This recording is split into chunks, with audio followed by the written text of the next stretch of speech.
Third regular meeting, Medford City Council, February 6th, 2024. Mr. Clerk, please call the roll. Councilor Callahan. Present.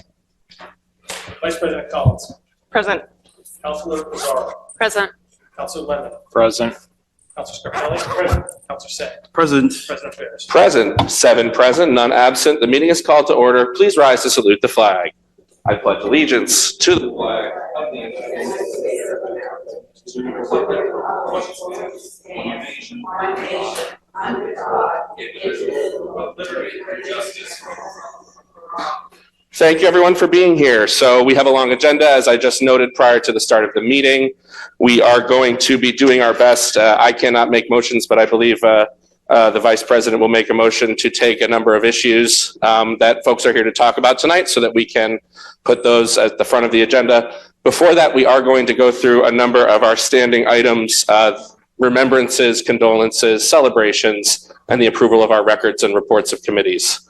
So with that, I will start with announcements, accolades, remembrances, reports, and records. 24-027, offered by Vice President Collins, Councilor Lazaro, and Councilor Sang.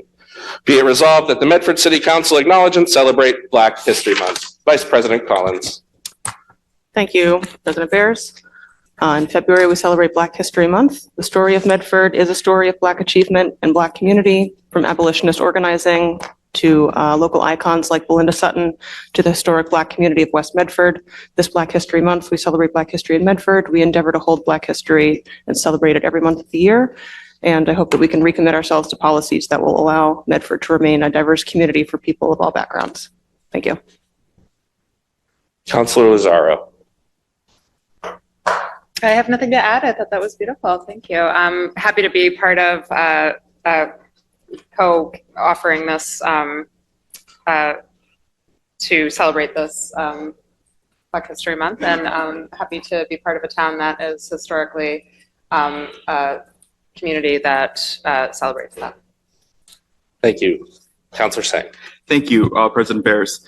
Thank you, Councilor Vice President Collins, for your words on this. Black history is Medford history, and we cherish Medford history. We talk about how it's such a blessing to be living in such a historic town, a city.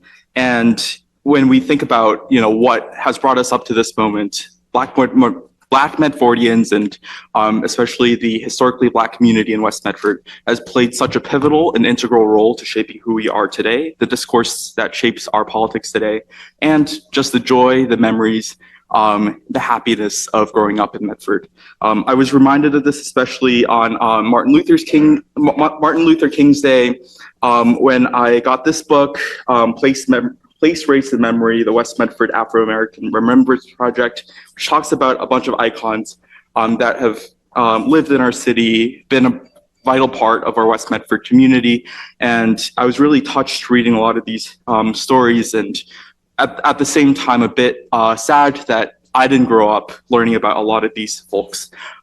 There's such a long way to go when it comes to racial reconciliation in the city, when it comes to making sure that all of our neighbors, our Black neighbors included, feel welcome and engaged as part of our city. And there's so much more work to do as part of that social justice plan going forward. Little steps first. On February 19th, it's a Monday, from 10 a.m. till 1 p.m. in these chambers, our city will be hosting a celebration on Black History Month. I encourage you all to come join us and celebrate Black History in Medford. Thank you, Councilor Sang. Any further comment? On the motion of Councilor Collins, seconded by Councilor Lazaro, all those in favor? Aye. Opposed? The motion passes. 24-029, offered by Councilor Scarpelli. Condolences to the family of Bruno, Brunie, Bonaccorsi. Councilor Scarpelli. Thank you, Mr. President. Again, it seems that we've lost another legend here in Medford. He didn't have to have a first name. He didn't have to have a last name. He was just known as Brunie. And an individual that grew up with Down syndrome, and was a family who had an amazing family. His his sister Carol Carviello, Rick Carviello's former council president, Council Rick Carviello's brother-in-law, great nieces and nephews that loved him. Brunie was a fixture, whether it was on, in the music site here in Medford, because he loved to dance and he loved to sing. But most people know Brunie and remember Brunie as one of the most committed Medford Mustang supporters in our athletic fields. I remember a story. You don't really make it until Brunie recognizes you. We were coaching. I was coaching probably my 14th year at Medford High School, and our boys had just finished their 6th straight season without losing a GBL game, and we're going into the state finals. And I wasn't nervous as a coach. I was ready to go. Our boys were ready to go. And I remember someone beside me, and I turned to the right, and here's this posing gentleman wearing a Medford jacket. And I said, Brunie. He says, Coach. And I said, that minute, I said, boy, two things. I said, I made it. As a team and as a coach, we made it. Brunie was here. And two, that now I'm nervous because Brunie was here. So he left that mark on everybody that crossed his path. He always had a smile on his face. You loved being around him. But individuals with Down syndrome, he lived a full and happy life. He just has had an amazing family that supported him, and Medford will miss him and send his condolences to his family. So thank you. Thank you, Councilor Scarpelli. I also want to send my condolences to Councilor Carviello and Carol and their whole family. I know that they are in mourning. Any further comment? On the motion of Councilor Scarpelli, seconded by Councilor Sang. All those in favor? Aye. All opposed? Motion passes. 24-030, offered by Councilor Scarpelli. Be it resolved that the Medford City Council congratulate Patrick O'Brien, lifelong resident of our great city and committed volunteer, on his recent retirement at UPS. Councilor Scarpelli. Now, the council president, you normally don't put a retiree from UPS on your agenda, but someone like Pat O'Brien, I get more phone calls from residents and owners of small businesses that talked about losing a fixture here in Medford. You all have, if you live in Medford, if you've been around Medford, you know Pat O'Brien. Pat's the hardest working individual you've ever seen in your life. Yes, he's in a big brown truck, and yes, he's always wearing brown, but he is always running. He's never stopping. He's always giving back to the community, whether it was in his position as a UPS driver. And, but I remember Pat as someone that volunteered at the ice rink, that drove the Zamboni to make sure the ice hockey team had the best surface, whether it be coaching baseball or coaching basketball for his children. He was someone that was always a fixture in Medford. And I just want to congratulate him. He's a great role model for any Medford resident that lives with the motto of working hard, dedicating themselves, volunteering, and giving back to the community. So we wish Pat a happy retirement. I don't know what he's going to do with all that energy he has, but maybe he can come here and, maybe work with the city council, help you with cleaning out the back room again, council president. So thank you.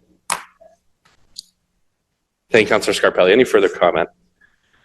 I was a classmate of Katie, and so I knew who was driving the truck when it honked.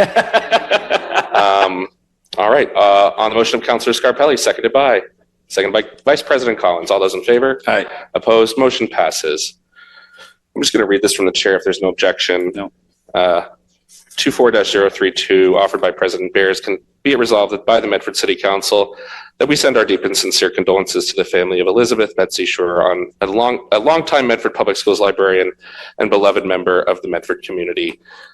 Folks at Medford High School and across our Medford community probably know Betsy either as a librarian in the schools or as a parent of 3 Medford Public Schools graduates, or wife of someone who's provided great assistance to this council, Gary Klein, and her loss is meaningful to many. And I don't want to belabor and speak from the chair, but I just feel it's important to acknowledge and send our condolences to her family. Any further comment? On my motion, seconded by. Second. Councilor Scarpelli. All those in favor? Aye. Opposed? Motion passes. The records of the meeting of January 23rd, 2024 were passed to Councilor Callahan. Councilor Callahan, how did you find those records? Councilor Callahan has found the records in order and moved approval, seconded by Councilor Sang. All those in favor? Aye. Opposed? The motion passes. 24-006, Committee of the Whole Report, January 24th, 2024. This was a meeting that we held to discuss the now 30-something page governing agenda, and we referred that out to a number of committees, which did a further deep dive, but I really encourage folks to take a look. We have put out 35 pages of what we plan to do this year and next year, and in my view, it is the most transparent governing plan of any municipality or municipal council in the entire Commonwealth, so I'm very proud of it. On the motion to approve the committee report, seconded by Vice President Collins. All those in favor? Aye. Opposed? The motion passes. 24-006, Administration and Finance Committee report to follow. We discussed the governing agenda in the Administration and Finance Committee, made several motions, and I look forward to updating the governing agenda with the input of the Administration and Finance Committee. Councilor Sang. Motion to join the remaining three reports and approve pending the summaries from chairs. Great. On the motion of Councilor Sang to join, seconded by Councilor Callahan. All those in favor? Aye. Opposed? Motion passes. The Planning and Permitting Committee report, Vice President Collins. Thank you, President Bears. The Planning and Permitting Committee had its first standing meeting to go over the projects that have so far been assigned to that committee over the coming term, and some papers in committee that have also been allocated to be worked on in that committee. And we'll continue to create a draft schedule for working through those ordinances oriented around the zoning project, which will organize much of our work for this term. Thank you. Thank you, Vice President Collins. The Public Works and Facilities Committee report, Councilor Callahan. Public Works Facilities convened, and we have discussed ways that we can keep up to date on the roads and sidewalks, as well as all of the buildings that the city owns in Medford. We are excited to keep the public informed of how these efforts are moving forward with the administration. Thank you, Councilor Collins. Is there a motion to approve the joint reports? On the motion of Councilor Sang to approve, seconded by Vice President Collins. All those in favor? Aye. Opposed? The motion passes. President Bears? Vice President Collins. I would motion to suspend the rules and take out of order the scheduled public participation appearing at the end of the agenda, then paper 24037, paper 24038, the elections papers, followed by 24021, and finally 24035. On the motion by Councilor Collins to suspend the rules to take Judy Lonergan's public participation position 24-037, 24-038, 24-021, and 24-035, seconded by Councilor Scarpelli. All those in favor? Aye. Opposed? Motion passes.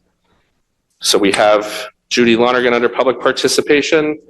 You may come to the podium, Judy, and give your name and address for the record, please. And while you're on your way up, I did want to thank you. We haven't seen you since December. I know that you and many others organized the Jingle Bell Festival, a wonderful event for the city. We look forward to working with you and the committee to make sure it is a successful event once again. Thank you. My name is Judy Lonergan. I live at 34 Lincoln Road. I'd like to give you a brief history of what happened and why we're here. In 1999, a group of Medford women decided that they wanted to run a function, an event, to recognize the fact that the song Jingle Bells was written in Medford. We decided that it would be a free event that anyone in the community could attend. We had plans in place, but we had no place to hold it. I went to see Mayor McGlynn, who at the time I was not really that friendly with. I explained our problem to him, and I asked him if he could think of a place.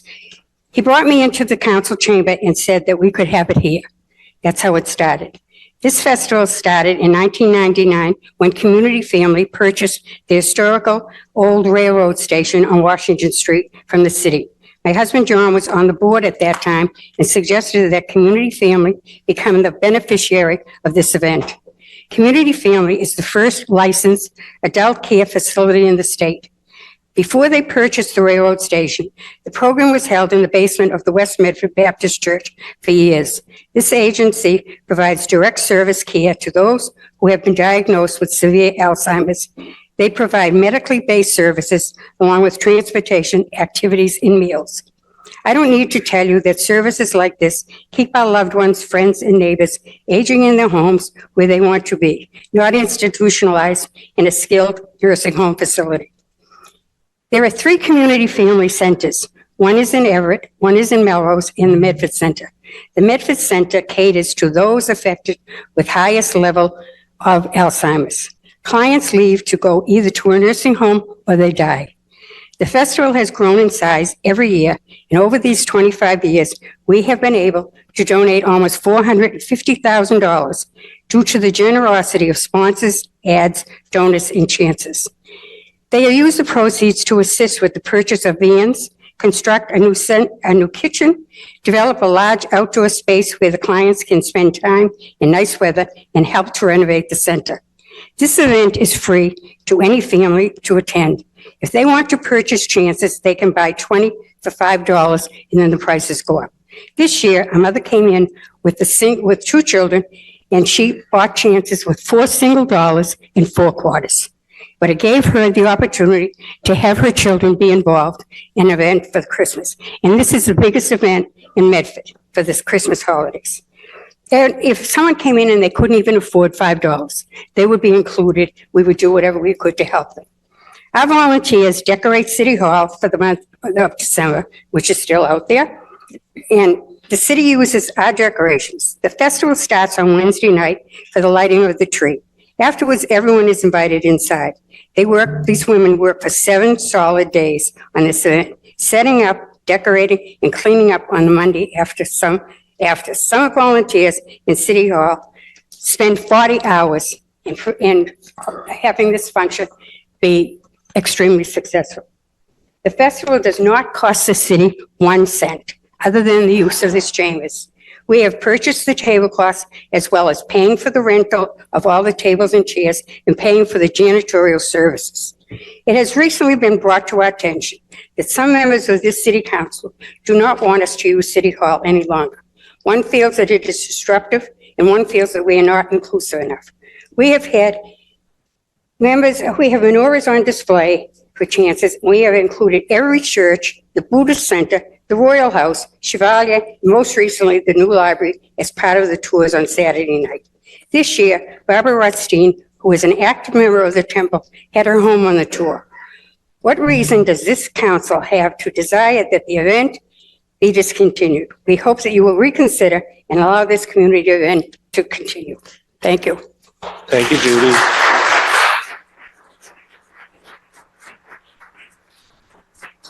I'm going to recognize Councilor Scarpelli in just a minute. Could you not hear Judy? I got it. Just want to say, I don't think the intent of this council whatsoever is to move or cancel the event. I can't speak for where those rumors have come from, but they have not come from this council or any official statement. Well, they are not accurate. Councilor Scarpelli. Thank you. So I know that, first of all, I care very deeply for a lot of our members. I respect you, and I will tell you that having deep conversations with my fellow councils, that's not the intent of this council. We'll do everything that needs to be done to make sure that event comes through every single year. It's too important for our community. In today's society where we lack a true sense of community at times, that event brings everybody together. So I don't know where that might have come from, but I will tell you, we will work hard together as a board to make sure that that's not something that's going to ever be forgotten.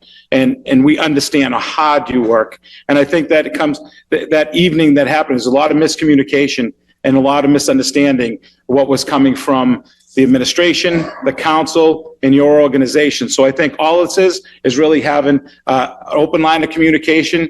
I know that Judy's working really hard with the mayor's office to set up a meeting with different clergy and different churches. I know that the council president would probably love to be involved to make sure that we're all together to make sure that this is an all-inclusive and a true celebration the way that you intended for. I think that, I brought my kids to the event when they were babies. And it's something that to this day, they still remember the Christmas trees, and not for the symbol of it, but what it meant for the city. And that was really unifying us. So I think that we so appreciate everything you do. And I appreciate that you even had to come up here and share what you had to, because there might have been some negative comments going back and forth. But I'm glad you were here. I'm glad that we had a chance to speak, get the word out, and really, I think most importantly, is rally around as a council, as an organization, as a city, to do more of these type of functions, because they're so important to what we're doing here. I mean, you want to talk about, we have a room full of people that are looking for true inclusion and peace and happiness. And I think that you're the originators. You've been doing this before people were looking for where to look, where there's peace and love and happiness. So you are, in my eyes, the cornerstone of what we all should fight for. So again, I'm sorry that there was any negative words that came out in discussions, but rest assured, I've talked to council president. We're going to work very hard to make sure this doesn't change. And now, I think that it's out there now.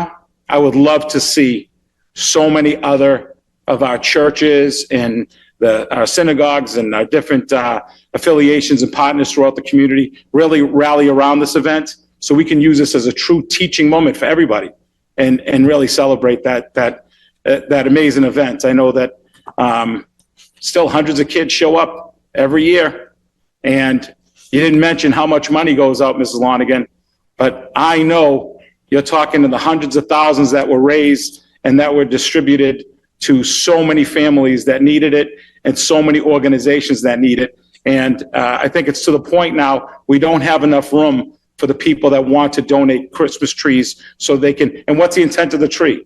People don't realize you can hold more prizes on it. So you get more money and more donations that can come in. So that's one of the intents for it. I think that people didn't realize how important that is. It's really just a mechanism to really stress the importance of gathering funds to support different initiatives throughout the community. So,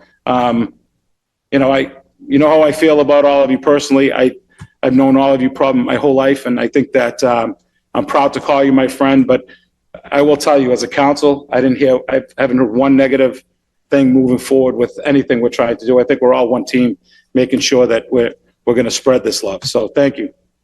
Yes, and I know how many gifts. Thank you, Councilor Scarpelli. I know how many gifts go out. I know I was a youth volunteer at the Buddy Cohalan Center myself. My family has faced the tragedy of Alzheimer's, so I understand how important it is. If there's any meetings that I can represent the council at, I'd be happy to do so. From here on out, we're going to keep it to 2 minutes. Judy had a petition, so she went in advance, but name and address for the record, please. Loretta Tusa, 45 Metcalf Street. Thank you, Councilor Scarpelli, for your words. And to the council, who I hope is going to support us wholeheartedly in this effort that's been going on for over 20 years. I have a little speech, won't take long, a couple of minutes. I'm a retired 37-year educator of the Medford Public Schools, former board member of Medford Health Matters, and a member of the Jingle Bell Committee. I would like to address the use of City Hall to host the festival. It is the Medford residents who, through their federal taxes, state taxes, sales taxes, excise taxes, local food tax, and community taxes, fund the operation of the House of the People, City Council. And on a final note, the festival committee here has, over the last 20-plus years, given their heart, souls, time, and money to raise thousands of dollars to fund the community center to provide a warm and welcoming place for seniors with special needs to spend their time comfortably. Thank you for the opportunity to express my thoughts.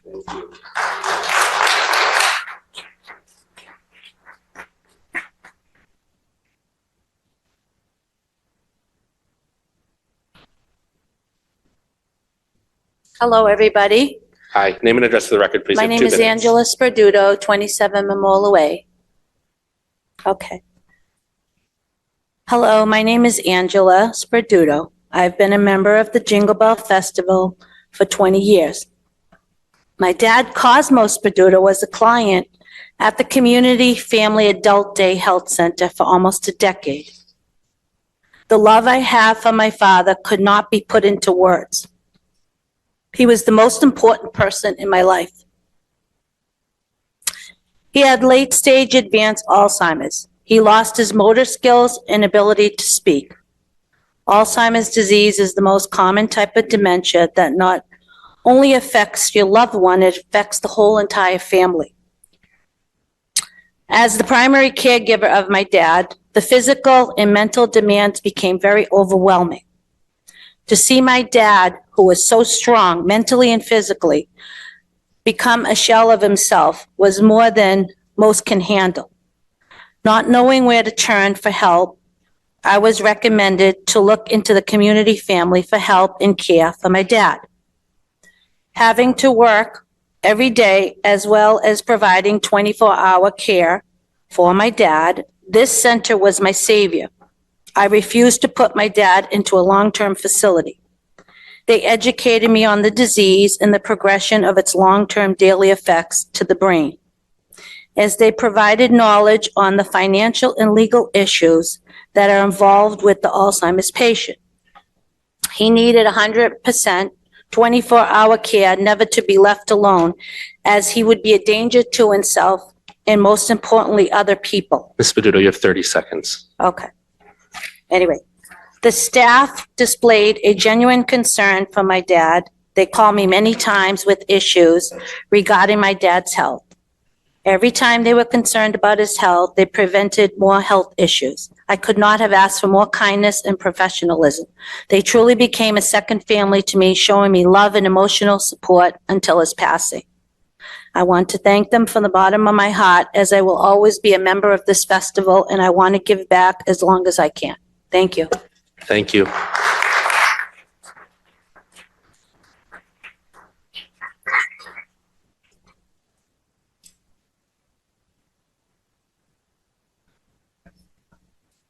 Thank you. Name and address for the record, please. You have 2 minutes. My name is Val Camilio. I live in 223 Lawrence Road.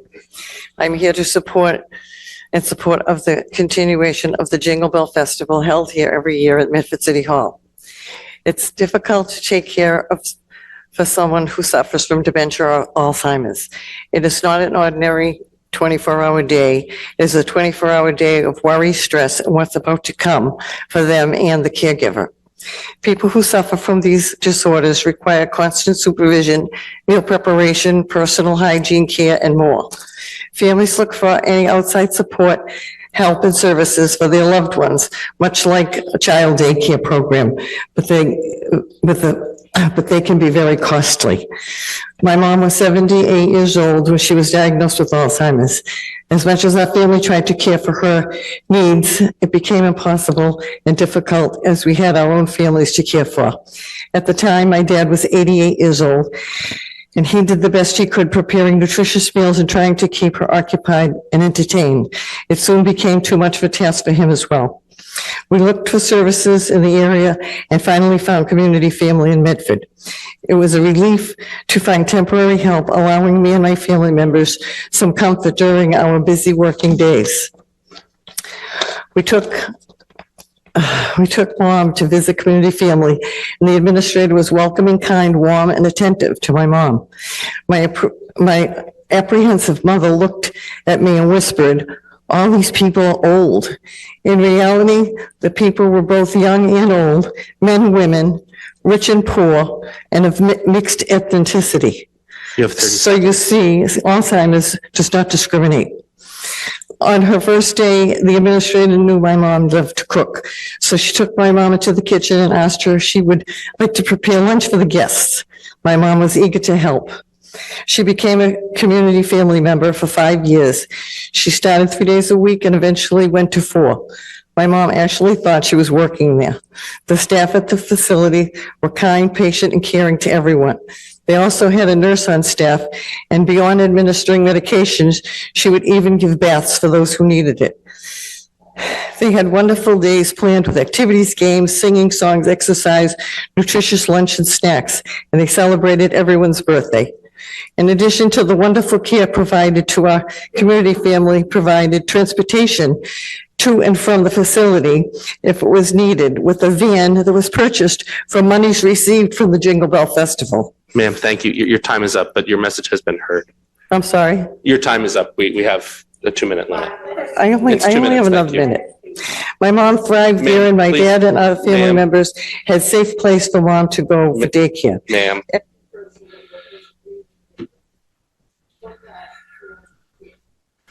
Hug and show attention to all people who came there for services. They never got frustrated and was beyond anything I could ever imagine. The community family always went over and above what they needed to do. It is the type of care that you would never receive anywhere else. They are truly devoted to these people. I am proud to have helped raise money for the community family through the Jingle Bell Festival. I would never be able to repay them for the care they gave my mom in the 5 years she spent there. We are so fortunate to have a wonderful caring facility in Medford to help our community with respite care and have a safe place to bring our loved ones. thank you, ma'am.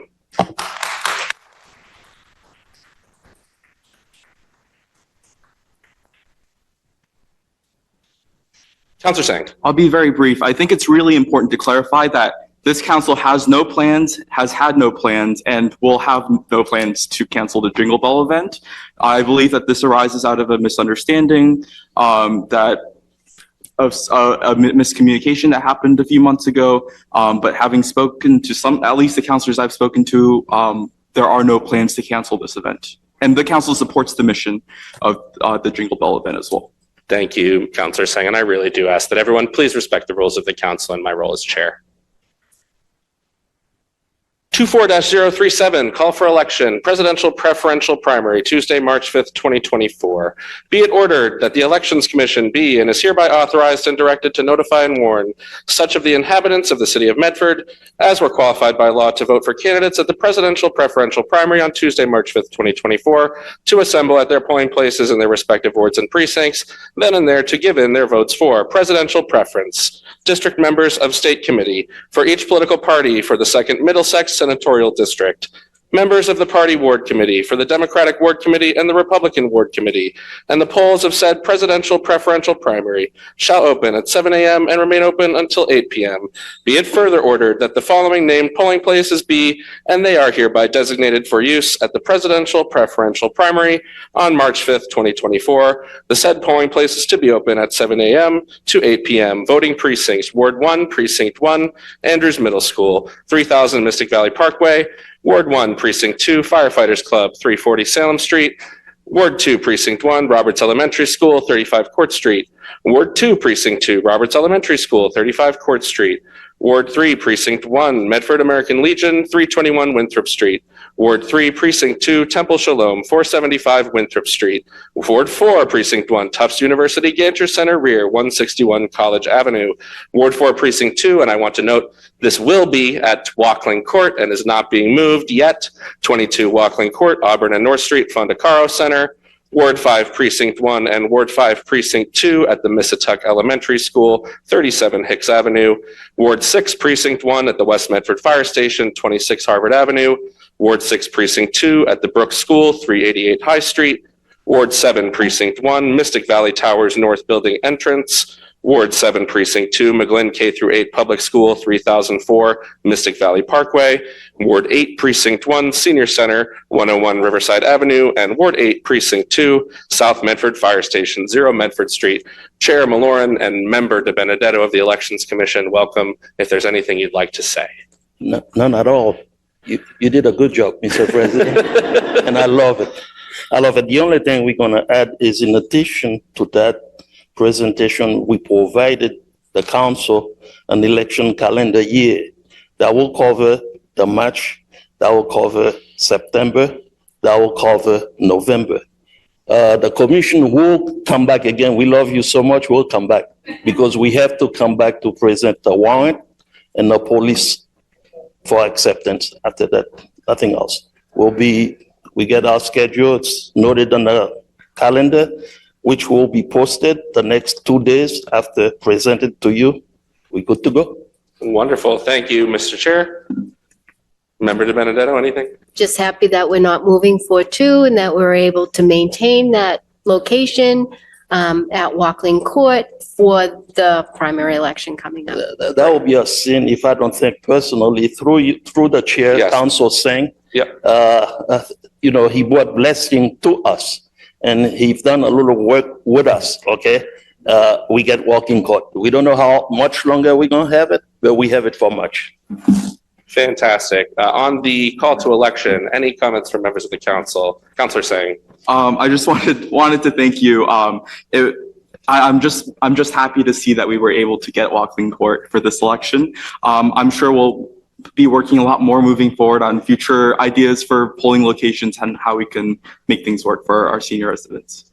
Thank you. Thank you, Councilor Singh. On this one, since it's a call for election, I'm going to ask the clerk to call the roll. So on the motion to issue the call for election, to order the election by the, is there a motion to approve?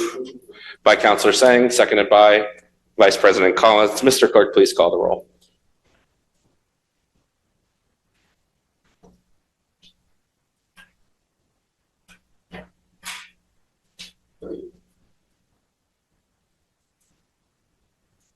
Councilor Callahan. Yes. Vice President Collins. Yes. Councilor Lazaro. Yes. Councilor Lemon. Yes. Councilor Scarpelli. Yes. Councilor Singh. Yes. President Bears. Yes, 7 in the affirmative, none in the negative. The election is ordered. 24-038, which is the election calendar. I'm just going to quickly read it if I get anything wrong. I'm not going to read the whole thing. You can find it on the city website, but there are 3 elections this year. There's the presidential primary, March 5th, and there are 7 days of early voting before that on the 24th, 25th, 26th, 27th, 28th. To March 1st. Leap year 29th, and 1st of March. And then the election is March 5th. There's a state primary on September 3rd. There's 7 days of early voting for that. And then there is the general election on November 5th, 2024. And there's at least 2 weeks. 2 weeks, 14 days of early voting for that. All right. So that's the election calendar, and that can be found at the Elections Commission at medford-ma.gov. On the motion to receive and place on file, Councilor Scarpelli, seconded by Councilor Callahan. All those in favor? Aye. Opposed? The motion passes. 24-021. Resolution to support adult access and education for plant medicine. Offered by Councilor Lemming and Councilor Callahan. Whereas the so-called war on drugs has led to unnecessary penalization, arrest, and incarceration of vulnerable people, particularly people of color and people of limited financial means, rather than prioritizing harm reduction policies to treat drug abuse as an issue of public health. And whereas entheogenic plants and fungi such as psilocybin mushrooms, ayahuasca, ibogaine, and mescaline-containing cacti have been shown by peer-reviewed studies in indigenous practice to be beneficial for treating spiritual trauma, addiction, PTSD, depression, terminal illness, anxiety, and cluster headaches, among other conditions. And whereas on average, we lose one of our neighbors in the Commonwealth to opioid overdose every week, as thousands of people we love struggle with addictions that entheogenic plant medicine has been shown to alleviate. And whereas 7 Massachusetts communities, Somerville, Cambridge, Northampton, East Hampton, Amherst, Salem, and Provincetown, and nearly 24 cities nationwide have passed measures directing an end to arrests for growing and sharing these plant medicines, embracing their inferred constitutional right to regulate public safety. That is outlined in the U.S. Department of Justice's Cole Memorandum that permitted localities to deprioritize enforcement of cannabis. Oh boy, be it resolved that the Medford City Council hereby maintains the use and possession of all controlled substances should be understood first and primarily as an issue of public health and by all town entities, and that no Medford employee should amend these to city resources, city entities, and city resources to assist in enforcement of laws criminalizing personal controlled substance possession. Is there a motion to waive the remainder of the reading? Motion. Thank you, Councilor Singh, seconded by Councilor Callahan. All those in favor? Aye. Councilor Lemming. Yes, thank you. So this is, I'd like to thank the council for considering this very long text. Essentially, this is just a resolution to decriminalize plant-based medicine. You know, these are not the same as opioids that cause a public health crisis. They are non-addictive. They have been shown to be able to treat things like PTSD and and addiction. This has already been done, as it said, by 7 other Massachusetts communities, so we would be the 8th. And this is meant to first encourage local law enforcement to deprioritize this issue. I don't believe that this council has the authority to outright decriminalize it, and it is meant to support the state level initiative to do just that, which is currently being sponsored in the Massachusetts Senate by Senator Jalen. Just to clarify one part of this and offer a little bit of context, it was in the part of the reading that was waived. This resolution calls that the Medford City Council, so basically there's just for a little bit of context, there are a couple of different ways to decriminalize this. One of them, in another avenue that is currently being pursued, is a signature collection method, which would basically create an unelected commission that would add its own, that if passed in Massachusetts, would add its own regulation to these plant medicines. This has already been passed in Oregon, and long story short, it's made the price of these plant medicines go between $1,000 and $3,000. So doing things this way through elected representatives would just help to decriminalize it and not create this sort of artificial price. So I think that this is a very important step forward to creating a nuanced and science-backed drug policy in the state of Massachusetts, and I'd like to thank this council for considering it. Thank you, Councilor Lemming. Councilor Callahan. Councilor Lemming spoke quite well on this. Really, this is a resolution. This is not an ordinance that we are passing. This is a statement of the views of the council on not prioritizing our law enforcement to spend resources to arrest and send for incarceration people who simply have possession of such controlled substances. So given that and what Councilor Lemming said, I believe this resolution is a fairly reasonable state, and there are many other cities that have passed something very similar. Thank you, Councilor Callahan. Councilor Scarpelli. Thank you, Council Beers.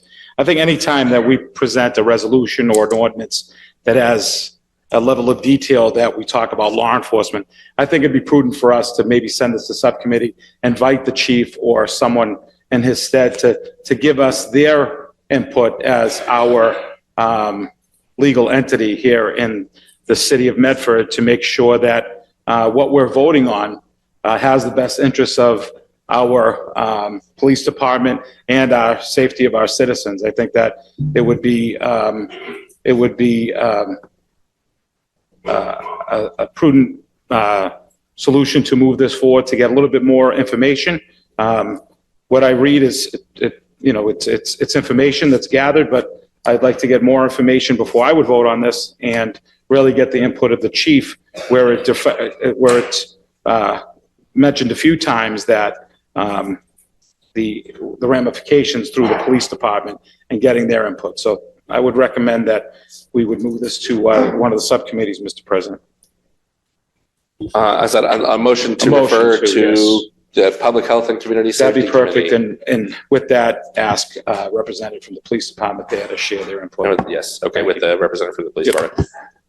Seconded by Councilor Zarro. Is there further discussion?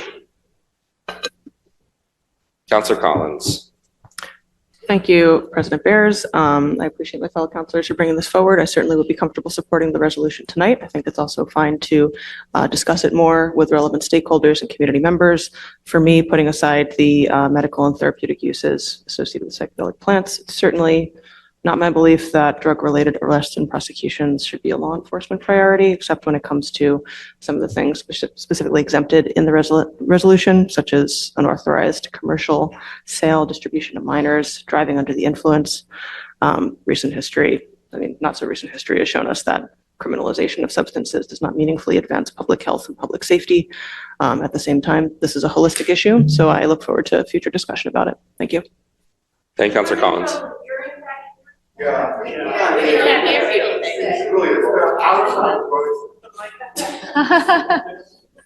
Was your microphone on?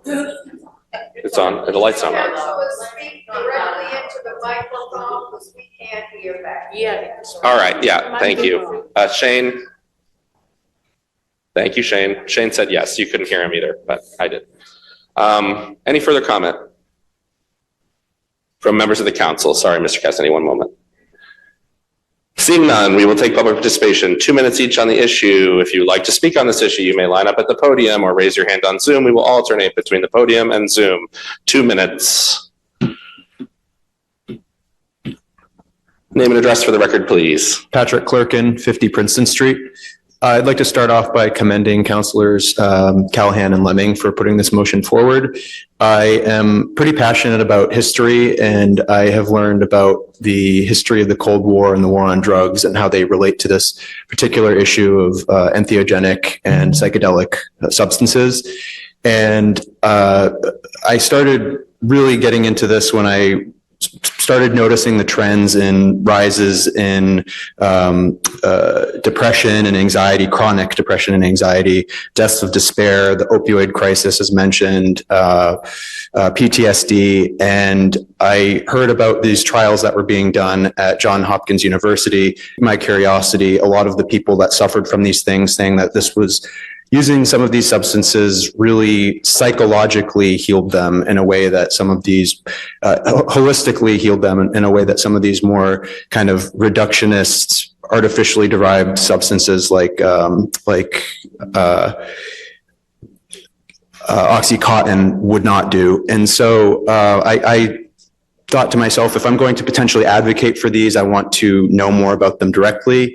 Long story short, I myself ended up trying them. I tried ayahuasca several times. I tried 5-MeO-DMT, psilocybin, and I come up here not to just drop that in front of everyone, but to say that I can speak personally to their possibilities and their limitations, and I would put myself forward as someone who would help you to advance this. So thank you. Thank you, Mr. Clerkin. And I apologize that I've been working on an RFP to fix the sound system in this room for several months, and I'm very frustrated that it hasn't been done yet. We do have hearing assistance devices available, and I believe the city messenger and our videographer can provide those to assist if the sound quality in the room is not sufficient for people who are in attendance. No hands on Zoom, so we'll go to the podium. Name and address for the record, please. I'll speak loud so everyone can hear me too. My name is James Davis, and I live at 9 Cardington Street in Boston, in Roxbury. And over the past 2 years, I've had the pleasure of meeting your neighbors, knocking on their doors, standing outside your lovely supermarkets to discuss psilocybin mushrooms and plant medicines. They are nurses, they are parents, they are fellow baseball coaches. They are people who have found unbelievable healing from these plant medicines in a way that pharmaceutical drugs have not offered people an alternative. Psilocybin mushrooms are the most studied pharmacological compound in U.S. history, with thousands of studies published on their benefits and indigenous uses prior to their criminalization in 1970. In fact, they were criminalized because a whole generation that was being sent to Vietnam to die and fight a war that they did not agree with, the government saw criminalizing cannabis and psychedelics as a way to target certain people politically. And indeed, it has. That's the history of U.S. drug policy. A study of 44,000 Americans found that a single use of psilocybin mushrooms reduces the risk of opiate use disorder by 40%. We are finding first responders, active military members who are finding unbelievable relief by taking even microdoses that do not have hallucinogenic effects. You have 30 seconds, Mr. Davis. Thank you. For me, for my brother, for my family, and for Medford families that are struggling with addiction to alcohol, with addiction to food, this is a godsend. And by decriminalizing this, you're saying to the people who are already growing their mushrooms, who are already talking to their therapist about it, that you don't want them to go to jail, and that this public health issue should not be a criminal one. Thank you very much. Thank you.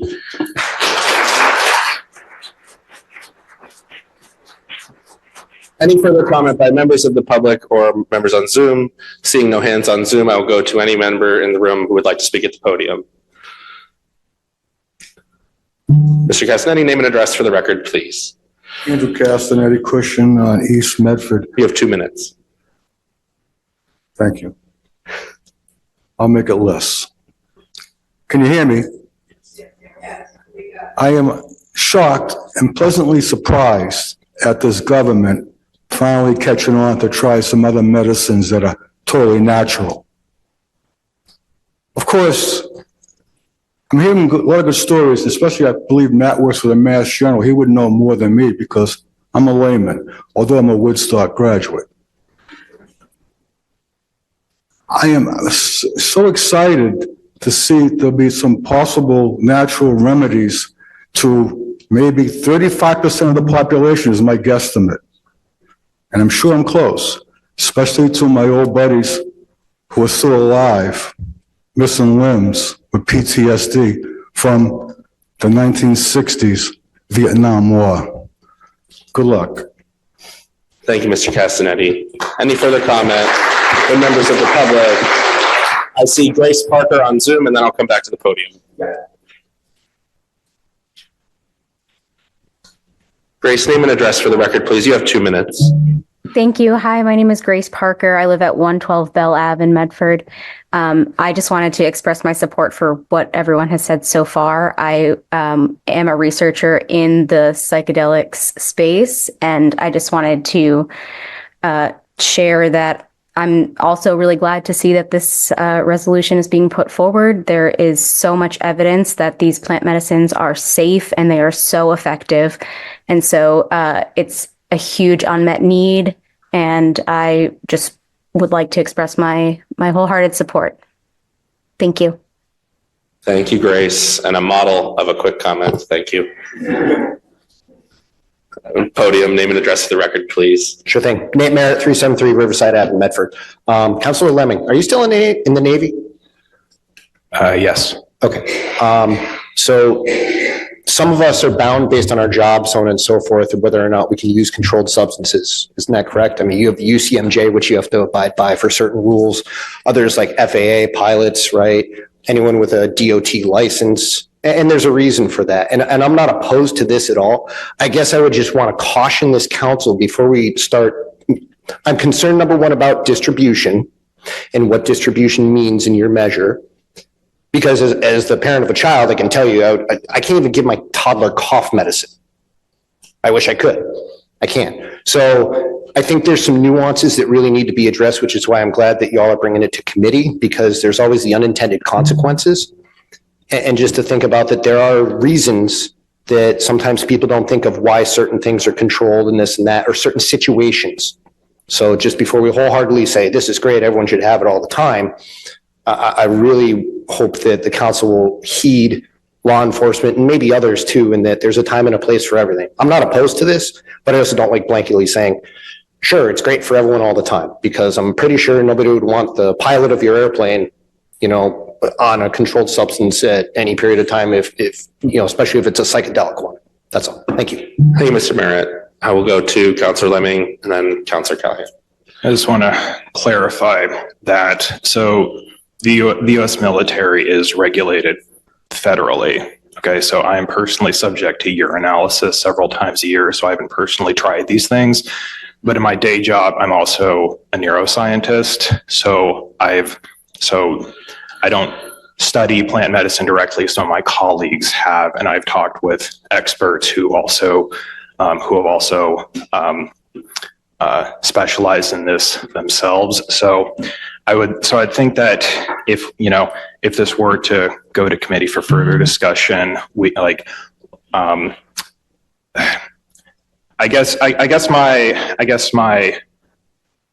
my concern with that is that this is more of a statewide issue, and so it's really trying to support it at that level. I would assume that if 7 other Massachusetts towns have also passed similar resolutions, then their law enforcement is not so uniquely different from Medford, that Medford has some unique public health considerations specific to this city. So if it were referred to committee, I would also encourage us to speak not only to law enforcement, but to also public health experts, people who specifically study this, and other stakeholders as well. I personally would like it to be voted on tonight, but obviously if that isn't the will of this council, then it would go to committee. Councilor Callahan. Thank you. As a co-sponsor of this, it clearly is important to me that we do consider the spirit of what we're trying to do here. But I also want to mention that this is a fairly long resolution, and it includes a couple of state recommendations about state policy. And I want to ensure that other councilors have had the time to consider those policies and to consider the entire text. And that I also mention this because I am the first in the alphabet, which means that I have to state what I'm going to do first. And that's simply to say to my fellow councilors that I would definitely respect people's desires to have time in committee to understand the issue more. And I will, as a co-sponsor, make sure that this does move through committee. But I just want to state that I'd love to hear from other councilors in terms of whether sending it to committee is something that you would prefer. Councilor Singh. Thank you. It's my reading of this resolution that it essentially is a recommendation for the city, for the police department on a policy, but it's not creating policy of our own. And so I'd be fine voting with it tonight, especially seeing that the police chief will still be the final arbiter of what the policy is. I think we've talked a lot about the science of it. I'm not going to delve into that too deep, but I would be okay with this going either way tonight, either sending it to committee or just voting it out tonight, because it is essentially it's a rung above symbolic, but it's not us imposing policy. I think it's to the public comment earlier. I just looked up what the definitions of distribution are in these laws. They don't involve what we were afraid of. They don't involve sale or anything like that. And so I guess yeah. So I'd be happy with this going forward, but I defer to the sponsors. On the motion, unless there's further comment. We have a motion by Councilor Scarpelli, seconded by Councilor Lazaro to send this to committee, Public Health and Community Safety Committee. All those in favor? Aye. I think that's for. I'm going to ask for a roll call. It's right down the middle. Ms. Clerk, please call the roll.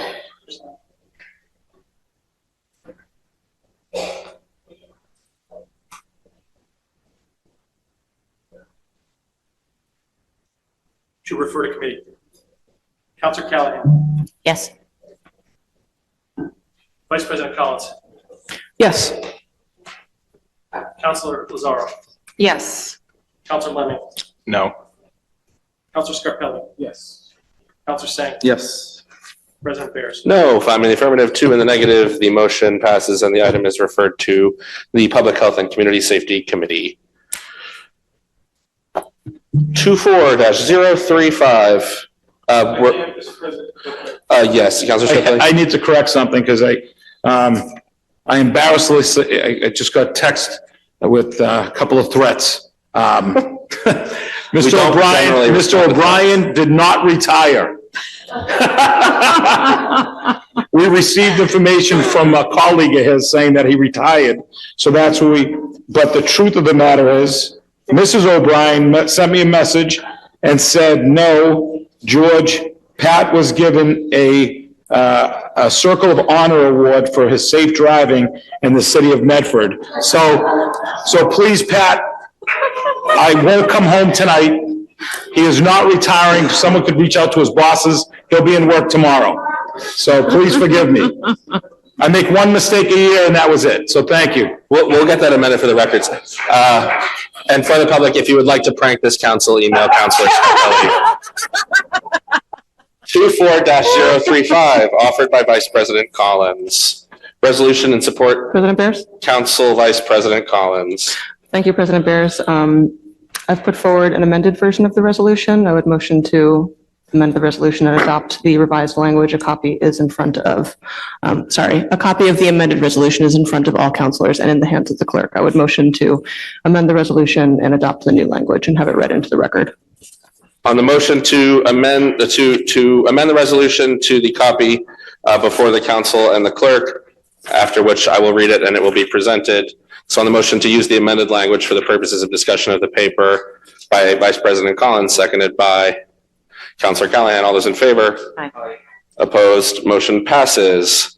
24-035, offered by Vice President Collins. Whereas the Medford City Council recognizes and affirms the sanctity, preciousness, and equality of all human life. And whereas on October 7th, 2023, the terrorist group Hamas killed over 1,200 Israeli residents, took over 240 hostages, committed horrific atrocities, displaced families, wreaked untold grief and trauma upon the civilian population of Israel, and have continued to attack Israeli civilians, injuring hundreds in rocket attacks since October 7th. And whereas since those horrific attacks, the ongoing Israeli military campaign and blockade has created a humanitarian crisis of catastrophic proportions in Gaza. And whereas since October 7th, the Israeli military has killed over 26,000 Palestinians in Gaza, injured over 62,000, and more than 85% of all Gaza residents have been displaced. And whereas the ongoing military campaign has had a horrific toll on civilians in Gaza, with UNICEF describing the Gaza Strip as the, quote, world's most dangerous place to be a child, and reporting that 40% of all deaths in Gaza have been deaths of children. And whereas the Israeli military has launched more than 22,000 airstrikes at Gaza, resulting in the destruction of over 70% of all homes and schools and most of its civilian infrastructure, including electricity, communications, water, sewer, and sanitation systems, with the World Health Organization reporting that all Gazan hospitals have been destroyed or seriously damaged, exacerbating the humanitarian crisis. And whereas the near total siege on Gaza has prevented the delivery of life-saving humanitarian aid, and whereas the World Food Program has reported that all 2.2 million people in Gaza are facing crisis levels of food insecurity, that 1 in 4 Gazans is facing catastrophic hunger, and that without an end to bombardment and resumption of humanitarian aid, famine will spread quickly across the population. And whereas humanitarian organizations report that the Israeli military kills an average of 250 Palestinians each day, almost all civilians, and that these deaths are a direct result of airstrikes, the blockade of basic food and medical aid, and the destruction of hospitals and basic shelter, which are war crimes. And whereas Hamas continues to hold over 100 Israeli civilians hostage and target Israeli civilians, which are war crimes. And whereas Israel continues to detain thousands of Palestinians who have never been charged with or convicted of a crime, including scores of children. And whereas on October 26, 2023, the United Nations General Assembly adopted a resolution calling for an immediate, durable, and sustained humanitarian truce between Israeli forces and Hamas militants in Gaza, and numerous international humanitarian organizations have similarly called for a sustained ceasefire. And whereas the previous ceasefire from November 24th to November 30th, 2023 allowed for the release of some Israeli hostages, some Palestinian detainees, and allowed emergency aid and fuel to enter Gaza. And whereas the history of Israel and Palestine since 1948 includes systemic displacement of Palestinians and occupation of Palestine, the imposition of illegal blockades upon and denial of basic civil and human rights to Palestinian civilians, ongoing and escalating terrorism and violent attacks by Israeli soldiers and settlers against Palestinian civilians in the occupied West Bank, and extremist violence aimed at Israeli civilians. And whereas many members of the Medford community are suffering from trauma, grief, shock, and fear compounded by recent increased incidents of anti-Semitism, Islamophobia, and anti-Palestinian racism, both nationally and locally. And whereas members of the Medford community, including Palestinians and Jews, are speaking out for peace in Israel and Palestine, and in support of a permanent bilateral ceasefire and a return of all hostages, innocent detainees, and political prisoners, now, therefore, be it resolved by the Medford City Council that we support an enduring bilateral ceasefire in Israel and Gaza, and the immediate return of all hostages, innocent detainees, and political prisoners. Be it further resolved by the Medford City Council that we unequivocally condemn all violence against civilians including the attacks by Hamas on October 7th, 2023 against Israeli civilians, the Israeli military campaign against Gaza that continues to unleash disproportionate violence against Palestinian civilians, attacks by Israeli settlers against Palestinian civilians in the occupied West Bank, and all attacks by all parties against civilians. Be it further resolved by the Medford City Council that we support the lifting of the blockade and the uninhibited provision of life-saving humanitarian aid to Gaza. Be it further resolved by the Medford City Council that we affirm the inalienable right of all people to live in peace, free from fear of harm and prejudice. Be it further resolved by the Medford City Council that we unequivocally condemn all xenophobic violence, attacks, and rhetoric, and affirm the inalienable right of all people to know safety and acceptance, regardless of their religion, race, ethnicity, nationality, or skin color. Be it further resolved by the Medford City Council that we urge the Biden administration, the United States Senate, and the United States Congress to exert the full extent of their power, influence, and funding to bring about an enduring ceasefire, the uninhibited provision of humanitarian aid, and the release of all hostages and detained innocents. Be it further resolved that a copy of this resolution be sent to each member of Medford's federal delegation, that's Senator Warren, Senator Markey, and Representative Clark, and to President Biden, urging them to use their power and influence to bring about a sustained and enduring ceasefire so as to protect and honor all human life. Vice President Collins. Thank you, President Bears. Thank you for reading all of that into the record. I want to briefly speak to why I'm putting forth an amended resolution from what was submitted to be incorporated in the council's formal agenda. After I put forward the resolution last week, I was contacted by many constituents. Can folks hear me? Cool. Great. That never happens. After I put forward the resolution last week, I was contacted by many constituents who urged me to reconsider the language before us. With an issue such as this, it is critical to speak with as much clarity and precision as possible, even when and especially when it's uncomfortable. I was called upon to amend this resolution to more authentically and faithfully represent the harms endured on both sides of the Israel and Palestinian border. In addition, while the ultimate ask of this resolution is for an immediate and enduring bilateral ceasefire, I was also called upon to not let the historical context go unsaid and unacknowledged. I thank everybody who got in touch with me, from the original request to put forward a ceasefire resolution to the many people who gave me feedback and worked with me to improve it.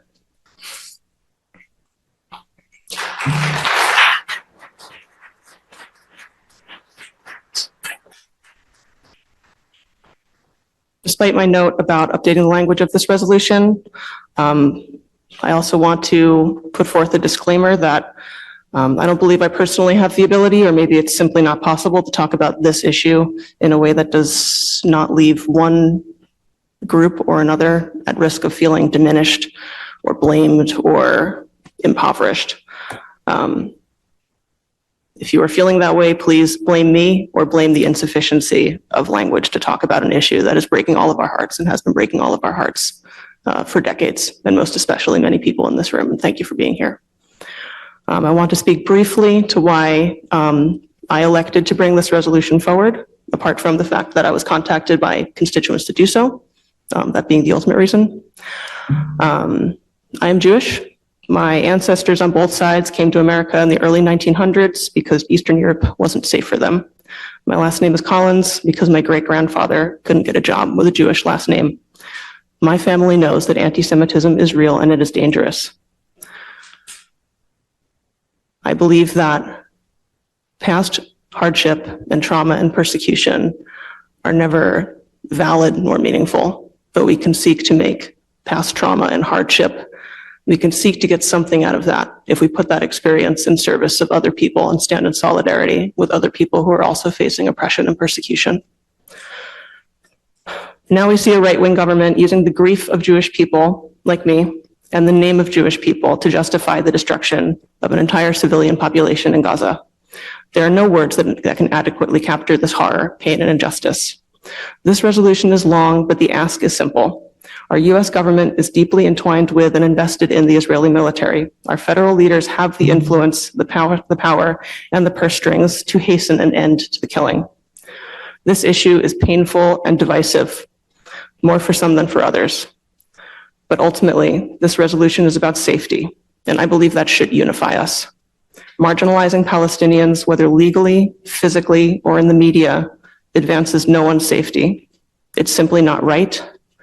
And I would defy anyone to tell me that the mass murder, displacement, and destruction in Gaza will leave Israeli residents more safe from violent extremism. Some people would question the validity of city-level resolutions about this issue. To me, this is a Medford issue because Medford residents are invested in the issue. And while the US government condones the killing and sends unrestricted military aid to Israel, communities right here in the US are starved for funding. If you attend any average city council meeting, what you'll hear us talk about ultimately is how there aren't enough public dollars to pay for resident services, fully funded schools, affordable housing, road safety, and on and on. Meanwhile, our federal leaders authorize billions to help bomb kids in Gaza. I find that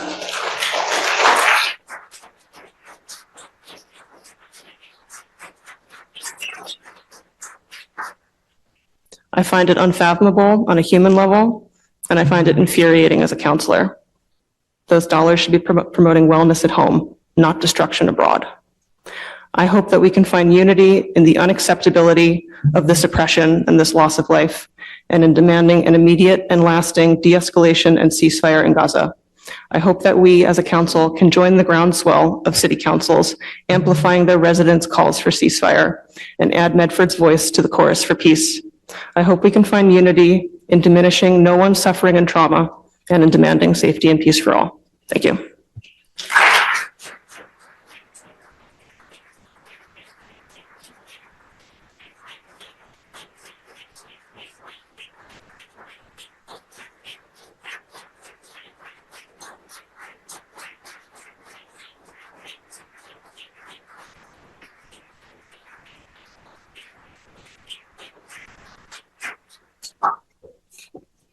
Thank you, Vice President Collins. Councillor Callahan. Because I work for a 501c3 organization that takes a position on a ceasefire in Israel and Gaza, among other things, I have filed a disclosure form with the city clerk, but I have been advised by the State Ethics Commission that I am able to vote on this issue. Thank you, Councillor Callahan. Any further discussion by members of the council? Councillor Lemming. Just like to say that many members of this community, people I consider to be very close. Sorry, Eileen, sorry. That's like many members of the community, people I consider to be very close friends, have encouraged me to vote in favor of this resolution. What I will say is that I'm an officer in the U.S. military. The Hatch Act does technically allow reservists to comment on these sorts of matters when not on active duty. It is my belief, however, that even though I do commend my colleague for writing a very thorough and very well said resolution, that voting on this resolution would adversely impact my ability to do my job. So just want to put that out there, and I will be abstaining from this. Thank you, Councillor Lemming. Councillor Scarpelli. Thank you, Council Bears, and thank you, Vice President Collins. I think that I'm going to bring us back to a few sessions ago, and I made a commitment that for one councillor, I would stand with the policy that I will not vote on any national or international vote that comes to this council. I think we have so many issues right now within our community that I think our focus really needs to be on the measures of Medford right now. I know that the information will go out there that Councilor Scarpelli doesn't believe in this, or Councilor Scarpelli's belief is X or Y. The truth of the matter is everybody is in favor of peace. And I've had the opportunity to talk to so many great residents of Medford, both from Palestine that are in support of this resolution, that are Jewish, that are supporting this resolution, and Jewish residents that are totally against this resolution. So I found that this one resolution gave me the opportunity to listen to some amazing people that shared some amazing thoughts. And what I find more important is that we have an avenue to bring some very, very educated people that have their own thought process to come together and unite them, and then come back with a message that I will personally work with, that we can contact the people that have contacted me, bring my friends together, and then send a message together. Because one thing that I've realized, and something Medford doesn't need, this is another piece dividing our community. So no matter what anybody votes or how they vote tonight, there's going to be a half that's really separated. And that's not from my opinion, my own opinion, that my beliefs, but this is my opinion from the multiple phone calls I got. I did receive messages from people that asked me that if I could read something into the record or a statement into the record, and on both sides, I recommended my Palestinian friends to send any messages they wanted me to read on the record. I've asked for my friends who feel that this isn't a resolution that they feel safe on, that I would share that information. So if you would allow me, I have. Councilor Scarpelli, if you wouldn't mind, I just have some as well. Could we let councilors speak, and then can we come back to the reading into the record piece? Is that okay? It's uncharacteristic, Council Bears, that usually I'd just like to treat all public participation the same, if that's all right. This isn't public participation. This is the council speaking as part of the record. Are you reading other people's statements in the record? Right, I am. So Okay. if you'd like to do that, If that's all I'll right. yield to you and then come back. I have some from others. If I could just go to let every councilor say their piece, then I'll go right back to you after councilors have spoken to read other statements into the record. You'll be first in line. Councilor Singh. Thank you, President Bears. My focus as a city councilor in this job, as a candidate who first ran for city council just over 2 years ago, who started the campaign almost 3 years ago. The biggest issue going in my brain at that time was fighting to make sure that all of our residents felt safe, and not only just safe, but welcome and included and engaged in our city government.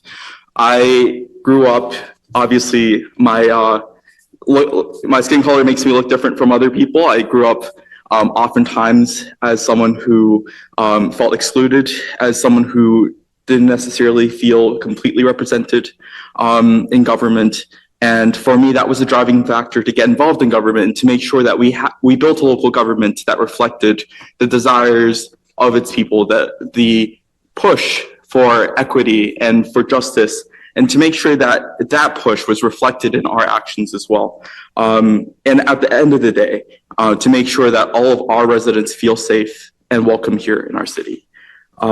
It's with that spirit that after the horrifying attacks on October 7th, I reached out to Jewish, Arab, and Muslim community leaders to make sure that, at least from my office, that they felt safe, that they felt welcomed and included, and knowing that there were growing incidents of anti-Semitic and Islamophobic and xenophobic attacks and incidents in this community, to make sure that they have the resources they need needed and still need to feel safe and welcome in our city.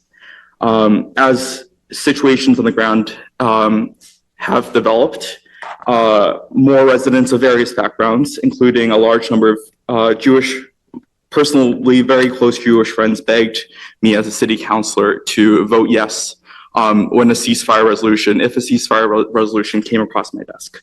And through those discussions, I realized that not voting, not doing anything is an action in itself. And so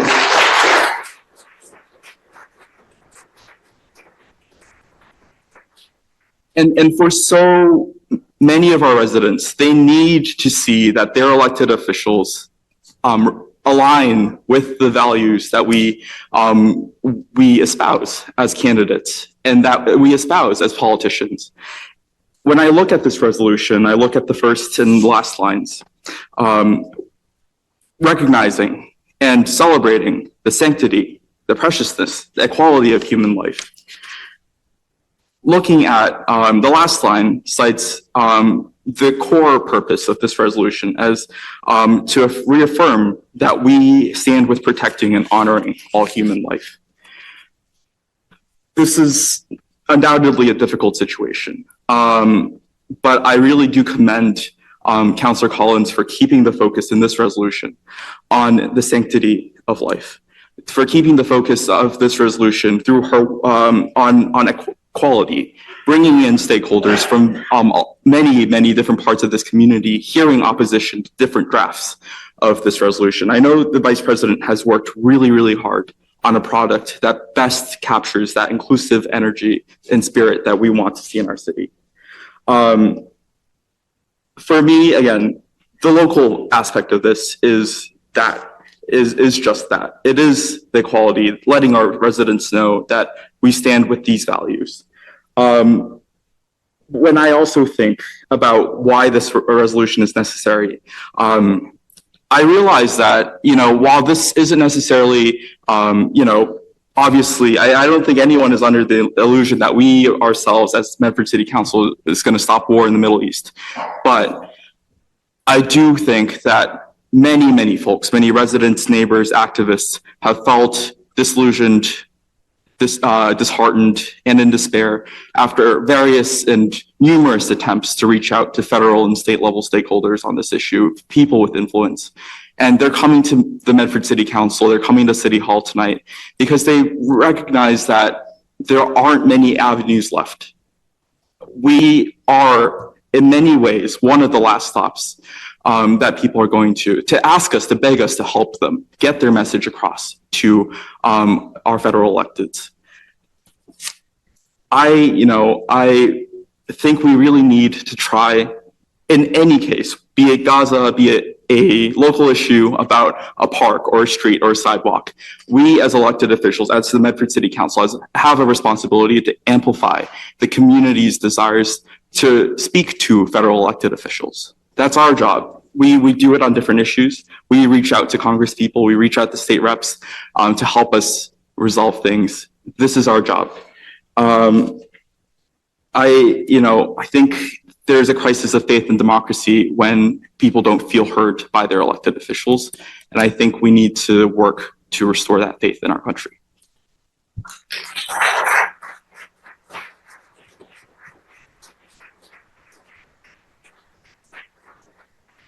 Thank you, Councillor Sang. Any further comments by members of the council? Seeing none, as the president and the chair, I will be voting, but I will not be participating in debate as I move us through this resolution. And I hope everyone can appreciate that that is my role. Now we will go to hear from, if anyone would like to read anything into the record. I know we have Councillor Scarpelli has a number of items. I have an item. Are there any other councillors who would like to read any statements into the record that they received? Councillor Scarpelli. Thank you, and I Council appreciate President. your deference to me. No, I completely understand. This is a topic that I respect from all my fellow councilors. I think that at anything that you've said, I don't think any of us disagree.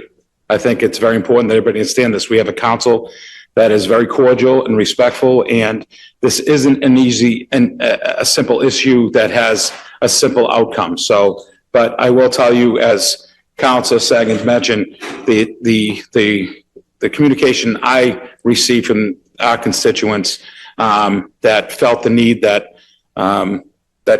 were scared to come out tonight, that really wanted to understand that what is being said so far, they're feeling the opposite. They feel that with this motion moving forward, that it hurts what we have in our community of bringing people together. So again, not my view. I'm explaining what residents have reached out to me and asked that I share. One person that I respect, a former teacher of mine who has been living in Israel for many years now, reached out with a comment. He said, well, nobody here wants to see any more death.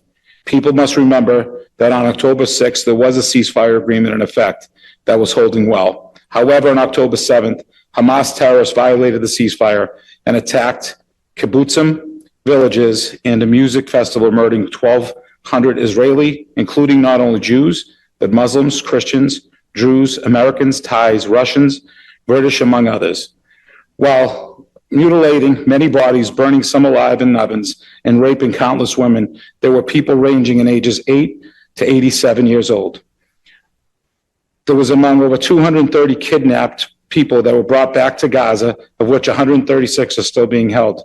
If they are alive, we still have questions. Since as Hamas has not allowed the IRC to visit the hostages, we have no idea how any of them are doing. A ceasefire resolution only gives confidence to Hamas that they are winning the war in the West and makes it harder to get the hostages, the bodies back. Plus, Israel will not accept a ceasefire unless includes a return of all hostages and bodies, as well as leadership of Hamas being sent into exile to country that will accept them. Unless those conditions happen, it doesn't matter how many cities or states or countries vote for a ceasefire, Israel will not accept it. So I think that, you know, whether you believe in it or not, these are messages that come from families of Medford. We have another that was sent that wanted to reach out in the statement. Forgive me that they're longer, but to members of the council and those in attendance, thank you for listening to this statement. The months since 10/7 have been extremely trying for the Jewish community. We experienced a predominantly attack on the brothers and sisters solely because of they are Jewish. It brings back haunting memories of when this was commonplace not more than a century ago. We are slaughtered not for the military advantage, not for political maneuvering, but because we're Jewish. The only thing different today is that there is a country and an army that will push back and defend us. In World War II, during the pogroms in Russia and the inquisitions across Liberia and in uprisings like Farhud in Middle East, we were defenseless. But today, in the first time in 2,000 years, we have the ability to stand up and push back against the Jew haters that are attempting to annihilate us. We have experienced rapidly rising anti-Semitism, including here at home, with genocide chants down the street at Harvard and anti-Zionists who, by definition, call the destruction of the Jewish homeland in Israel. We hear louder and louder every day the warning signals that Jews are no longer safe, coupled with the thousands upon thousands who celebrated our deaths on 10/7. We are scared. We cannot trust our local officials to stand against anti-Semitism, and we cannot trust our fellow citizens when we see them marching in the streets calling for more Jewish deaths. Our concerns are not heard, our safety is ignored. And this ceasefire resolution before you is a symbol that you are telling Jews to once again not push back, not fight for the survival, but lay down and take it. That is what we hear when there are calls for Israel to call off the war against those who started this in the Battle of 10/7. During World War II, we did not have a ceasefire for Nazis or Imperial Japan, despite the horrific amount of civilian death in the war and aggression the Axis started. There was no ceasefire against Al-Qaeda or 9/11, and the worldwide Jewish community will not abide a ceasefire with the Hamas. The common thread here is that cannot be ceasefire with groups whose entire reason for existence is ideological mass murder. The only type of viable, long-term, and durable ceasefire is one where Hamas war-making ability is destroyed. Only then can Israeli lives and security of Palestinians can be free for an Islamic dictatorship. A ceasefire that leaves Hamas in place is a band-aid upon a cancer. It may save some lives in the short term, but guarantees more war, death, and destruction down the road. Hamas officials have promised to repeat the genocide of 10/7 again and again. Israel will be forced to continue to defend their citizens. Hamas will continue to try to kill Jews and hide behind their own Gaza subjects. Jews, Arabs, Israelis, Palestinian, all will suffer until Hamas is no longer poses a threat. And even after this, there is those who are still not swayed by the existential fear of Jewish constituents face. I leave you with this. Why is the council taking such a stand? What is it about this war that is exceptionally different from all the other conflicts raging in the world that makes it worth splitting a community further alienated and already fearful minority just to issue a statement about a handful of these beliefs? How does this serve the interests of Medford residents, and what message do you think will be heard for your actions today? Thank you for listen to these concerns. So I will tell you, I've shared some amazing conversations from my Palestinian friends, that it was a great understanding, something that I will never understand the feelings that you have. I could never. No one here, unless you're Palestinian or Jewish in Israel and understand the situation we're going through. So to minimize that, to minimize that, Can we please, to minimize excuse that, me, if to we, minimize we're that gonna would keep be to one microphone, would please. be Thank you. disrespectful. But I will tell you that there is a ground movement moving forward that I would gladly move forward with my friends that I've now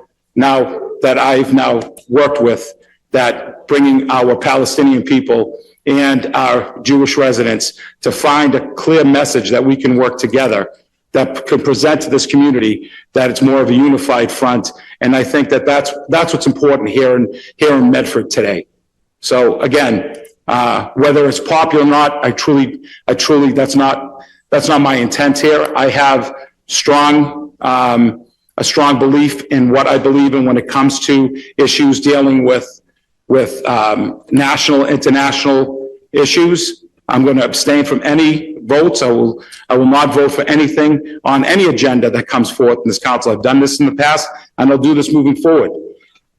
That doesn't mean George Scarpelli doesn't believe in peace. That doesn't mean that George Scarpelli doesn't believe in that there isn't a way to unify our community. But this is who I am, who my residents have requested their information be spread. And I thank you for the time, Mr. President. Thank you, Councilor Scarpelli. I'm going to read a statement that we received, a call here at City Hall from a resident who has to make a statement in support of 24035, resolution in support of a ceasefire in Israel and Gaza. The caller is a Medford resident of over 15 years, married to an Arab American, and mother of 2 children, are also of Arab heritage. She supports the resolution filed by Vice President Collins for a ceasefire in Israel and Gaza. She has friends directly impacted who have lost dozens and dozens of family members. A ceasefire is what's best for all people and would prevent wider escalation of wars and suffering in the region. The caller asked him to remain anonymous for the safety of her family. So, we've heard a number of opinions tonight. We are going to hear opinions that we disagree with tonight. Votes are going to be taken that we may disagree with tonight. I deeply ask everyone to respect the rules of the council, my role as chair, and we're going to try to hear from everyone. We're going to go, there's no end point. I've been here till 2:30 in the morning before. Maybe we'll be here tonight if everyone in this room wants to speak for 2 minutes. But when we speak, we're going to listen for 2 minutes. I'm going to give a 30-second warning. And I really please ask folks not to interrupt or try to disrupt the speech of anyone. Again, we are going to hear things that we disagree with tonight. I stand here very often and hear things I disagree with. And I do try my very, very best not to react. And I ask just that we hold that level of respect for everyone as they speak tonight. We'll hear from everyone. A vote on some motion will be taken on this resolution, and that will be how this process goes. So, as I said, we can have folks line up here at the podium if they would like to speak. We will alternate also with Zoom. If people are on Zoom, please raise your hand on Zoom. And we will go back and forth between the podium and Zoom as hands are raised.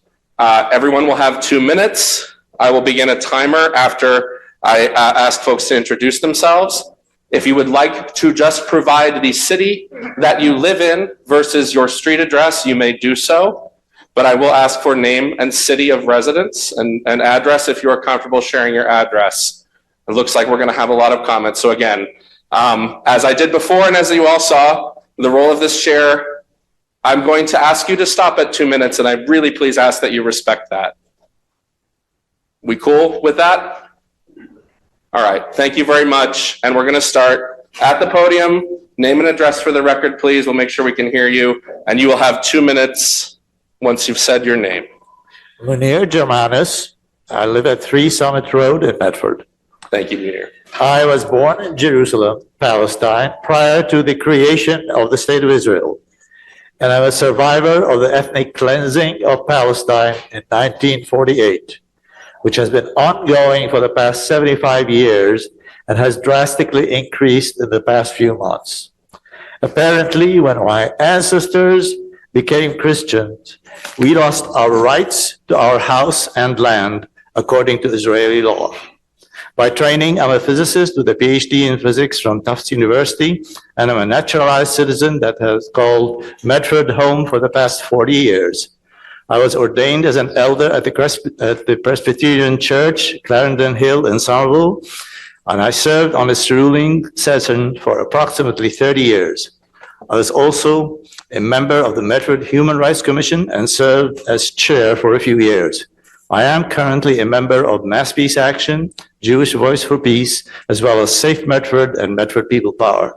I'm here tonight to urge each and every member of this council to support this resolution, which is aimed at ending the nightmare in Gaza and Israel with a huge number of bombs, missiles, and drone attacks that our government is funding from our tax dollars. This is a human rights issue that concerns all of us in this room, in this city, and in this country. 2 months ago, I contacted our Human Rights Commission to discuss issuing a statement about this conflict and its effect on our community, similar to what other human rights commissions in neighboring cities have done. But the commission was not allowed to even discuss this without permission from the city solicitor. 10 seconds. I'm grateful that this council is not restricted in this manner and thankful for the opportunity to discuss this in a public forum. Thanks again for allowing me to speak tonight. And once more, I urge and implore you to vote for this resolution. Thank you. Thank you.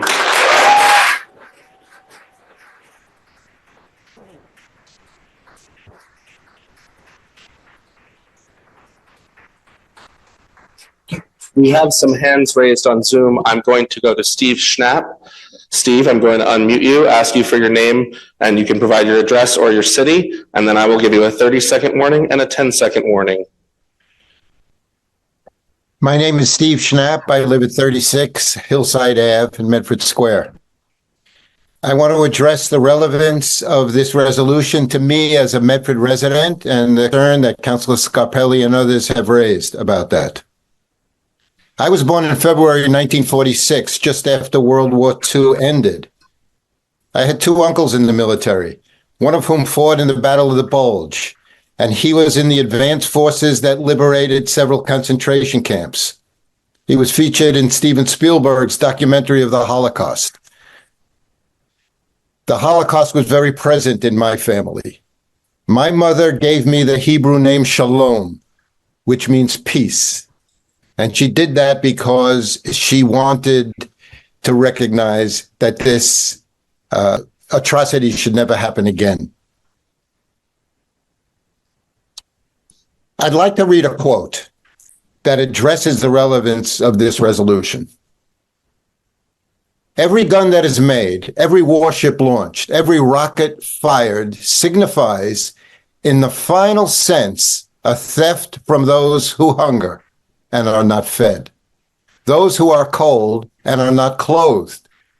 The world in arms is not spending money alone. It is spending the sweat of its laborers, the genius of its scientists, the hopes of its children, the hopes of its children. The cost of one modern heavy bomber is this: a modern school in more than 30 cities. It's 2 electric power plants, each serving towns of 60,000 population. It is 2 fine, fully equipped hospitals. It is some 50 miles of concrete pavement. We pay for a single fighter plane with 500,000 bushels of wheat. We pay for a single destroyer with new homes that could have housed more than 8,000 people. Steve, thank you very much. That was Dwight David Eisenhower. Thank you, Steve. We're going to go to the podium. Name and address for the record, and then I'll give you 2 minutes. Nyla Germanas, 3 Summit Road, Medford, Mass. Thank you. You have 2 minutes. I have been a resident of Medford for 40 years. My children went to Medford public schools and graduated from high school there. I was born in Lebanon and came to Tufts University as a graduate student. I have been a U.S. citizen for 40 years. In 1982, I planned to visit my parents with my infant, but was urged not to travel because within 4 days of the Israeli invasion of Lebanon, the Israeli army had occupied my village, a Christian village halfway into Lebanon, near Beirut, surrounded by Muslim and Druze villages, where we lived in harmony with our neighbors. The Israelis came to divide and conquer. Daily, they would bomb the neighboring villages and would tell people in my village to hide, expecting retaliation. My brothers fled with their families, and we were scattered in different parts of the world. My uncle stayed with my parents to take care of them, but he died during one of the Israeli bombings. My parents had to leave home, taking very little with them. Every home in our village was destroyed. Our home was hit by 18 rockets. My mother died, never saw her home again. My mother-in-law died alone in a nursing home, having been displaced twice, once in 1948 from her home in Jerusalem, Palestine, and then they were brutally forced by the Israelis. My children grew 30 up. seconds. My children grew up yearning for family presence in their lives. Israel destroyed entire neighborhoods, hospitals, schools, and shelters in Gaza. What happened to us cannot be compared to this horrific assault on Gaza.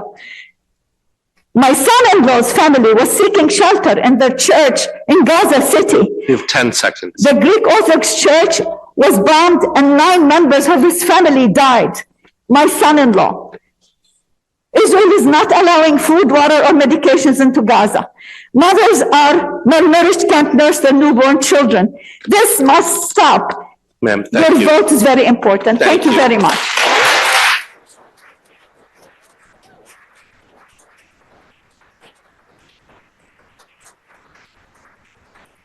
I'm going to go to Kate Wall on Zoom. You will have 2 minutes. Please provide your name and city or address for the record, please. My name is Kate Wall. I live at 71 Winchester Street. I'll be really brief. I just want to say I completely support this resolution and hope that the council will as well. I think the stories of these people we've heard so far speak for themselves. That's all. Thank you, Kate.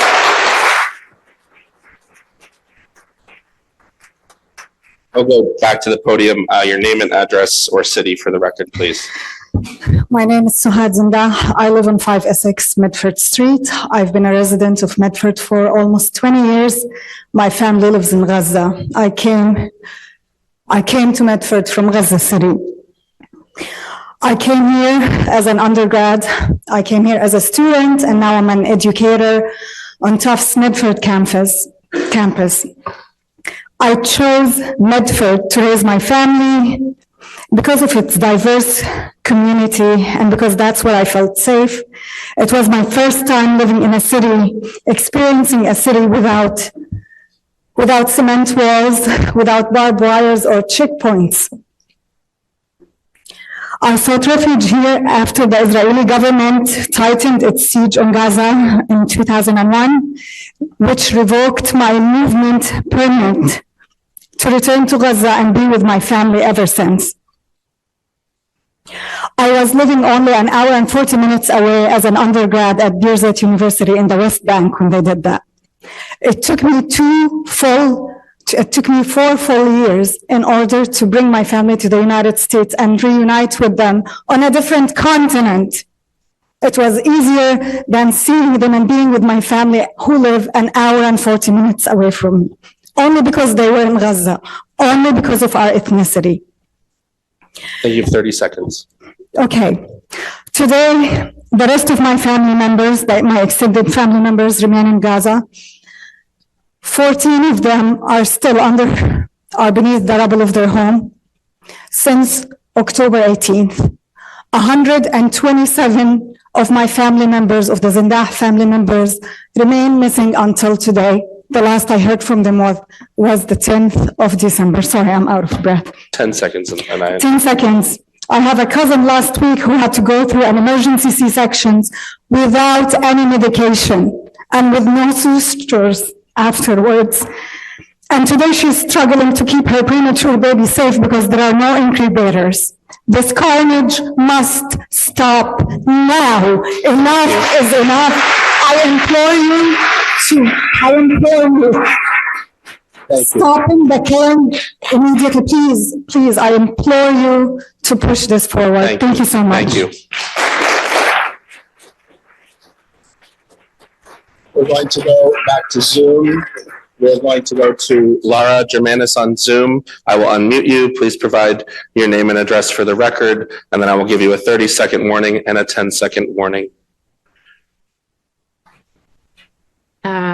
Hello, and thank you. My name is Lara Germanis, and I am a resident of the city of Malden, but I grew up in Medford. I'm a physician, and I am also have worked in humanitarian crises. I grew up going to the Medford public schools, and there I experienced anti-Arab racism, which was scarring. At a magnet school with a diversity curriculum, anti-Arab racism was so normal that it wasn't even considered racism. My father, whom you heard from tonight, didn't even tell me I was Palestinian to protect me from that. It is this deep anti-Arab, anti-Muslim racism that is being blasted by our nation's most powerful publications and politicians, like the New York Times that just printed a piece calling Arabs insects, that is being used to justify genocide in Gaza right now, killing over 11,500 children and orphaning 19,000.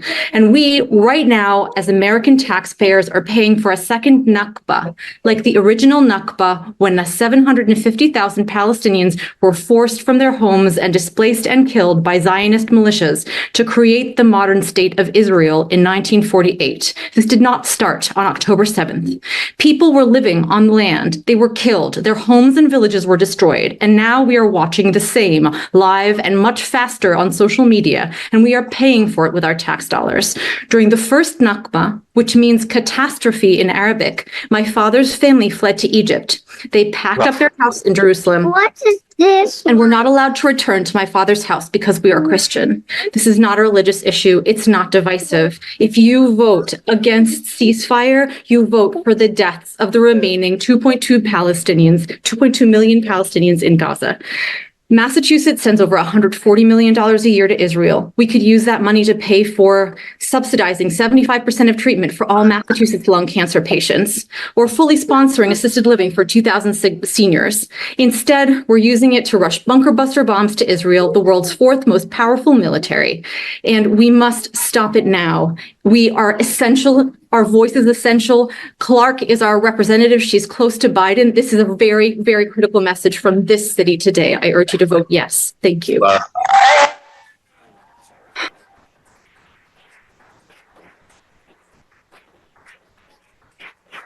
We'll go to the podium. We're going to go to the podium. Eileen Lerner, name and address for record, please. My name is Eileen Lerner. I live at 9 Adams Circle in Medford. I'm here to represent the group Safe Medford. But before I read the statement of our group, I just would like to say that my family was destroyed by the Nazis. My great-grandparents, my great-aunts, my great-uncles, my cousins, they're all gone in Auschwitz. But I stand here in solidarity with the Palestinian people.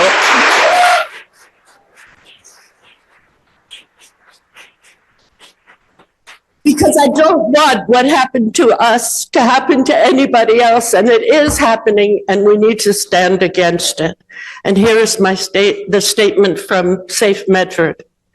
Safe Medford works to promote physical and emotional safety for everyone in Medford. We are deeply disturbed by recent incidents of anti-Semitism and Islamophobia in our city and region. These incidents, whether swastikas painted on sidewalks in Medford or the shooting of Palestinian college students in Vermont, reflect growing religious, ethnic, and national animosities that are being fueled by the violence against civilians in Israel and Palestine. Thank you, Eileen. 30 seconds. This conflict is exacerbated by the supply of sophisticated weaponry funded with our tax dollars. We cannot stand aside as though this conflict does not concern us. we of Safe Medford deplore the killing of innocent civilians wherever it takes place. Safe Medford calls on the Medford City Council to join the growing support for an 10 immediate seconds. and lasting ceasefire in Gaza, the release of all hostages in Gaza, and prisoners in Israel, urgent deployment of humanitarian aid in the region, and to denounce all acts of anti-Semitism and Islamophobia here in Medford and beyond our borders. Thank you. Thank you. Thank you.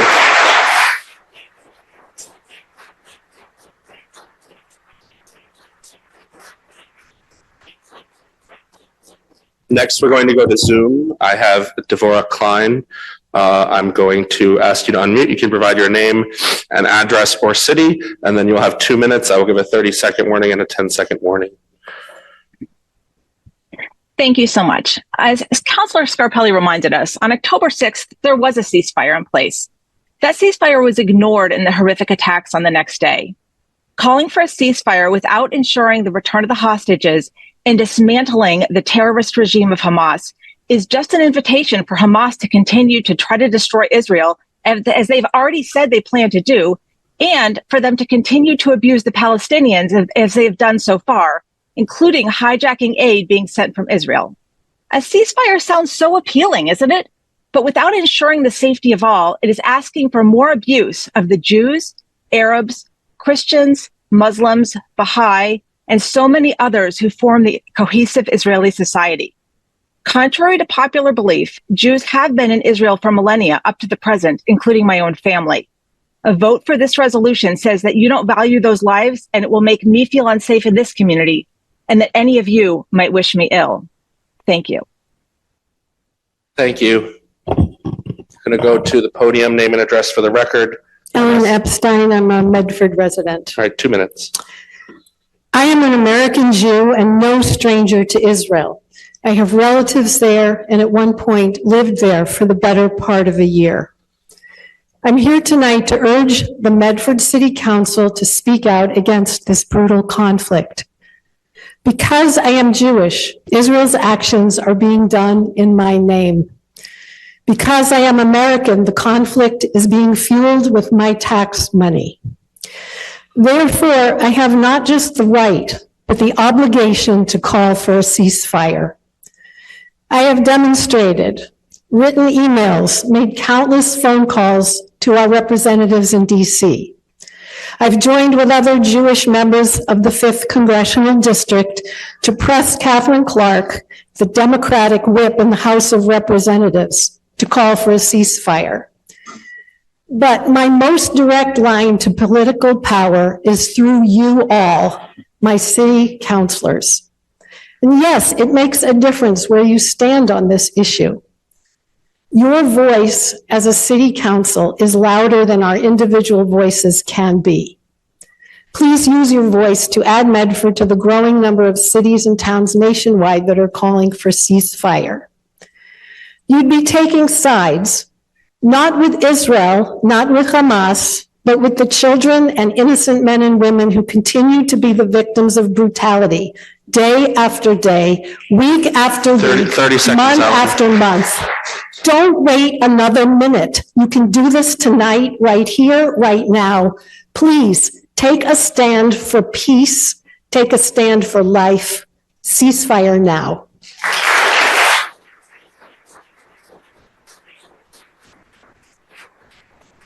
Thank you. We have a hand on Zoom. I'm going to go to Kate on Zoom. Kate, please provide your name and address for the record. I will give a 30-second warning and a 10-second warning. Hello, my name is Kate Ryan, and I am on Warren Street in Medford, and I am not at the city council meeting because as an autistic person, the environment is too hellish. And I am thinking about my brethren in Palestine right now who are suffering so much more. This is a mass disabling event. We should not be supporting this. We need peace. We need it now. And I would like you to all think about the fact that in the past 2 hours we have been at this city council meeting. Approximately 10 children in Gaza have been killed, and that is all. Thank you.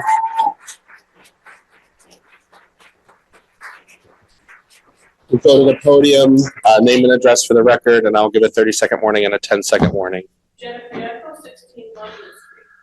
I'm here to speak in favor of the ceasefire resolution for the Medford City Council. We must raise our voices locally. Our elected officials at the federal level, frankly, have failed us. While they have and haw, people across the country, though, are speaking out.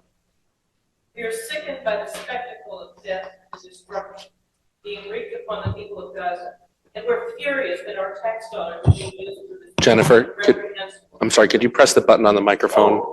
You may have tapped it off. Oh, okay. I don't need to start over, do I? No. Well, we heard you. We'll get it for the record. And we're furious that our tax dollars are being used for this morally reprehensible purpose, especially when there's so much need here at home.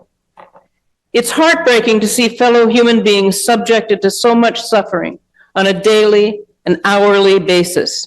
Tens of thousands have been killed and injured, children orphaned, the land destroyed, leaving a scorched earth where starvation and disease are now rampant. Is this what we want to do with our tax dollars? Today we're saying no, not on our watch, not in our name, not with our money. If our leaders at the federal level don't have the backbone to act, let the cities and towns of our country be the moral voice of the nation. Neighboring cities of Cambridge and Somerville have already taken a stand, and I urge you, let us join them. The United States has the power to stop this carnage today, simply by cutting off funds and demanding an immediate ceasefire. Please, please be our voice and speak out for an immediate end to this gross misuse 30 seconds, of Jennifer. our public resources. Ceasefire now. Thank you. We're going to go back to Zoom. I have Grace Parker on Zoom. Grace, I'll unmute you, ask for your name and address, and I'll give you a 30-second warning and a 10-second warning on a 2-minute time limit. Go ahead. Hi, again, Grace Parker, Bell Ave, Medford. I'll try to be quick. I just wanted to say that I definitely agree with supporting this resolution. The atrocities in Gaza are, so many people have already spoken to this, and I want to say thank you to the people that spoke about their personal experiences, and also that I'm just so sorry that you are in this position, and that so many people have failed you and failed our communities. And that's really the crux of it. I don't want to take up too much time, just that I support this, and I think you should all vote yes.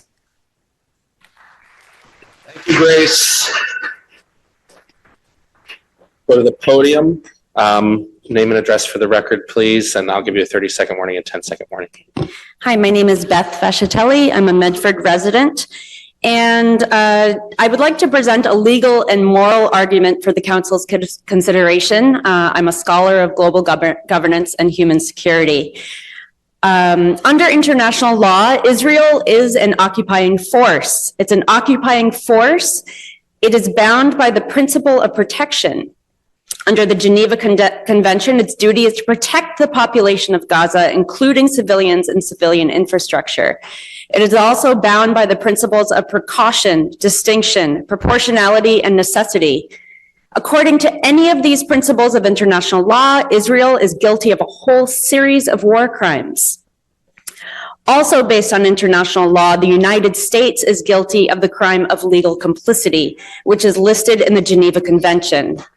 Complicity under the Genocide Convention is a crime. It is legal complicity because it involves active support of a UN member state that is committing war crimes.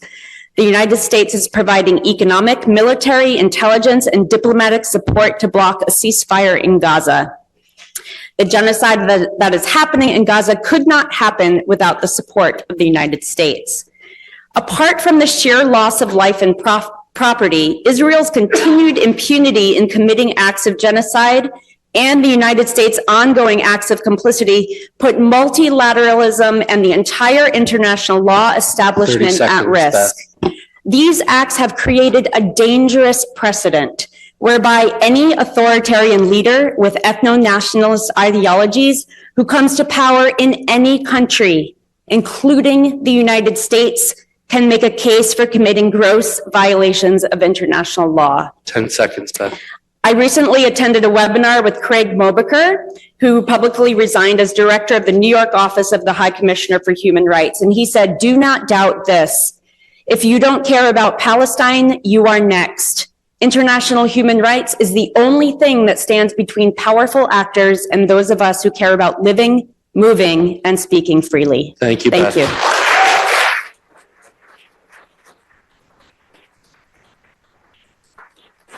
I'm going to go to Zoom. We have Marianne Vidala on Zoom. Marianne, I'm going to unmute you. Please provide your name and address or the city you live in, and I will give you a 30-second warning and a 10-second warning. You have 2 minutes. Hi there. I apologize. My light isn't working in my room. Lifelong person of Medford. I live on Central Ave. I am here today demanding a ceasefire. I refuse to take part in something where we're going to call people collateral damage. What we're seeing is not propaganda from Palestine. We are seeing murder. We are seeing genocide. We are seeing children crying. We are seeing mothers and fathers losing their kids. We are seeing the wipeout of a whole demographic of people, and I can't sit by and just swipe up on a social media app for distraction anymore. Ceasefire now. Thank you. Going to go to the podium, name and address for the record, and you will have 2 minutes. I'll give a 30-second warning and a 10-second warning. Thank you. Ellie Strasfeld, West Street in Medford. I came here to commend the City Council. I intended to commend the City Council on this resolution and to speak out in favor of it. I believe Israel has a right to exist. I believe Israelis should not have to exist under the threat of Hamas. And because of that, I do not believe that an immediate ceasefire is justified, notwithstanding the heartbreaking stories, and I truly mean heartbreaking stories I hear from my Medford neighbors. However, I absolutely do not believe that Israel has clean hands here. And I absolutely believe, as the resolution stated, that an enduring ceasefire is critical and a movement back to a two-state solution is critical. So I was thrilled to see that that's what the resolution said. I have to say, I am appalled that I come here and the resolution now is so dramatically different in tone than what was originally posted on the website. I implore the City Council to please move back to the previous resolution that was posted publicly and that people had an opportunity to review. It stands for something this entire city can get behind, I believe, and that is that we all need to work toward an enduring peace. We don't need to have disputes about definition, about history, the historical context that Councilperson Collins shared was good context, but completely incomplete. And I'd ask that part be stricken and that this council reverts to the version of this resolution that was previously before the council. Thank you. Thank you. I'm going to go to Zoom.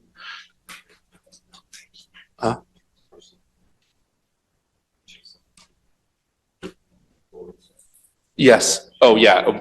Sorry, Susan, we can't have, there's a flag, there's a message on there. We don't have flags or signs in the chamber. Pardon? There's a message on your, yes. Oh, pieces, okay. Sorry. If you could hand it to Eileen for a minute, but I am going to go to Zoom first. We have Amina Awad on Zoom. Amina, I'm going to unmute you. You can say your name, address, and city, and I'll give you a 30-second warning and a 10-second warning on a 2-minute timer. Floor is yours.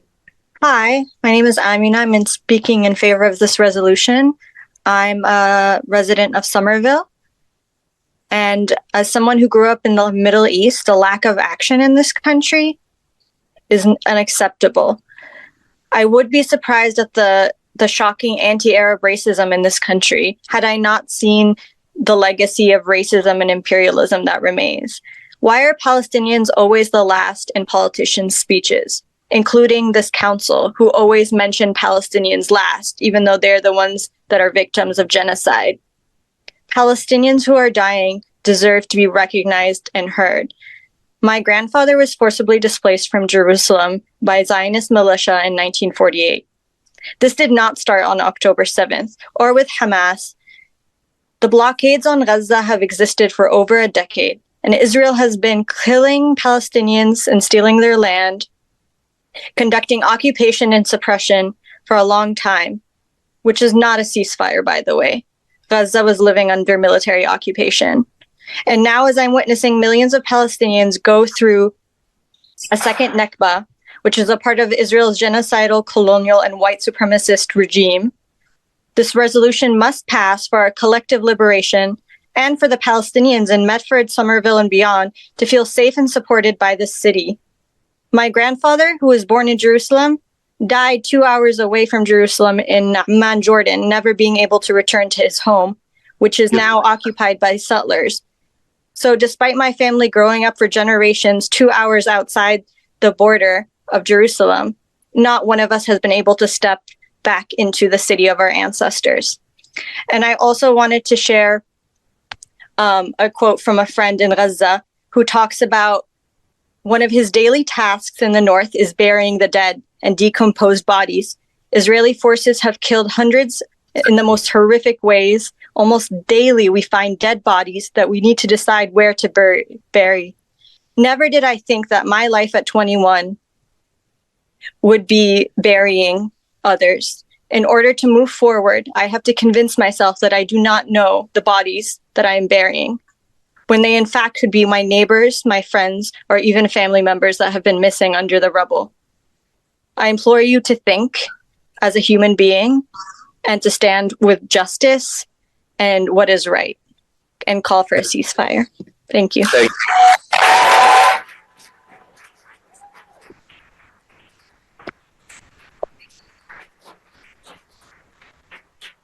We'll go to the podium and thank you. Hi, Name and address for the record, 2 minutes. Yeah, my name is Susan Gerard. I've been living in Medford. I live on Farragut Ave. I've been living in Medford for 40 years. I'm Jewish. I'm a mother and a grandmother. And my message is really simple. As people have stated, out of the 27,000 and growing children that have been killed under these bombs that our tax dollars are supporting, well, out of the 27,000 people, over half of them are children. I cannot believe, for anyone who believes that the safety of Israel is important, I cannot believe that you are safe when you kill other people's children. And that's my statement. Thank you. Thank you.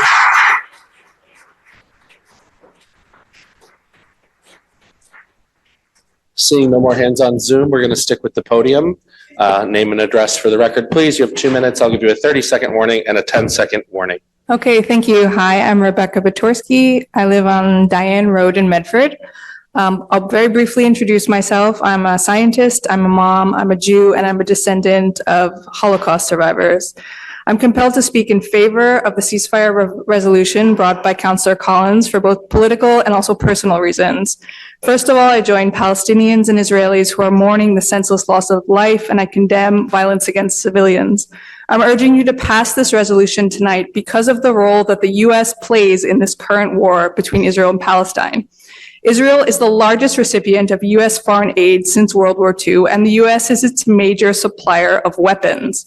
The U.S. therefore has a huge leverage to de-escalate this current crisis, and if it doesn't, this catastrophe may escalate into a greater war in the region and causing more civilian deaths.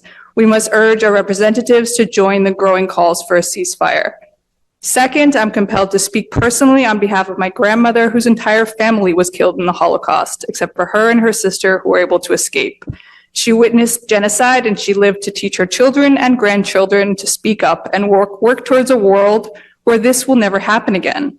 When I read that entire families in Gaza are being killed and that others are being displaced for the second and third time from their homes, I know that my grandmother would not want this done in her name, and I would not want this done in mine. Thank you. Thank you.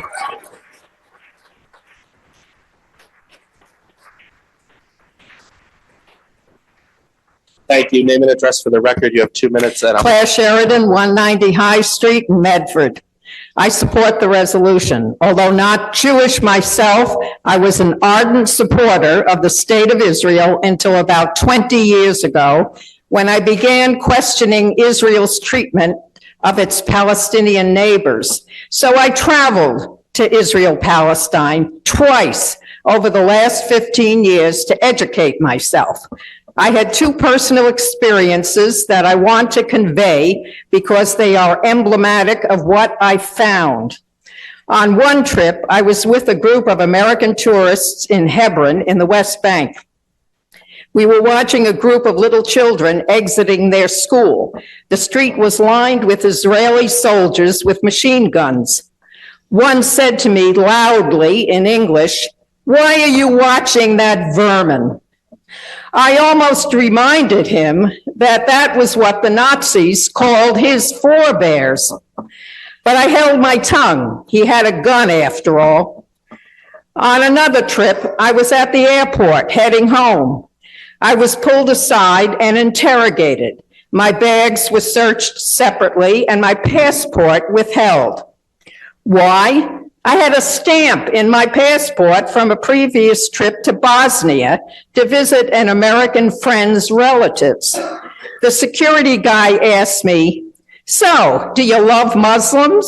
You have 30 seconds. He wanted to know the names of the people I visited in Bosnia and the names of my friend in the US. I responded sweetly that my Bosnian friend's husband was Jewish. The official became very angry and shouted something I won't repeat. I responded, "Only in America." He let me catch my plane. You have 10 seconds, Claire. Thank you. Thank you.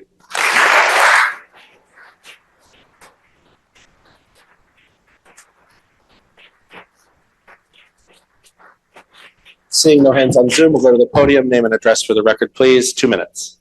Hi, my name is Anna Meyer. I live at 6 Douglas Road in Medford, and I'm a member of the Unitarian Universalist Church of Medford. I'm here tonight to urge you to vote for the ceasefire resolutions with the amendments proposed by Councilor Collins. I believe that passing this resolution will have 2 incredibly important impacts on our community. First, passing this resolution is an affirmation that Medford is a community that values all of its residents. Ruth Wilson Gilmore tells us that where life is precious, life is precious. What she means by that is that when we intentionally create communities that affirm that the life of every person is meaningful, all people have the capacity to thrive. The death count in Gaza has surpassed 27,000 individuals that we can count. At least 10,000 of those deaths are children. Thousands more are displaced without access to food, clean water, or medical care. Passing a ceasefire resolution affirms that Medford is a community that opposes this needless violence. And it also affirms that Medford is a community that believes that the life of our Muslim and Arab siblings, as well as all of our neighbors that have experienced state-sanctioned violence and the harms of colonialism, are precious. Second, passing this resolution puts important pressure on our federal elected officials who can use their power to call for a permanent and immediate ceasefire. This resolution will put pressure on Representatives Clark and Senators Warren and Markey to end the current humanitarian crisis. It will also put pressure on them to vote against the legislation that's currently before the Senate that will provide an upwards of $14 billion in military aid to Israel. And this will help ensure that our tax dollars do not go towards intensifying a genocide. So with that, I urge you to pass a ceasefire resolution tonight so that we can affirm the preciousness of the lives 10 seconds. of all of our neighbors and to use our voice to call for an end to this violence. Thank you. And I apologize for missing the morning.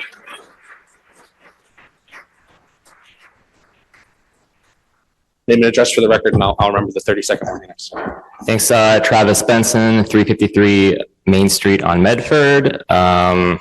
I am aware this is a scarf and not a keffiyeh. I'm doing my best, but I am here to support the resolution as it is currently amended for ceasefire.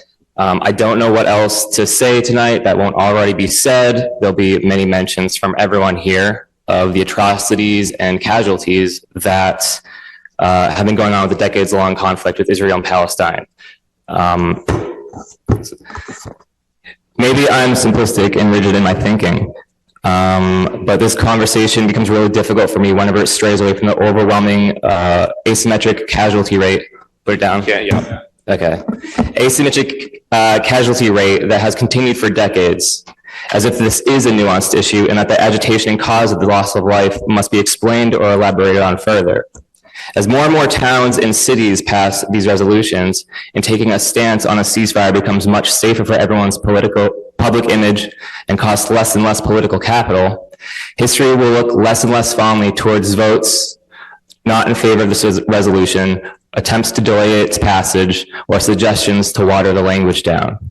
I've witnessed in person other city meetings that have already taken votes on a ceasefire, and I would just like to note that it is very obvious to everyone watching, and will be even more obvious tomorrow, of the strong dissonance and disconnect that exists between the visible turnout in this room versus the passivity and appeasement that exists in all of tonight's floor speeches. We must always recognize that 30 seconds, Travis. Gotcha.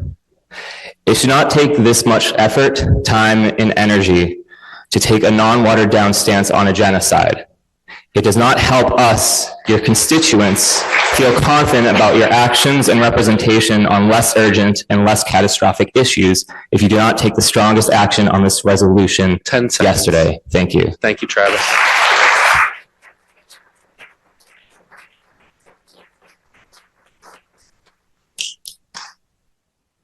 Name and address to the record. I'll give a 30-second warning and a 10-second warning. My name is Sharon. I live at 14 Winter Hill Road in Medford. And I've lived here for about a year and a half, and I really like it. I'm working with the group Medford for Palestine to organize our city around this resolution. I don't pretend to fully understand the deep complexities of the Israel-Palestine conflict that's been going on for decades, and I'm not personally implicated in it because of my religious or ethnic identity. Therefore, I'm immensely privileged and obligated to educate myself, hold space for others, and stand up for peace. Nobody in this room is under the illusion that Medford's resolution will put a stop to the violence overnight. However, I believe with every piece of my heart that many small actions can coalesce into something substantial that our federal government might actually listen to. That means we must take seriously our local actions on global matters, not dismiss them as beyond our scope. These are the stepping stones with which we build a world we truly love and believe in and can trust to hold our future generations. I hope we pass a ceasefire resolution tonight. I hope that our collective actions shake the U.S. government out of the nightmare that it is perpetuating by supplying bombs, weapons, and our tax dollars to fund Israel's militant campaign, which is destroying Palestinian lives under the false pretense of protecting Jewish ones. We are all watching a genocide unfold on every screen we look at all hours of the day, every single day. We cannot do nothing. Palestine deserves peace. Peace requires freedom. Free Palestine, ceasefire now. Thank you.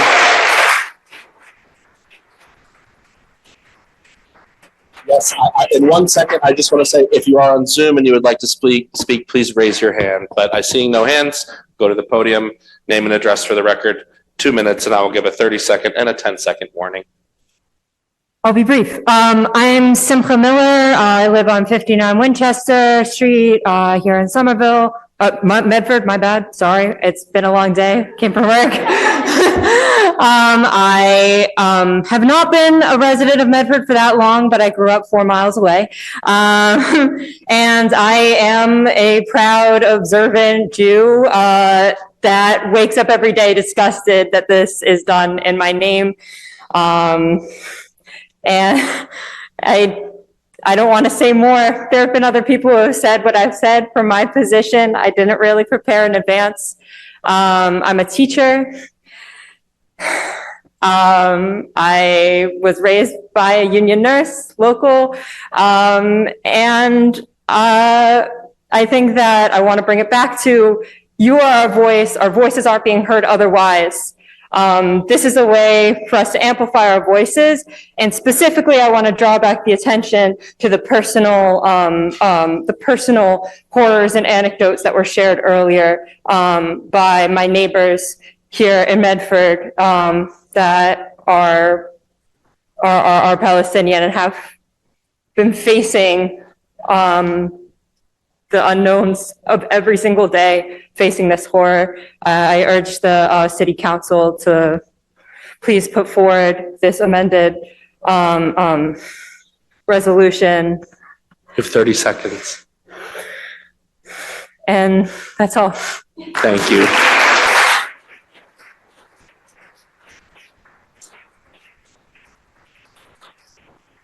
Hello, name and address for the record, please.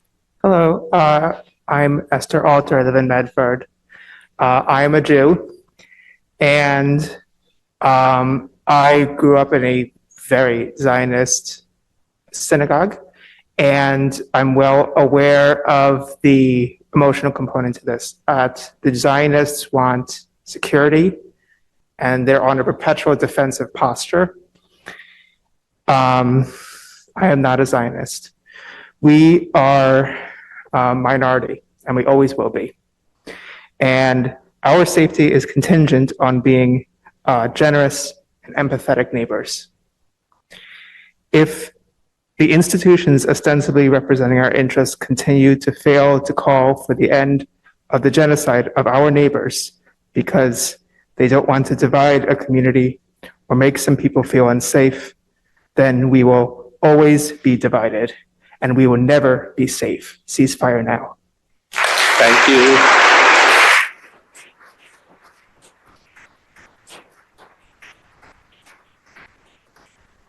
Name and address for the record, please. You have 2 minutes. Deborah Cooper, 112 Lawrence Street, Medford. I stand for the sanctity of human life and culture, and I admire the courage of this council in bringing this motion forward. Beloved American poet Maya Angelou has said that of all the virtues, courage is the most important because without it, no other virtues can be performed consistently. How do you build the courage to stand up to injustice? You start with something small, like a weightlifter who begins with a few pounds and builds up to 100. You stand up against injustice and it feels good, so you do more. 6 years ago, we stood up against injustice and the Muslim immigration ban, and that felt good. Along with many Medford residents, I ask this council to show your courage by passing the ceasefire resolution. Free Palestine, ceasefire now. Thank you.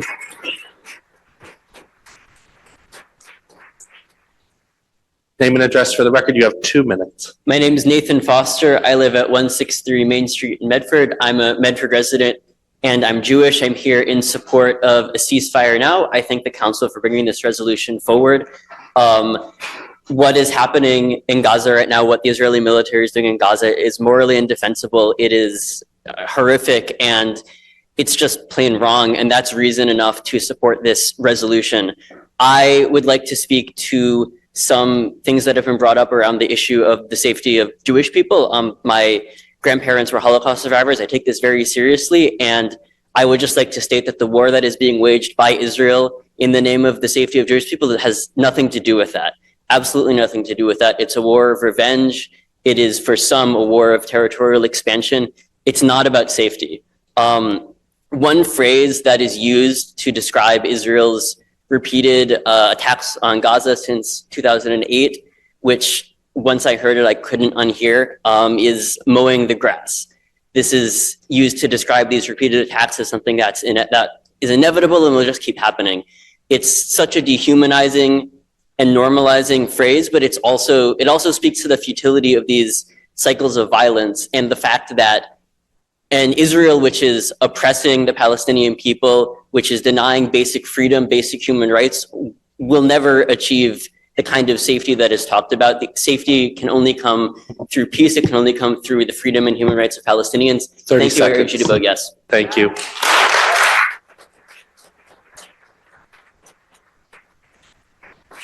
Name and address for the record. You have 2 minutes and I'll provide 2 warnings. Thank you. Benjamin, 76 Marion Street, Medford. I'm a recent New Medford resident. I appreciate the resolution bringing forward today, and I want to speak in support of it. I don't have any personal ties to Palestine or Israel, but like many here, the events unfolding since October 7th have deeply impacted me. the ongoing killing in Gaza and the West Bank, the displacement of an entire people from their homes without a safe place to go, without enough food, water, medicine is horrifying. And as a resident of this country, I feel the responsibility to speak up today because the US is not just a powerful player in this conflict. It doesn't have just leverage. It is, alongside Israel, the main perpetrator of the suffering of the Palestinian people. It is with US bombs and US fighter jets that the Israeli military has killed more than 27,000 Palestinians. It is our administration that has and continues to fund this war. It is our administration that stands alone in the world in vetoing one ceasefire resolution after another in the UN Security Council. It is our administration that 2 weeks ago suspended all funding for the main UN organization providing humanitarian aid to the people in Gaza, the UNRWA. Our elected administration is not just a bystander to this genocide, but an active participant that is able to stop this war tomorrow if it wants to. That's why I think it matters that cities like Medford pass a ceasefire resolution. It demonstrates to our community, in particular its Muslim, Arab, Palestinian, as well as Jewish and Israeli members, that we care about their lives and that of their relatives, friends, colleagues, that we fully condemn the loss of life, the complete destruction of housing and basic human services and goods in Gaza, that we value all human life, that we want everyone to feel safe here and to feel comfortable to speak up. And it demonstrates to our government that the city of Medford does not stand behind the support of the ongoing genocide, that we stand for peace and immediate ceasefire now. The more cities pass resolutions like this, the higher will be the pressure on Biden to stop this war now. Thank you. Thank you.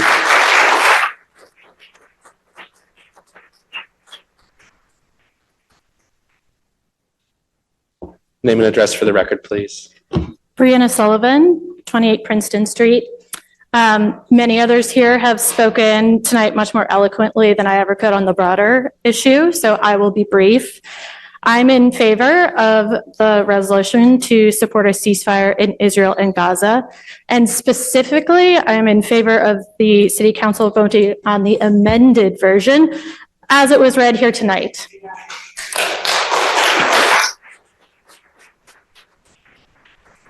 As the amended version was being read out loud, I was reading the original version along, following line by line, and I noticed every change that was made, and I support them all.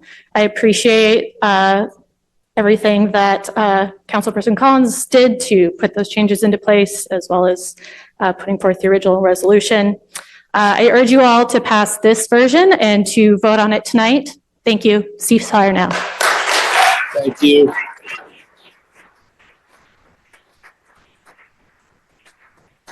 Name and address for the record, please, or the city. Hi, my name is Bree. I live at 31 Gleason Street in Medford. I came here tonight because I'm a Medford parent. I have 2 children, ages 2 and 6. And my youngest, she goes to a home daycare, and her daycare teacher is Palestinian. And every day that I drop her off and pick her up, I see her face. It's puffy, she's hiding it, but I know that she cries daily while trying to take care of these children. And so I'm here just holding her in my heart, honestly. And I had this whole thing that I was going to read that I read earlier at the rally, but the personal testimonies from these people back here is more powerful than anything I could ever say.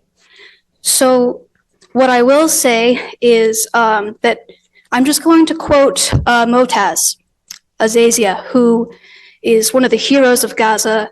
He has more followers than the President of the United States as a result of all of this.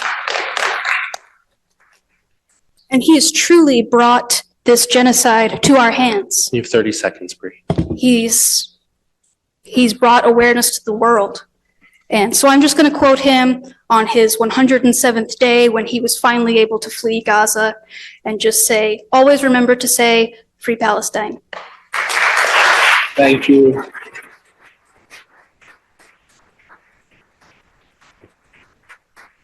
Hello. Name and address for the record, please. You have 2 minutes. Hi, my name is Eric Fox. I live at 10 Revere Place. I first of all, foremost want to thank the Councillor Collins for bringing forth this resolution calling for a ceasefire.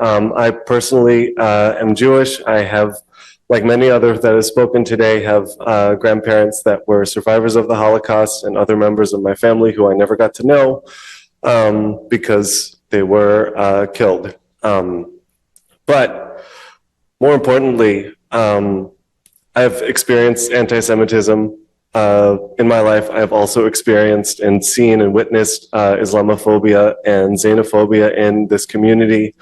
And so I applaud the council for bringing and talking about this issue, and just hearing all of these stories tonight, hearing everyone and hearing how this conflict has been affecting them personally makes it clear that this is not purely a national issue that should be ignored by a local city council. It's not something that doesn't qualify as a local Medford issue. This clearly is a Medford issue that is affecting its residents, and in a very deep and personal way.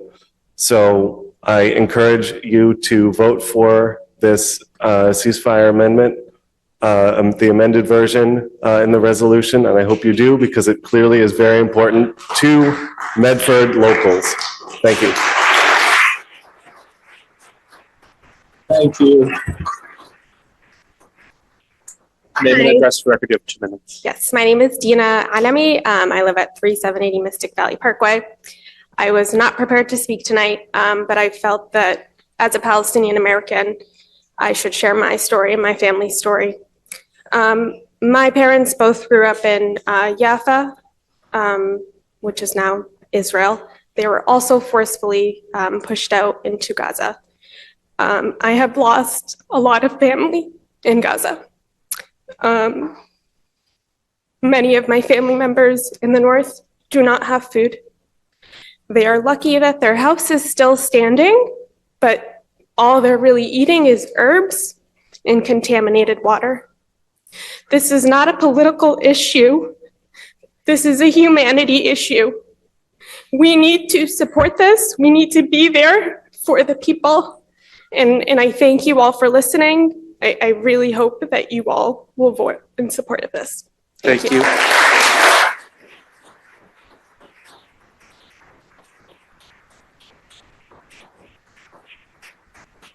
Name and address for the record, you have 2 minutes. Thank you. My name is Harlan. I'm from Somerville. I grew up in the area. I've been going to day things at Tufts all my life, and my mother and I have been lived in Somerville with my brothers for over 50 years. And my mother had to flee when she was a child because of what was going on over there. And every time I go back to Palestine to visit, I get harassed. I don't care, you know, my American passport, my father being an American army soldier, and all my uncles on his side, I still get harassed 4 or 5 hours. One time I called my mother up, you know, and said, "Ma, they're going to put me on a plane." My mother was standing on the other side of the wall to get out of the airport. And I was like, "Mom, they're going to put me on a plane." That's what I thought they were going to do to me. And it's so scary to see when you go there to see the tear gas going off and having to run into a store in the neighborhood in Ramallah because somebody did something and I don't know what they did. My relatives have been arrested and imprisoned for years. But you know what the most important thing is? Even the poorest Palestinian, you go and visit. Like Claire was saying, Claire has come with me several times to Palestine. And they took her in. I thought she was more family than I was. That's how the Palestinians, they may not have water coming out of their faucet. But you know what? You'll have a nice bed to sleep in and a meal fit for a king and queen. 30 seconds. So I just want to say, I hope that you do like Somerville does and Cambridge does, and quick action, which was great, and vote for a resolution, ceasefire now, free Palestine. Thank you.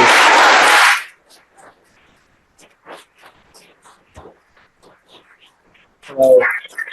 Your name and your city or your street address for the record. You have 2 minutes. My name is Emma, and I'm a resident of Somerville who went to university and then lived in Medford for 8 years.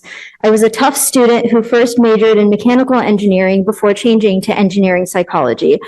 I would like to remind you all that in addition to what everybody else has said, this resolution is relevant and important because there are scientists and engineers in our area, including those who work at Elbit Systems in nearby Cambridge, who work in support of Israel. It is our responsibility as American taxpayers and residents of the greater Boston area to take responsibility for our role in the genocide and call for a ceasefire. Thank you. Thank you.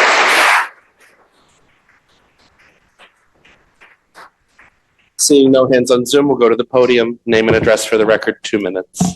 Hi, I'm Karina. I live at 34 William Street, Medford. I just want to make sure that regardless of whether this resolution passes, those that decide to not vote or vote no realize what side of history they are standing on, and that is the one that supports genocide. And I hope that your consciences do not forgive you, and that the people of Medford, along with I, do not I would forget. just ask you to direct your comments to the chair. Okay. The chair also. Thank you.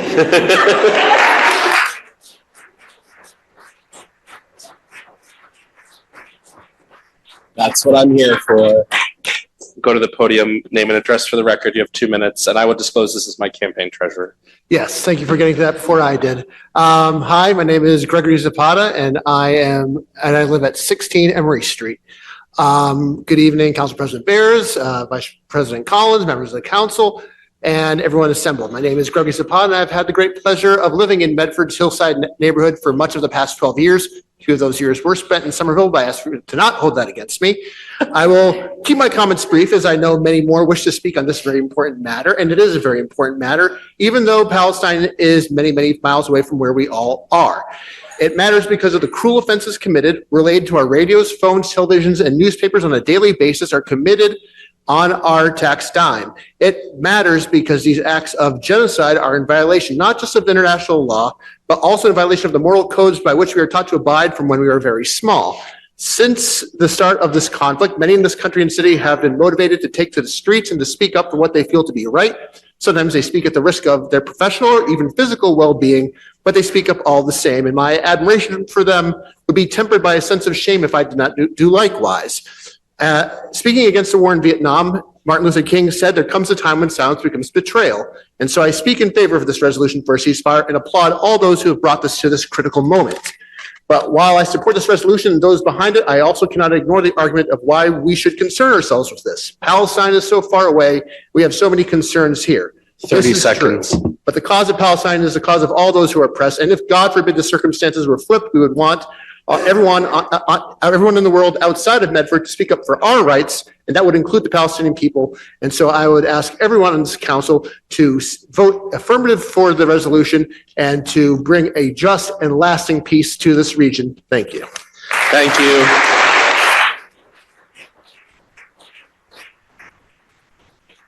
We do have someone on Zoom. I'm going to go to them, and then I'll come right back to you. On Zoom, I have Sharon Diesso. I will unmute you, Sharon. You'll have 2 minutes, and I will give you a 30-second warning and a 10-second warning.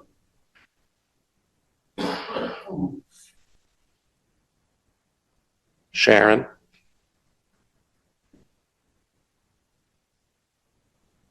Sharon, I'm going to come back to you. We'll go to the podium. Sharon can, okay, sorry. Hybrid gets a little rough. Sharon, I just unmuted you. Do you need to accept it?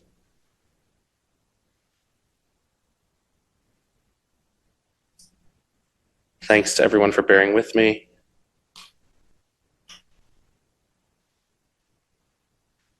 Sharon, I'm going to have to come back to you. We'll go to the podium. Name and address for the record. You have 2 minutes. My name is Raviv, and I live on Pinkham in Bedford. I'm here as a member of the Medford community and as the grandchild of people who fled violent anti-Semitism in their home countries. It is not my place to speak of the experiences of living under 75 years of violence and occupation. I urge you to hold those testimonies which have already been shared here today with the weight and compassion they are owed. I'm here because my Jewish values compel me. To suggest that opposing the genocide being exacted by the state of Israel is anti-Semitism is not only logically inconsistent, it is offensive and dangerous. Months ago, after the death of Mahsa Amini, Iranians took to the streets to condemn the Iranian government. As many in the US joined in support of the rallying cries of women, life, freedom, they did so free from accusations of Islamophobia. And yet now, as we stand here calling for a ceasefire, we are met with accusations of anti-Semitism, of implications that ceasefire will jeopardize the safety of Jewish residents. I urge the City Council to reconcile with the hypocrisy of these accusations, of accusing a Jewish city councilor and an overwhelming number of Jewish residents here today with anti-Semitism. To insinuate that supporting an end to violence will create division in our community, I challenge you to consider what version of unity and peace is being disrupted. For the Palestinian members of our community, that peace never existed to begin with. For non-Jews afraid of accusations of anti-Semitism, I stand before you as a representative of the millions of Jews here in the US, in Israel, and around the world who are supporting a ceasefire and an end to occupation. 30 seconds. For those who support ceasefire, please know that the Jewish members in this chamber and around the world stand with you. Thank you. We're supporting a ceasefire and an end to occupation. 30 seconds. For those who support ceasefire, please know that the Jewish members in this chamber and around the world stand with you. Thank you. I see that you're unmuted, and I will give you a 30-second warning and a 10-second warning. You have 2 minutes. Thank you, Council President Bears, and I am speaking from my heart and from my head at this point. Council President Bears, I feel that I have been around a lot longer than many of the council members and some of the people who are in the chamber this evening. I have seen wars, mini wars, grand wars. Very luckily for Americans that they were on opposite sides of the world. My very dear friend whom I grew up with, married an Israeli. She lives there now. She said it's absolutely horrible scene. She had a peaceful week, but she said, we don't know what will happen tomorrow. This war internally, you must know, has been going on for centuries. I definitely commiserate with anyone who is a victim of war, especially at this time in history. It's 2024. Some of these people are living back in ancient history. I haven't quite decided yet, with my age, what is a real good resolution for any war. Israel has had ceasefire before and still has been subject to bombings. Sharon, you have 30 seconds. Thank you. People are getting killed in Palestine, but only one person tonight, may I say, one person, in not in explicit terms, mentioned the word Hamas. Israel is not at war with the Palestinian innocents. It is at war with Hamas. I believe that part of this could be a ceasefire. There are grand talks going on right now, even as we speak. Palestine needs to ask Hamas to leave. Then the rest, I think, can very nicely fall in place. I respect all your wishes. Thank you. Thank you. Palestine needs to ask Hamas. Welcome to the podium. Name and address for the record. You have 2 minutes. I'll give a 30-second warning and a 10-second warning. My name is Elisabeth Henley. I live at 28 Princeton Street in Medford. Thank you to everyone who has already spoken. Thank you to the council for bringing this resolution forward. The only thing I have not heard explicitly said yet is that Israel has been indiscriminately bombing Gaza, where the hostages also are, that they are saying that they are worried about. And so I urge the council to not fall for a disingenuous distraction technique to try to delay the vote. Ceasefire and free Palestine. Thank you.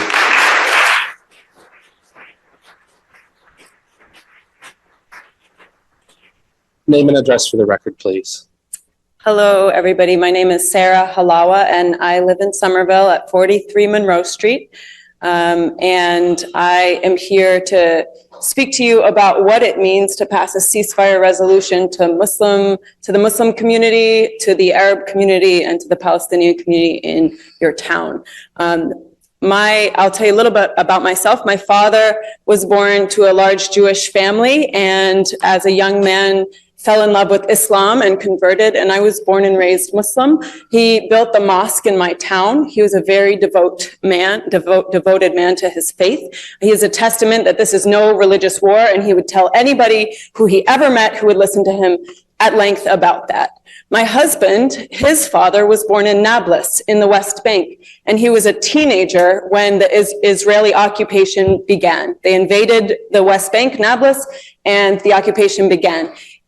One night, he was awoken at gunpoint as 20 Israeli soldiers stormed his house, burst open the door, knocked down his parents. He was arrested and detained and tortured for 3 days in all of the ways that we are seeing today on our social media. He was stripped naked. He had dogs put on him. He was physically abused. He was deprived of food, water, warmth.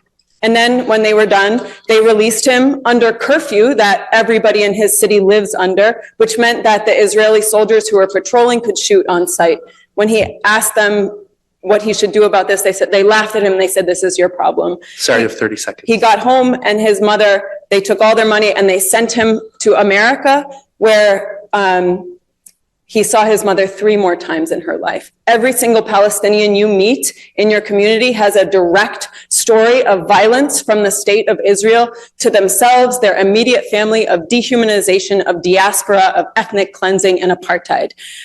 When we watched this genocide unfold, 10 seconds. and we heard silence from the leaders of our immediate community, that felt like a punch in the gut. And the first day we were able to relax was when Somerville passed their ceasefire resolution. It really matters to Muslims. It is a statement that our lives matter. Thank you. Thank you, Sarah.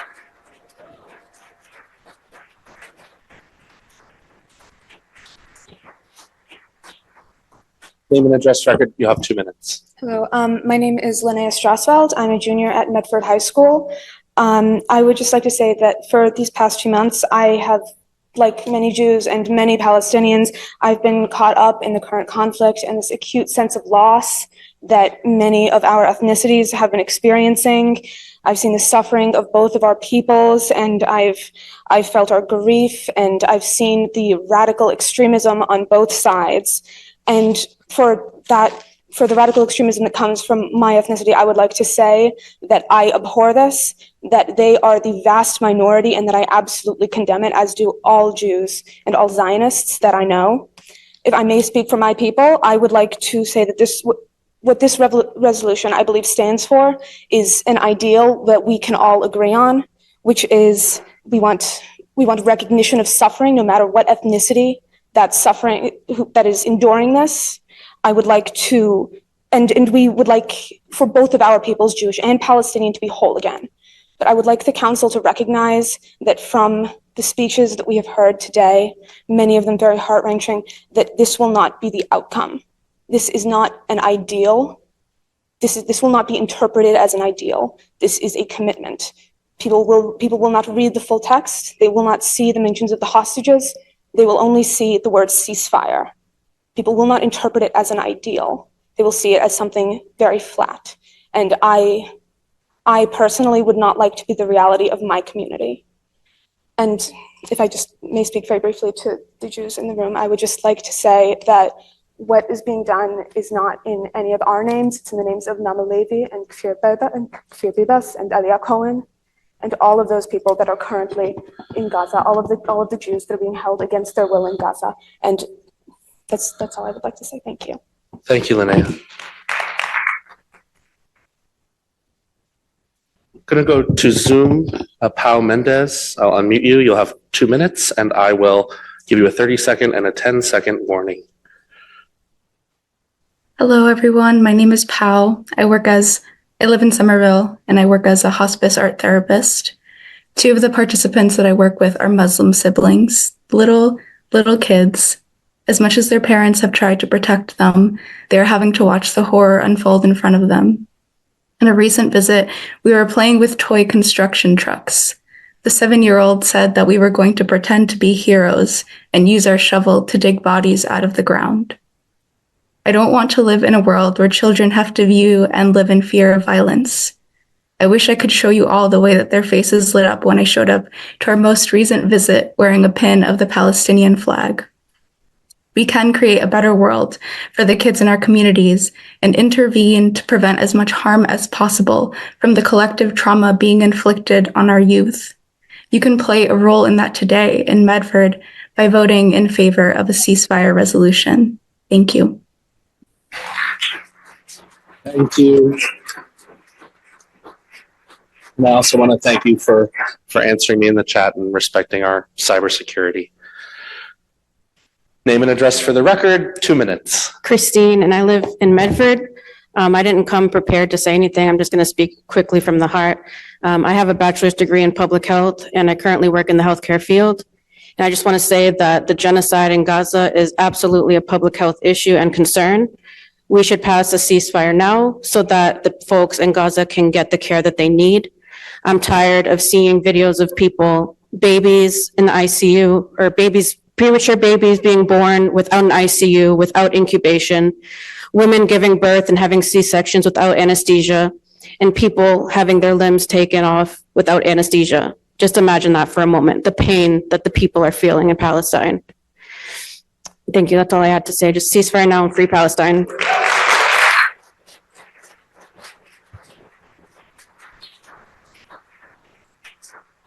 Thank you. If there's anyone, I'm just going to say that anyone left on Zoom, if you would like to speak, please raise your hand and I will go to the podium, name and address for the record, and you have 2 minutes. Assalamu alaikum. My name is Fawaz Abu Sharik, 4 Harrison Road, and I'm here on behalf of the Palestinian House New England, Boston Coalition for Palestine, and North Shore for Palestine. I was shocked to hear through you, Mr. President, when the good counselor spoke about his friends, Palestinian, and then he ended up with 2 Zionist letters, not Jewish. We have to be careful. Zionist. And it's not Jewish, it's not Judaism. And mentioning all his Palestinian friends. Excuse me, personal privilege, Councilor Scarpelli. My comments that were, like I stated, these were residents that asked me to read things on the record. Okay, this is don't divert what was said. That's what I wanted to just make sure that was stated. Thank you, Mr. President. You may continue. Okay, and I was expecting a letter from a Palestinian or something, but nothing. Because we white lies. One personal privilege, Mr. President. I would really ask that we not engage in direct debate with each other here. I'm not. For every Palestinian that I talked to, we had great discussion. I offered the same advice and I offered the same chance to read. It just wasn't sent. Mr. President, Thank you, Councilor Scarpelli. He cannot direct me. He has to direct you, just like I am directing you. Yes. Please do not look at me and do not point at me when you speak, Mr. Counselor. You may continue. Thank you, Chair, because we have to go with the rules. Anyways, no Palestinians, and this is why we say white lives matter. Couple of days ago, I saw a sign that said, what would have you done at the Holocaust time in Nazi Germany? And the answer to that is, you are doing it now.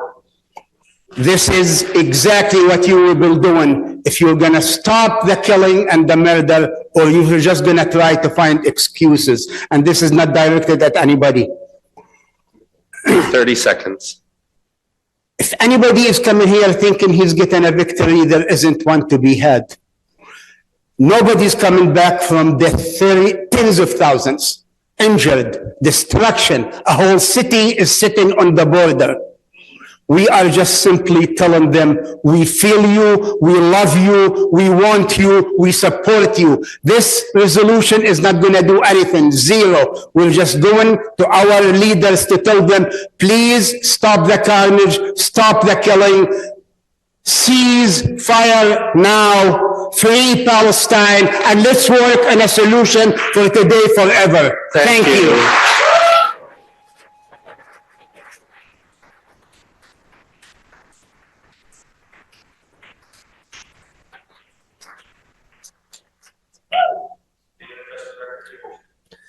My name is Humayun Morshid. I live in 30 St. Francis Street, Medford. I'm the community organizer and also I represent Islamic Cultural Center of Medford. Just want to say thank you, Councillor Collins, take the resolution to the council, and I hope everybody already spoke, so I think I'll be the last one. I just want to, on behalf of Muslim community in Medford, just want to say thank you and ceasefire now. Thank you, appreciate it. Thank you. Is there anyone else who would like to speak at the podium, or anyone else on Zoom who would like to speak? Are you speaking, Mr. Castanetti? I will allow you as I have allowed us all. Anyone else is welcome as well. A lot of people here. I thought I'm at a ball game. Hey, you'll have 2 minutes, Mr. Castanetti, and I will give you a 30-second warning and a 10-second warning. I cancel most of everything I was going to say. Hearing these poor people, I feel horrible. As some of you know, I've always been a peaceful person since I went to Woodstock in 1969 and protested the lousy, undeclared war that cost us 60,000 soldiers dead, 10 times that, 600,000 wounded. Some were my friends in body bags, some are still around with PTSD, missing an arm and a leg, living in Medford right now. War is hell. Actually, it's worse than hell. And we also protested the mandatory draft, which might happen real soon in this neighborhood again. Just like Israel had a draft for male and female, or she's, whatever. They've had it all these years since before I was born. This war is a total mess, and the world is one bomb away from World War III. May I say a God's heavenly prayer for all, please? Really? You let me? It's your time. You have 40 seconds. Because before I heard some rebuttal that you didn't like the prayers. Almighty God, creator of heaven, earth, all sentient beings and more, please get me and all of us to be and do the best that we can, now, always, forever and ever, in our quest for eternal blissful peace. Amen. You have 10 seconds. Some of us might swear there ain't no heaven, but we all better pray there ain't no hell. Thank you, Mr. Castanetti.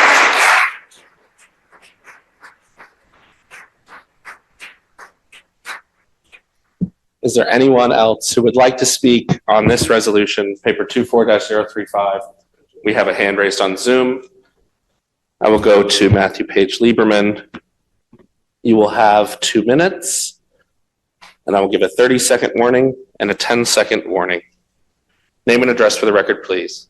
Yes, I'm Matthew Page Lieberman. I live at 15 Canal Street here in Medford. I just want to start by saying that I extremely appreciate what has been brought before us, that we can all really kind of consider about our contribution to this world and what kind of roles we want to play. I completely appreciate that Councillor Collins also acknowledged the humanity of everyone and did not do any apologia whatsoever for any of the sociopathic massacres that we've seen over the past few months. I am like many people before me, I am a descendant of the Holocaust survivors. My grandfather made it out. All of his brothers and sisters were killed by the Nazis. There is an expression that for Jews, all of us are survivors. We're all survivors because the Nazis wanted to take our seed from this planet. And for me, that puts a particular impact with me, in which, recently, the International Criminal Court was not able to determine yet if it is a genocide, but they are kind of taking they say it will take them a few years to make that determination completely. However, they have told Israel to take all steps necessary to ensure that it's not committing a genocide. Now, Netanyahu's regime has decided to completely ignore that. And I want to honor all the people that are suffering from this in Palestine and in Israel. And I especially want to honor the family members of the hostages who have pled with the Israeli regime to care about the hostages. Yet Netanyahu's regime prefers to butcher people. That's a fact. The family members of hostages, they broke into a commerce meeting and they said, please take care of our hostages. You have 10 seconds, Matt. I would just end by saying none of us are made safer by thousands of people being massacred constantly, and we need to really cut it out with that nonsense. Thank you. Thank you.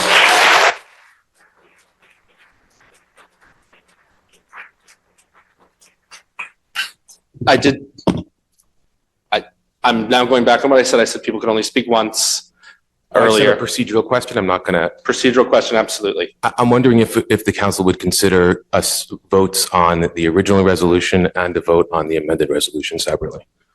I will leave that to councilors to make procedural motions, as I can't. I do want to say before I turn back to councilors that I want to thank everyone. I've run some tough meetings, and this actually wasn't one of them. And I really appreciate everyone, regardless of what they believed and what they felt, for just respecting everyone's time and their chance to tell their stories, because there's some incredibly powerful stories told tonight. I have told folks I'm supportive of this resolution as amended. That's all I'm going to say from the chair, because I really probably shouldn't have even have said that. But I really want to thank all of you for your time, for your words, and for just you're creating a respectful space for the people who asked to be heard 95, 99%. Thank you.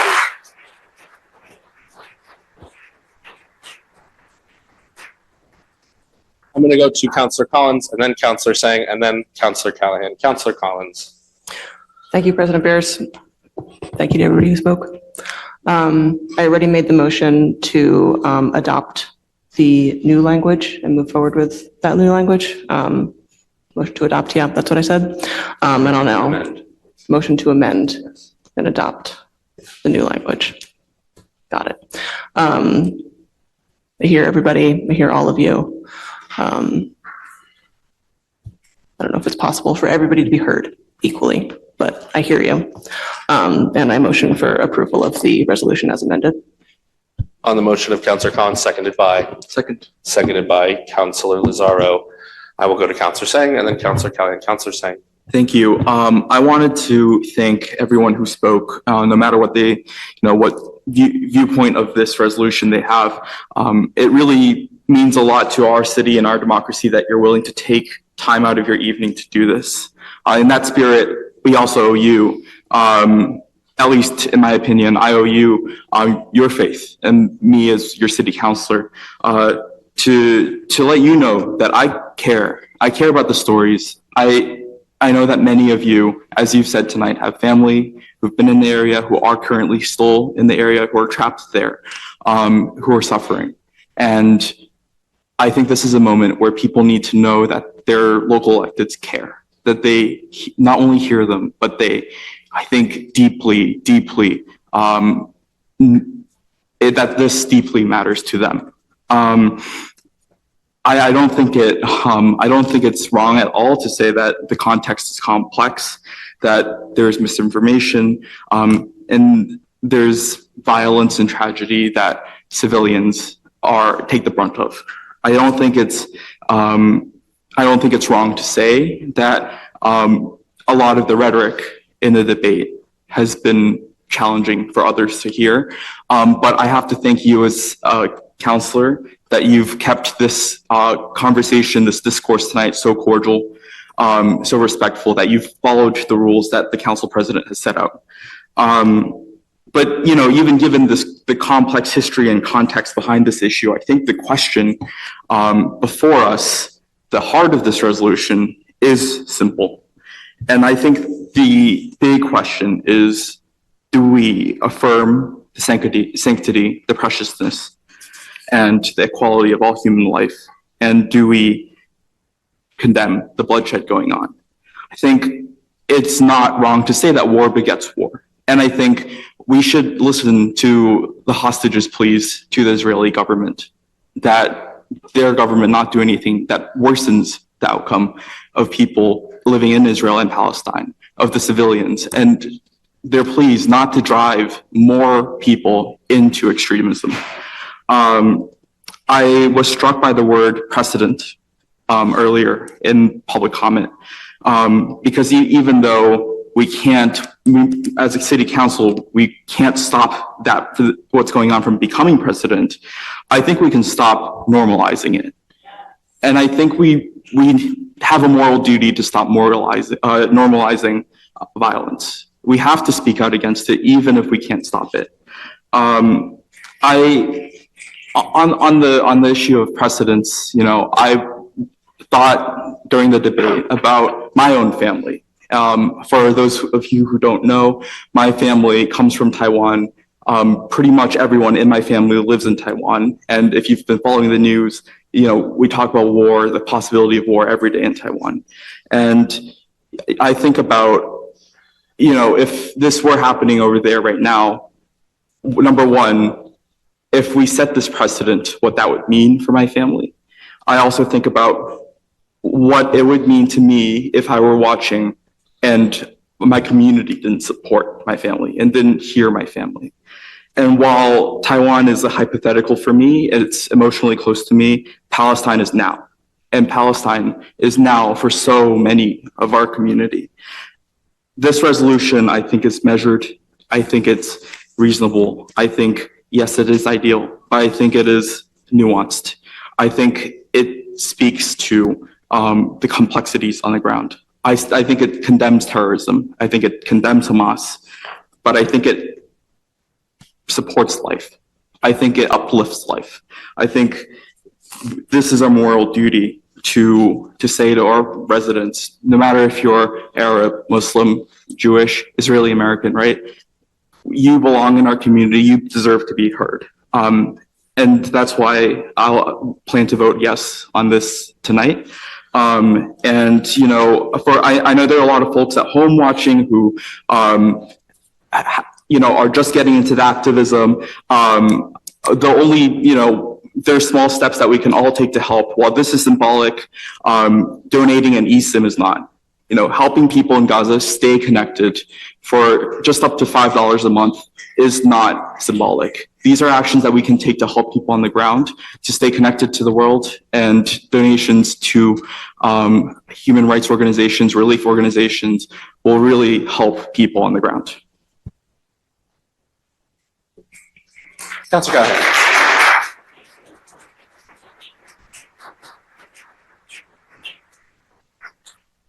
Thank you. I so appreciate everyone who is involved in this process. And I want to say just for a moment about the amended language, that is actually part of the democratic process. So the original language that was posted was there for people to interact with. That is why it was there, right? It wasn't there to remain untouched until we arrived here today. It was there so that people could be involved in democracy. Sorry, I'll direct my comments to the chair. Could be involved in democracy, and they did, right? They reached out to Councillor Collins, and probably I certainly had someone reach out to me. People reached out to the councillors and to the sponsor of this particular resolution to state what they wanted, their vision of what they wanted this to be. And I know that many, many people did that, and that's where the amended language came from. So I don't want people to think that we are simply looking at amended language that sprung out of one of our minds without input, and that we're voting on it without thinking about it. But this was something that really was worked on by many people. I appreciate all of their time. I appreciate all of the time of everyone who has been here. It is well worth our staying up late for the things that we do. And I really appreciate that, and just wanted to chat for a minute about how much I appreciate people being involved in our democracy. I do hope that folks will come back and will stay on top of the things that are coming up in the city council, and will reach out to us before they're voted on to help us make them better. Thank you, Councilor Callahan.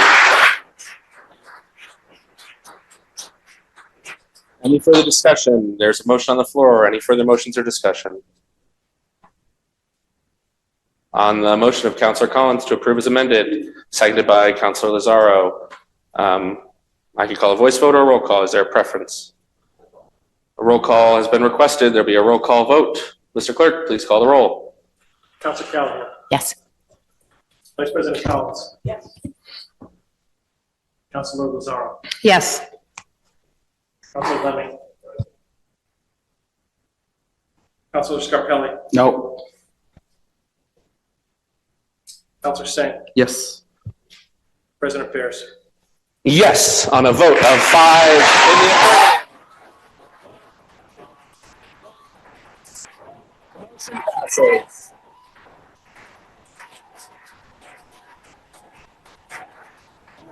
Motion for a 5-minute recess. Motion of Councilor Collins for a 5-minute recess, seconded by Councilor Singh. All those in favor?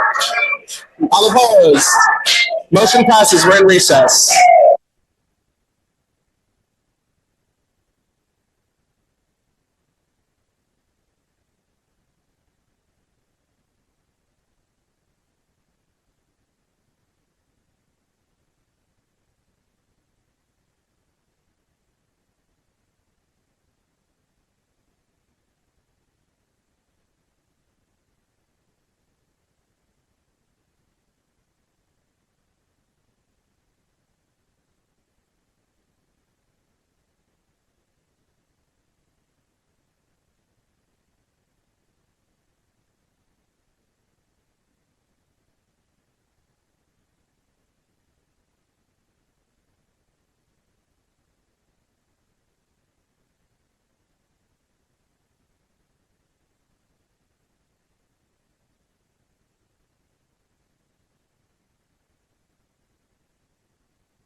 Convene.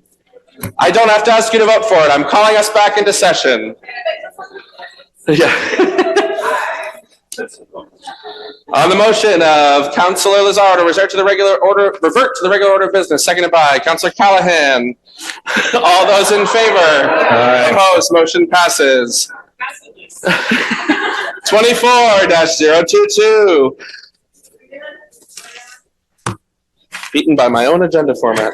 Be it resolved that the Medford City Council hold biannual trainings refreshers with Medford Director of Diversity, Equity, and Inclusion, Frances Mage, or her designee, so that our body may keep these values top of mind in all our work and interactions with the public. Councilor Lazaro. Yes, I had a meeting with Frances Noaje. She, can we make an amendment to this that says designee? Yes. Yeah.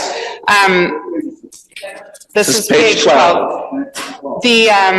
She's lovely. It was a really great conversation. I just think it would be an absolute sort of bare minimum 1 hour twice a year where we have refresher, just maybe anything that might have come up in our interactions that could be something that we would be thinking about as a body.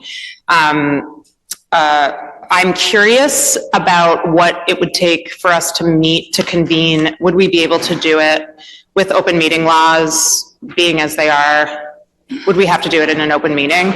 Or would we be able to do a training? So we would have to do a training here? We would have to do a training committee of the whole. If we wanted all councilors to be part of it. Or we could do trainings in smaller groups. We could do smaller groups separate? Half and half. Could we do, There may be exemptions to the open meeting law. We'll have to look into it. I would be curious to hear about exemptions to open meeting law for that purpose. But either way, I am happy to refer this to the Committee on Resident Services, probably, yeah. Council, city clerk. Ooh, he's a counselor now. Clerk of the council. Counselor, if you'll let me interrupt for a second. In my previous iteration in state government, we did some training sessions with members of the Mass DOT board. We actually had the general counsel in the room. We don't have a city solicitor, but we had the general counsel in the room to make sure that nobody deliberated. There were very specific rules. So let me do a little research on that, because there may be a way to do that. Obviously, you're correct because you want to do it without violating the open meeting law, but there may be a way to have the training without violating the open meeting law. So if you let me do a little research on it, I might be able to find some answers for you. Thank you. I would appreciate that, but I would motion to request that the clerk does that research, but also that we refer this to the Resident Services Subcommittee. On the motion of Councilor Lazaro to refer to the Resident Services and Public Engagement Subcommittee, Councilor Sang. Thank you. I'll be brief. I also talked to Director Noaje about this. Obviously, I think we're all very excited about it. An idea that we had started to talk about before we got pulled away from each other was including boards and commissions in this as well. I think there's a feeling in the office that perhaps we could do more to align everyone with how DEI works in Medford, especially given that there are a lot of updates in recent years and there haven't been many, if any, trainings on this for boards and commissions. And so I would love if you were amenable for me to for this to be amended to add exploring doing this for boards and commissions. I'm amenable. Great. On the motion of Councilor Lazaro, seconded by Councilor Sang, as amended by Councilor Sang. Councilor Callahan. Oh, you were seconding. Sorry. All those in favor? Aye. Opposed? Motion passes. Referred to Resident Services and Public Engagement. 24-02. Well, yes. Sorry, Patrick. The chair is tired. Patrick, we'll take your comment. Patrick Clerkin, 50 Princeton Street. I want to commend Councilor Lazaro for putting this motion forward. I share conditional enthusiasm for biannual DEI training and encourage City Council's consideration of the following conditions. DEI training could be folded into an overall city employee training, also including nepotism and conflict of interest, where all three together will bring forward the most competent and qualified candidates. The nepotism section would emphasize prevention of the old boys club of private deals and backslapping, where family lineage and patronage determine qualification for government service. The DEI section could emphasize variety and integration of broadly cross-sectional experiences and skills across government, in practice and in recruiting, as opposed to simply patronizing box-ticking visual diversity, which can also lead to poor qualifications along a path parallel to nepotism. 3, the conflict of interest section could emphasize public disclosure of membership in or receipt of resources from state, national, or global organizations, whether they be in the form of a hierarchy or network, whose stated goals undermine the fulfillment of responsibilities as an employee of the City of Medford. These trainings would not only be undergone by city employees during their tenure, but also publicly disclosed and advertised in a place of common access during campaigns or before hirings. This would fulfill both the calls for transparency, competence, and integrity within government and between the public in one fell swoop. If implemented and followed in the true spirit of this proposal, these measures will prevent the kind of mob formation, trials by ordeal, and loyalty tests recently depicted in the film Oppenheimer from being carried out in Medford. Times of high confusion, stress, and suspicion coupled with low transparency have often congealed into culture wars, attempting to rip some bogeyman or folk devil out by the roots. Witches, communists, fascists, Jews, racists, anti-Semites. We could take a wider lens on what DEI, in union with other measures, could do for Medford's future, or we could see it turn into proving one's diversity credentials in an oppressive, harassing, ultimately counterproductive manner, equal and opposite to proving one's patriotism credentials. Let's proceed wisely. Thank you. Thank you for your comment. And Mr. Clerk, please record that as comment on the record for item 24-022. And my apologies for not calling it. Mr. Castanetti, name and address for the record, please. Castanetti, East Medford. I think it's great that you're going to do this education thing. It's wonderful. But on the other hand, I believe the most qualified job applicant should get hired for the job in the name of public safety and efficiency in our government and private sector, in my opinion. Thank you, Mr. Castanetti. 24-023, be it resolved by the Medford City Council that the City of Medford explore the options, cost, and requirements to open a warming and cooling center for adults experiencing homelessness in December 2024. Be it further resolved that the Medford City Council invite representatives from the administration, including the Board of Health, along with stakeholders in our community and in neighboring communities to attend meetings on this topic. Councilor Lazaro. I will start by saying that I'm planning to refer this to the Committee on Public Health and Community Safety. I have been emailing with our Board of Health folks, with a number of stakeholders in the city, and I think the main concern, the main issue I anticipate is space. Somerville and Revere have both opened warming centers this winter using a model that is based on the Malden Warming Center, which I help run in Malden, which is a nonprofit, but they use that sort of as a template.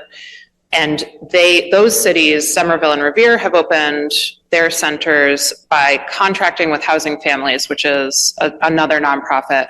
So the cities use city buildings and they pay Housing Families to operate the warming centers. So I spoke with a woman in Somerville who told me it costs them about $200,000 to contract Housing Families, and they use the Armory. I'm trying to sort of figure out what the ballpark would be for Medford to run something like that for next year.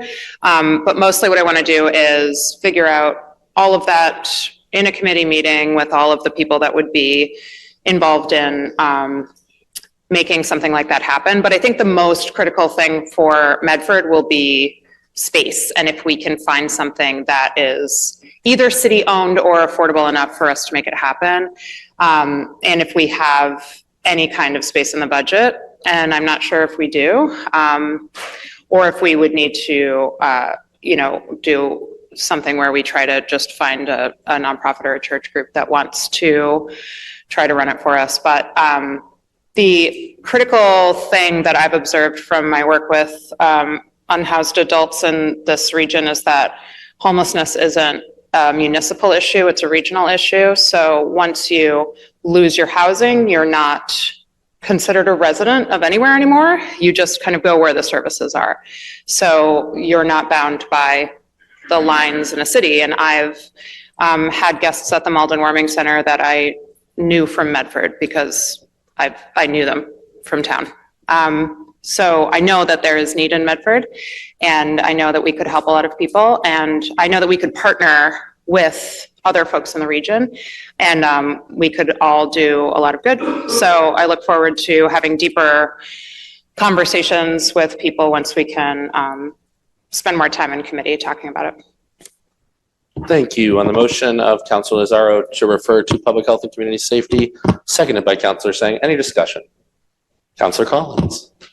Thank you, President Bears. Appreciate Councilor Lazaro for bringing this forward. I'm really excited to start a discussion of what we can do to pilot a warming and cooling center of our own here in Medford. As Councilor Lazaro stated, we've known for a long time now that it's not sustainable to keep directing our unhoused neighbors to the resources in other communities to stay safe and warm at night. These communities and other resources are already overburdened. We need to start sometime at figuring out a path towards strengthening our own safety net and supportive services here in Medford. Obviously, this is really complicated and expensive, but it's important. And we all know that Medford has the creativity and the collaboration and the spirit of service to get it done. Thank you, Councilor Collins. Any further discussion by members of the council? Any discussion by members of the public, either in the chamber or on Zoom? Seeing none, on the motion of Councilor Lazaro to refer to Public Health and Community Safety, seconded by Councilor Vice President Collins. All those in favor? Aye. Opposed? Motion passes. Madam Vice President. Motion to take paper 24028 out of order. On the motion to take paper 24028 under suspension, suspend the rules to take paper 24-028, seconded by Councilor Sang. All those in favor? Opposed? Motion passes. I'm giving the chair to the Vice President. Thank you.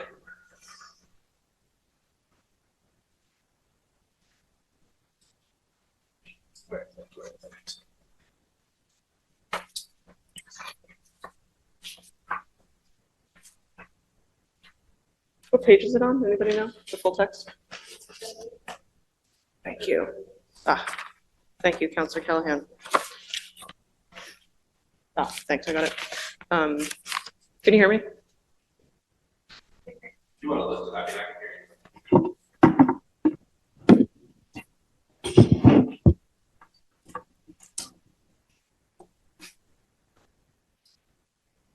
Two 24028, offered by President Bears, resolution calling on U.S. government to end blockade of Cuba. Whereas for 60 years, the United States has imposed an embargo on Cuba, having a devastating economic, social, and political impact on the people of Cuba. And whereas U.S. Senators Warren and Markey, U.S. Representatives McGovern, Presley, Lynch, Moulton, and Tran, city councils in neighborhood cities, and many state and local officials have called on the Biden administration to restore the policies of the Obama administration, reducing travel restrictions and removing Cuba from the state sponsors of terrorism list that were reversed under the Trump administration. And whereas the continuation of this policy has a detrimental impact on Medford residents and organizations who have family, business, and research ties with people and organizations in Cuba. Now, therefore, be it resolved by the Medford City Council that we urge the Biden administration and our congressional delegation to reverse the Trump decision to add Cuba to the state sponsors of terrorism list and restrict travel between the two countries. And be it further resolved by the Medford City Council that we urge our congressional delegation to pass legislation to repeal any laws regarding the embargo on Cuba, and be it further resolved that the city clerk please submit this resolution to the offices of Senator Warren, Senator Markey, and Representative Clark. President Bears. Thank you, Madam Chair. I appreciate all of the folks who I've spoken to about putting this resolution forward in the city council, on the city council agenda. There is a large and vibrant movement to end the embargo and to remove Cuba from the state sponsors of terrorism list. And there's many reasons why that's true. One of those reasons is that we already had done some de-escalatory work that was reversed by the Trump administration. It wasn't enough, but to reimpose Cold War, Red Scare, rules and thoughts on the millions of people impacted by the embargo and the other restrictions that the United States places on Cuba for imperialist reasons is just unacceptable. So with that, I have put this forward. I want to add our voice to the chorus. I do have two statements I want to make. I do want to thank folks who reached out and noted that a blockade is different than an embargo, and I'll make sure that the short title matches the long resolution next time. And I'd also like to amend this to include that we submit this resolution to the president as well. Thank you, President Bears. Any further comment from councilors? Councilor Sang. Thank you, President Bears, for introducing this. I just wanted to lend my support. I talked about the sanctity of life earlier, giving people food, medicine, water, that very much is in line with the sanctity of life and preserving it. We might not agree with the country for political reasons, but we can't hold its people hostage. Thank you, Councilor Sang. Any further comments from members of the council? Any members of the public who would wish to speak? Madam Chair, just if I may also add, just wanted to add in that really important to get this on the desk of Representative Clark. As you noted, Senators Warren and Markey have supported a number of these proposals, as well as Reps McGovern, Presley Lynch, Moulton Interhan. Representative Clark has not.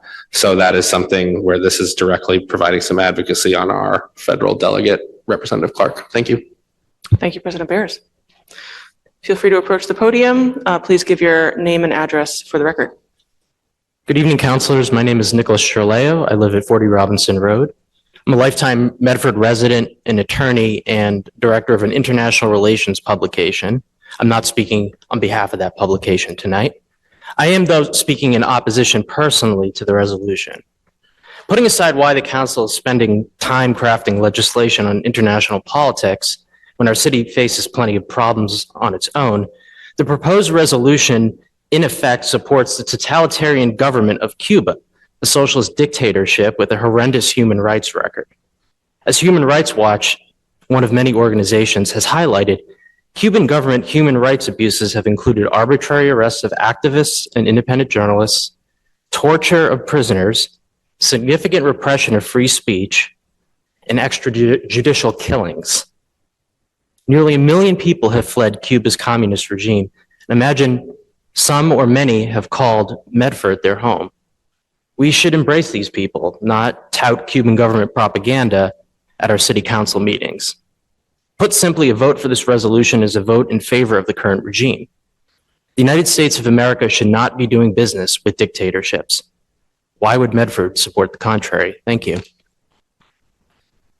Thank you very much for your comment. Before we get to you, I'm just going to go to a hand raised on Zoom, then we'll get right along to the folks at the podium.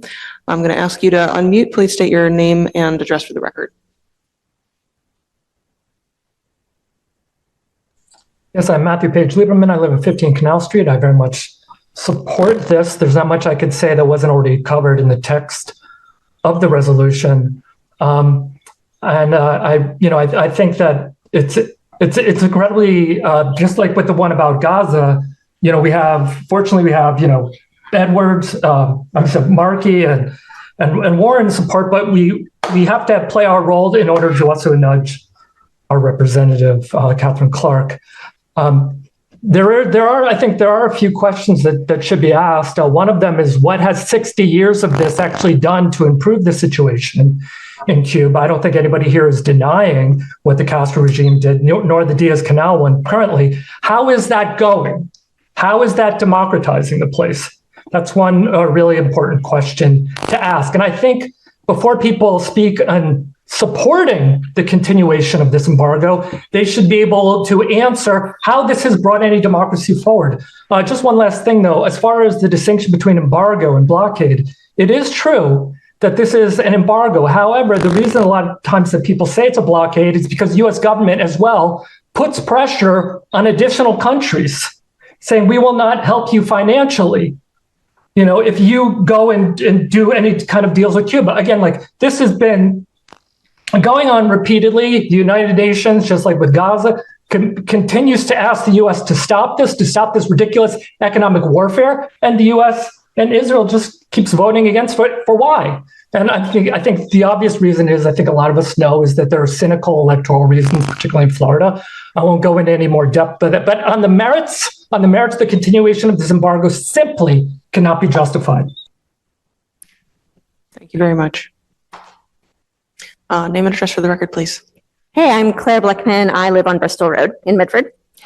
I had the honor of going to Cuba with the Democratic Socialists of America delegation this past fall, and it was inspiring to see a country with so much political will to do so much for their people, to see Cuba's massive accomplishments in healthcare and free education, even under the crippling U.S. embargo. The embargo is an immoral collective punishment of the Cuban people, which has continued for 60 years to no good end. In Cuba, the embargo means they can't get building materials, they can't take out lines of credit, they can't get vital healthcare equipment, to the point where they have to reuse pacemakers because they are manufactured in the US. It is not the Cold War anymore. We can benefit from Cuba's great advances in healthcare, especially. Medford residents could benefit from their lung cancer vaccine, to say nothing of opening trade and tourism. Cuba is no threat to us, and it's offensive propaganda to say it's a dictatorship. Everywhere I went in Cuba, Cubans expressed solidarity with Palestinians because they know this is all one struggle against imperialism.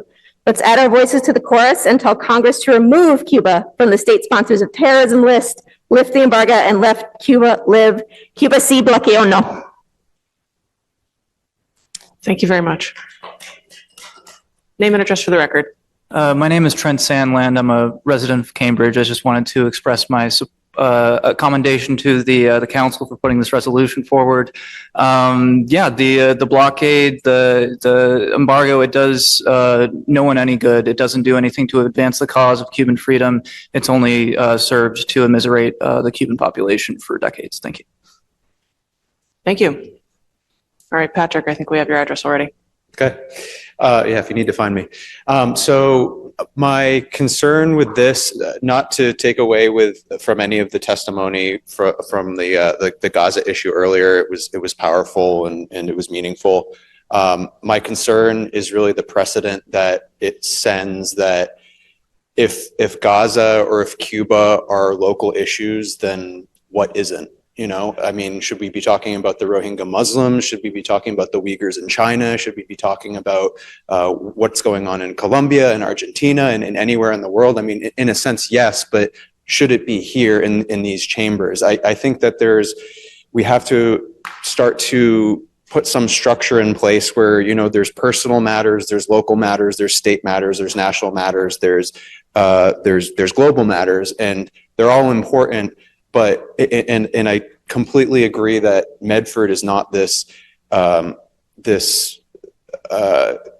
completely sealed off entity. We're affected by immigration. We're affected by technology changes. We're affected by inflation. We're not hermetically sealed, but the amount of energy that will go into fighting global issues in these chambers will pull energy away from all these other things that truly are locally confined issues. And it's like the body needs to continue to function. And if you pump all the blood towards one organ, then all the other organs start to die. I know that's not maybe the best analogy, but it's the best analogy I can think of. So I just wanted to put that on the record. Thank you. Thank you, Patrick. I think it remains to be seen whether it's a zero-sum equation, but your comments are duly noted and appreciated. Mr. Castagnetti, go ahead. Andrew Castagnetti, Medford. I remember like it was yesterday when JFK put the embargo on Cuba with the Khrushchev missiles there. We felt like we were going to get wiped out by nuclear missiles. They were from Russia, I guess, or the Soviet Union at that time.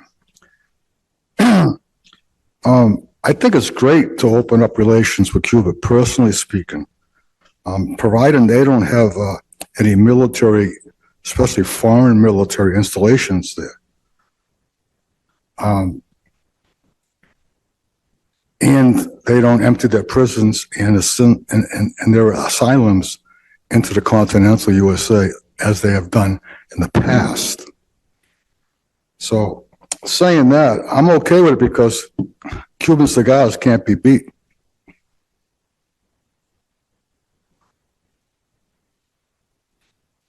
Name and address again for the record, please. Nate Merritt, 373 Riverside Ave. I guess I'm kind of curious as to why the city of Medford thinks that it knows or should, be able to determine whether or not a country should be on the state sponsor of terror list. This country has a wonderful defense and intelligence apparatus that knows more about the terrorist activities than anyone in this community. So I guess I'm just questioning why this city feels like it maybe knows more than the federal government. And if the motivation behind it is because Trump did something and therefore we need to unwind what Trump did because it's something Trump did, that's a poor decision. Things happen in time. Different people are in different administrations. But whoever the president is, they're not a dictator in this country. There's a whole bunch of staff that work behind the scenes. So before you pass something where I think you're kind of ill-posed, I'd really question, can you make that judgment to say they should be removed without having the data to back it up? Thank you. President Barris. Thank you. And apologies to my colleagues that I'm sitting here and talking. Usually I'm up there quiet, and I'm sure that some of my colleagues appreciate that. At least, at least based on past experience. Regardless of any affiliation, by the way, I'm sure that's true. I just want to say a couple things. One, there's been a lot of commentary lately. The council's so focused on this, they're not going to be able to focus on the other thing. We put out a 40-page governing agenda with dozens of issues. I appreciate the concern that we're going to focus too much on one thing and not be able to do the other. I just don't believe it to be true. The other thing I want to say, just on the specifics, the Obama administration, the defense apparatus, whatever we want to say, they removed Cuba from the state sponsored terrorism list. The date that the Trump administration put them back on was January 12th, 2021. It was 6 days after Trump literally tried to be a dictator.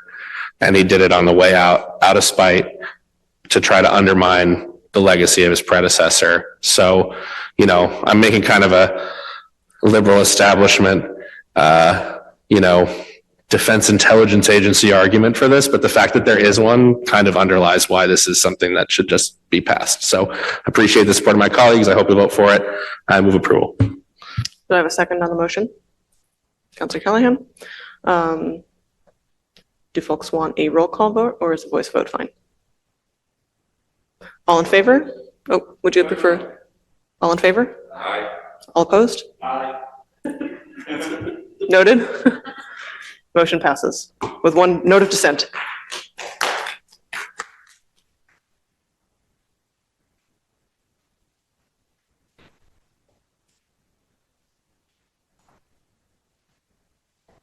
On the motion of Council Vice President Collins to revert to the regular order of business, seconded by Councilor Callahan. All those in favor? Opposed? Motion passes.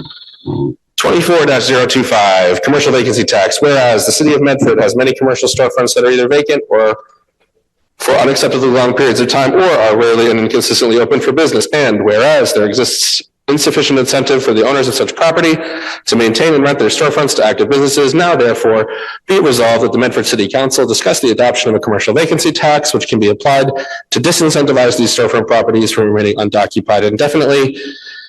Be it further resolved that this matter be referred to committee for further discussion with the chief assessor, the finance director, and the economic development director. Councilor Lemming. Yes. So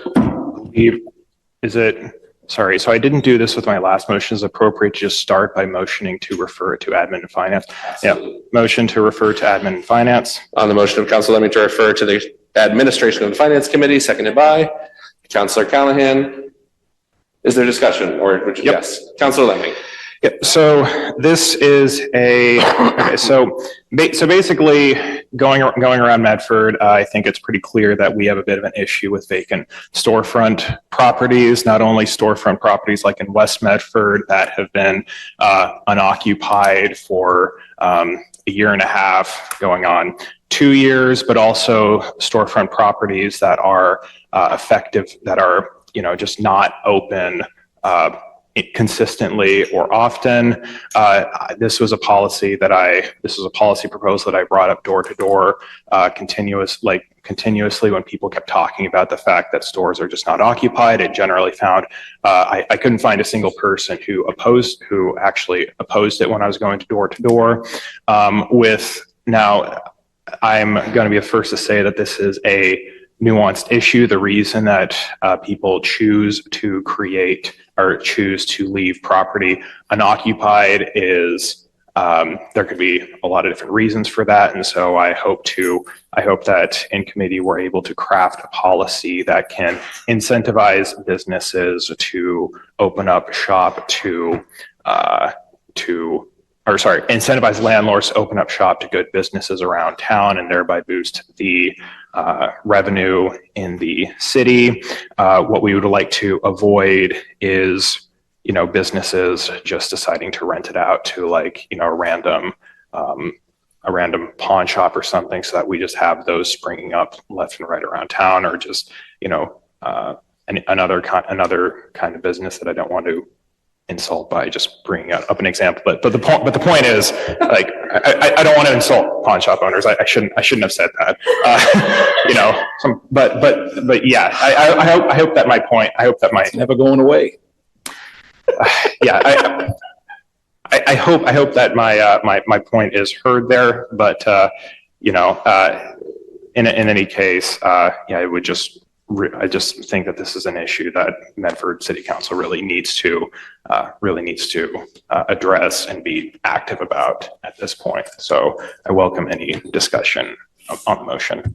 On the motion of Councilor Lemming to broadly insult the business community.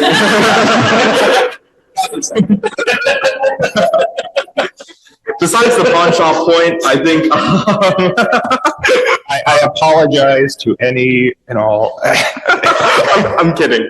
I appreciate Councilor Lemming's, I think, appreciation of the nuance of this issue. We definitely have a need to revitalize our squares. There are items later on in the agenda that will help us get at that as well. We have passed, as a city council last term, numerous items to help us get there and implementing mechanisms to get there. But it's not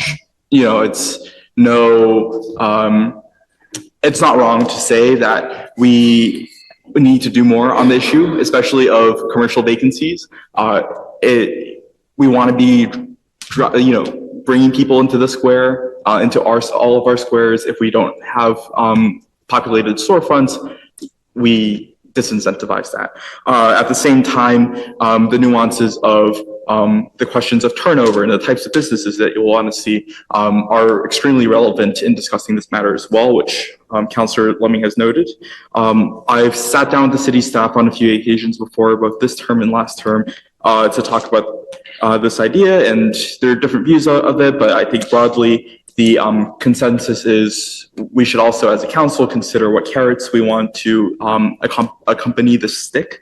There are some potential state mechanisms that we could look into in terms of giving new starting businesses funding to pay for physical improvements, to pay for basically capital costs to operate a new business. It'll take a lot of talking to the potential business owners, the landlords, to see why things are the way they are.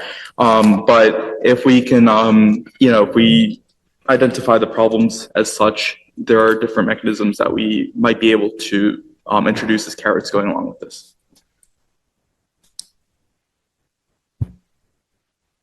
Councilor Scarpelli. Well, thank you. I just, I think that I understand where the resolution is coming from. I think that we just need to be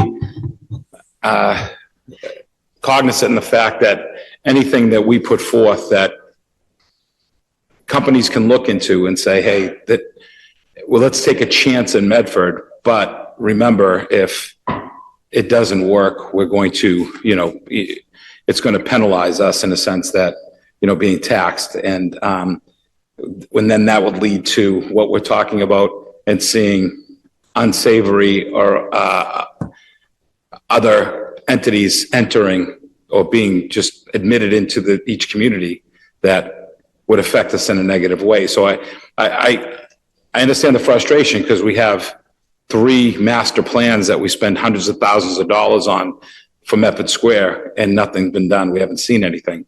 So I know that, as we said, moving forward, I think that the helping with some of the zoning changes and the understanding of what we're doing moving forward with the planning department to really see what works in Medford. I would tend to hold off on a resolution like this until we see a more of a robust plan that the city is hopefully unveiling relatively soon from what I hear.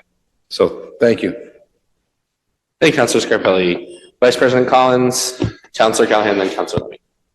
Thank you. I'll be brief. I thank the counselor for bringing this forward. Often, either in meetings or out in the community, when we're talking about our business districts or squares, residents ask of counselors, why is XYZ business square like this? Why is this vacant? How can we get X type of business in, XYZ square? And there's a pretty obvious limit to what a city can instruct commercial landlords to do with their property. But this is one tool that we could consider and possibly enact to try to incentivize our squares being full and lively, and there always being business tenants and available commercial space. And so I'm excited to explore it further. Thank you. Thank you, Councilor Collins. Councilor Callahan, then Councilor Lemming. I just wanted to mention for anyone watching, listening, or in the chambers that this is a resolution that simply sends it to committee. This is an opening of the discussion. So if people are interested in this topic, please come to the committee meetings where this will be discussed. Same with the warming center, same with some of these other resolutions that were passed today and maybe passed later today. This is really the beginning of the discussion, certainly not the end. And we really encourage people to come to those committee meetings because that is where the sort of, meat and potatoes of developing laws for our city comes from. Thank you, Councilor Callahan. Councilor Lemming. Yes, and I do wish my colleague were still sitting here so that I could respond to some of the points that he brought up, but he seems to have had to step out temporarily. But just to clarify the intent of this, I knocked on someone's door in West Medford, and this person was a business owner, owned some gyms in a couple of other areas, and she told me that she was trying to open up a gym in West Medford, and she had attempted to contact the landlord several different times, and the landlord wouldn't even return her phone calls. Okay, so speculative squatting, waiting for somebody to give a good price on it, on property, et cetera, is a strategy that landlords do. Now, if the commercial vacancy tax were implemented successfully, it would be applied very rarely. The intention of something like this would be to get landlords to come to the table and work with the economic development director, work with different parties. We do need carrots. We also need sticks so that people don't just own properties and get too complacent with them, but they're incentivized in different ways to own commercial storefront property, not just for their own personal gain, but also to beautify the town. So the intention of this, and I hope that we can hammer out something in committee that works with all parties, is to get something that just gets landlords to the table and understanding that, yes, they do need to rent out something suitable in the properties that they own. Thank you. Thank you, Councilor Lemming. Any further comment? On the motion of Councilor Lemming to refer to the Administration and Finance Committee, seconded by Councilor Callahan. There are members of the public who would like to speak. I see a hand on Zoom and a hand at the podium.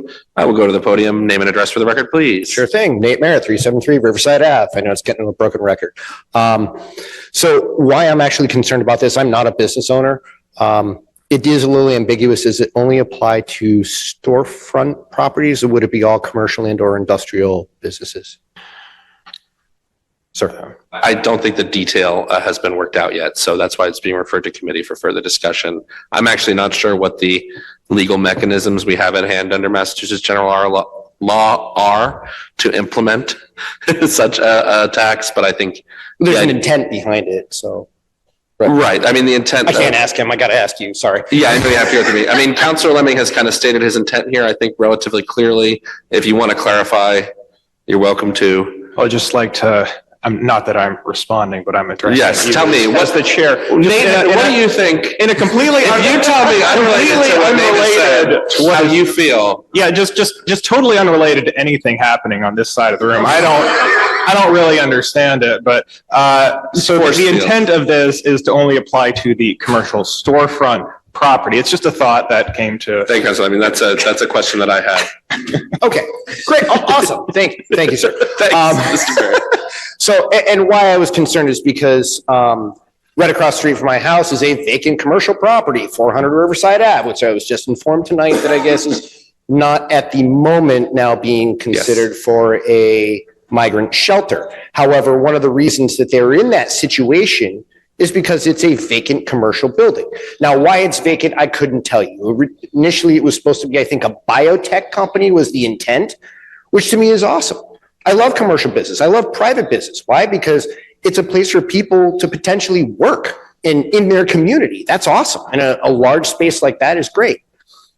I caution if we start having sticks, then people certainly can go out and rent out space. This has been demonstrated where, hey, I've got a space, let's make it a migrant shelter. I mean, there are plenty of other avenues besides business, right? To one, they'd want to get income for that building, but then also to avoid on top of that a potential tax. I really would like to see some sort of plan for the city. Malden, for instance, city of Malden, right? When I want to go, Justin, I'm looking at you. Okay, when I want to go and get dim sum with my family, right? There's umpteen, Vietnamese, Chinese restaurants, right? I can go to dim sum in I think 3 or 4 places, right? When not Sung Kong. I went to Sung Kong last weekend, right? Because the other one, the larger one in Malden Center, right, is full, right? There was a plan behind that. I don't think it was completely random where a bunch of, Asian businesses said, hey, I'm going to go put one next to the other and on their own. I think there was some coordination by the city of Malden. And it's a place where young people can actually go and get entertainment. There really isn't a lot of that here in Medford. So I'd really love to see what a plan for this city is, and including these large industrial and commercial spaces that are vacant. So not just at the state level, I think there's a lot of local incentives that we could do to, populate some of these commercial spaces in Medford. So my caution is be very careful with the sticks. They may have unintended consequences. Thank you. Thank you. I'm going to go to Zoom. Matthew Page Lieberman, name and address for the record, please. Yes, hello, Matthew Page Lieberman, 15 Canal Street. I very much support this, and I appreciate that Councilor Lemming has brought this forward. I remember when I was looking at this last year, I was trying to come up with some carrots. So I very much appreciate that discussion is already being had. As far as all this alarmism that's just stick. I kind of feel that that's somewhat of a false dichotomy. However, I think if we go into the past, we could see how we could greatly benefit by this. Since pawn shops were brought up, quite a few councils back, this is over a decade ago, I guess, the council had decided, and the mayor's administration had decided to pull all the funding away from the public access station. The station closed. There was a vacancy in Medford Square, and what opened what filled that was a pawn shop, in which the same council would then whine about that there are pawn shops down Medford Square. So I'm not attacking them. I don't think, Councilor Lemming is, but I mean, even if that's the case, it didn't start tonight. But as far as this, there was a point in time when we didn't have public access station. We did have a spring step building. And one of the councilors, this is a while back, said, why can't we put the public access station in the spring step? And there was this, why can't we? And there was no innovative thinking. And I don't know if anybody knows whatever happened in the spring step, but for a few years, after it went under, the building was just owned, person was just sitting on it. They're paying very, very little taxes. And then they eventually sold it to a nonprofit that does work in Latin America. And that person who sold it made millions and millions of dollars. They're speculating. They were speculating on property that this council wanted to use for their own community, but the council couldn't figure out how to do it. That costs a lot of tax money for the community. That costs space that we cannot use. These ideas are incredibly important so that we can address that. And one last thing, I'm just really happy that down at City Hall, we have a new economic development director. So we could all be happy that I expect a lot of new ideas, and I'm hoping that City Hall can work with the council, and we could have a really, really thriving business area for the community, and as well as incentives. Perhaps one of those incentives we could eventually talk about is some little bit of tax breaks for companies that decide to be worker cooperatives. Thank you. Thank you, Matthew. Mr. Castanetti, name and address for the record, please. 1 minute. Yes, 1 minute? That's all I need. You must be psychic. That's all I need. At this hour. I don't have the energy to fight him.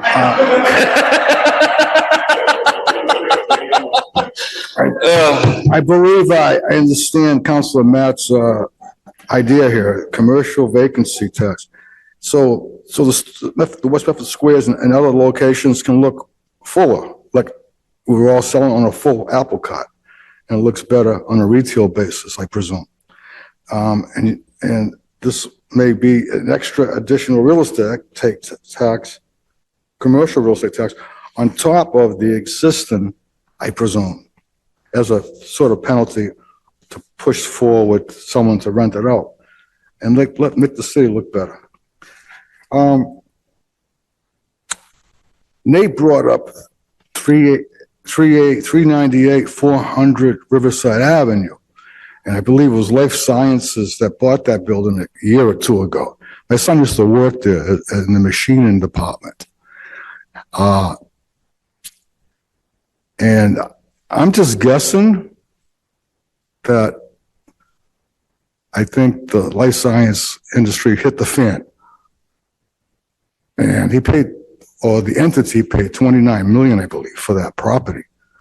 And his last sold, I forget, and previous to that, it was sold for $1, probably father to son, I presume. So, and I believe the entity bought the building behind it, and also the other building behind that, which was Santini Ironworks. They've been in business over 100 years. They build steel beams to build all these bridges in Massachusetts. But anyways, they're all empty. Of course, they're not on street level in the front and center. But what concerns me more than all of this is this. And I'm generally going to ask if you have an answer and be willing to answer. I'm more concerned if the commercial real estate values are crashing. That is a question. Are they crashing? Commercial real estate values, are they crashing as we speak? As we speak, I hope not. Right. Big time, I hope not. But it's because it's pretty late. No, my understanding of the commercial real estate, and again, I don't, is that it's mainly focused, the value issue is in the downtown areas of major cities like Boston. I have not seen, although there is the vacancy at 400 Riverside, which is well noted, a very large building and office with a warehouse attached, but I have not, to my knowledge, the assessor has not informed us of any serious devaluation of the commercial properties in the I'm city. sure residential is going up. Still. Residential is, commercial, we just, still over 5%. we just finished the tax, not just, but in December, we finished the tax rate and the commercial valuation had increased significantly. Yes, as I well. understand. My real estate tax didn't go up, Prop 2.5 style. It went up like $500. Again. Yeah. And it's like every year for the last 3 years, 400. Oh, All right. whatever he Mr. said. Cassidy, if there's anything, Yeah, so thank you. what I'm concerned about is for 17,000 real estate taxpayers, if the commercial real estate is going in the dumps, that means the residential real estate is going to have a huge increase. It's going to rise dramatically, big time. This happened before, and Mr. McGlynn had this meeting at the McGlynn School. Yeah, I said, what are we talking about? Prop 2.5. It should only go up like $50, $100. He says, Andrew, he had full house there. Irate residential owners. And he says it's going to go up. I think it was like $700 instead of the $100 usually. So I said, what about Prop 2.5, Mr. McGlynn, Mayor? He says, Andrew, good question. Because when the commercial real estate values go down, we're going to get it big time. Maybe 2, 3, 4 times more increase than normal, which is already $450 for mine last year. That's a scary thought, especially on people with fixed incomes. I don't know if you know about this, if I'm factual, but you might want to check that out.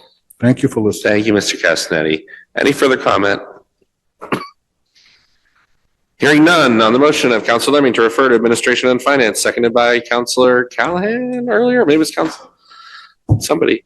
Councilor Callahan, we have Councilor Callahan, I remembered it. The clerk says I was right. All those in favor? Aye. Opposed? Motion passes. 24-026, Transportation Demand Ordinance. Whereas the city of Medford should address high levels of traffic, whereas developers often need to make exceptions to zoning regulations to feasibly develop new buildings, and the current process of passing those to the Zoning Board of Appeals often adds unwanted uncertainty and delays to these processes. Whereas a transportation demand management program automates these exceptions and puts them to the staff level by means of a points-based impacts and credits system. And whereas Everett and Boston have implemented a transportation demand management program to great success, spurring development of both commercial and affordable residential property. And whereas a transportation demand management program can provide design and programming strategies that developers can employ to reduce car traffic to and from their buildings. Therefore, be it resolved that the Medford City Council adopt a transportation demand ordinance. Be it further resolved, this matter be referred to committee for further discussion with the Office of Planning, Development, and Sustainability. Be it further resolved that the members of the Committee on Planning and Permitting submit questions to the chair, clerk, and city staff ahead of the committee meeting scheduled for this subject. Be it further resolved that the Medford City Council work with the Office of Planning, Development, and Sustainability to evaluate the suitability of a transportation demand management program, determine the capacity of the city to implement such a program, and provide specific recommendations for its structure and policies, particularly with respect to the nature of the Medford specific impacts and design of its credits system. And I will go to you in one moment, Councilor Lemming, but I do want to note that this also came up during our Planning and Permitting Committee meeting discussion on the governing agenda, and we had discussed incorporating this with our larger discussion on the zoning reform, since some folks, and I can't remember who it was, had talked to Planning, Development, Sustainability staff, and they felt it would be a good complement to the zoning to put it in and have those consultants work on this as well as part of the comprehensive zoning reform. So I just want to let you know that, since we weren't able to be at the meeting, and the reports just came out recently. So, but with that, I will turn it over to you, Councilor Lemming. So I was going to motion to refer this to the Committee on Planning and Permitting. Perfect. Second. On the motion of Councilor Lemming to refer to Planning and Permitting, seconded by Councilor Scarpelli. Is there further discussion? Seeing none, is there any discussion by members of the public? All those in favor? Aye. Opposed? Motion passes. Referred to Planning and Permitting. 24-031, offered by Councilor Scarpelli.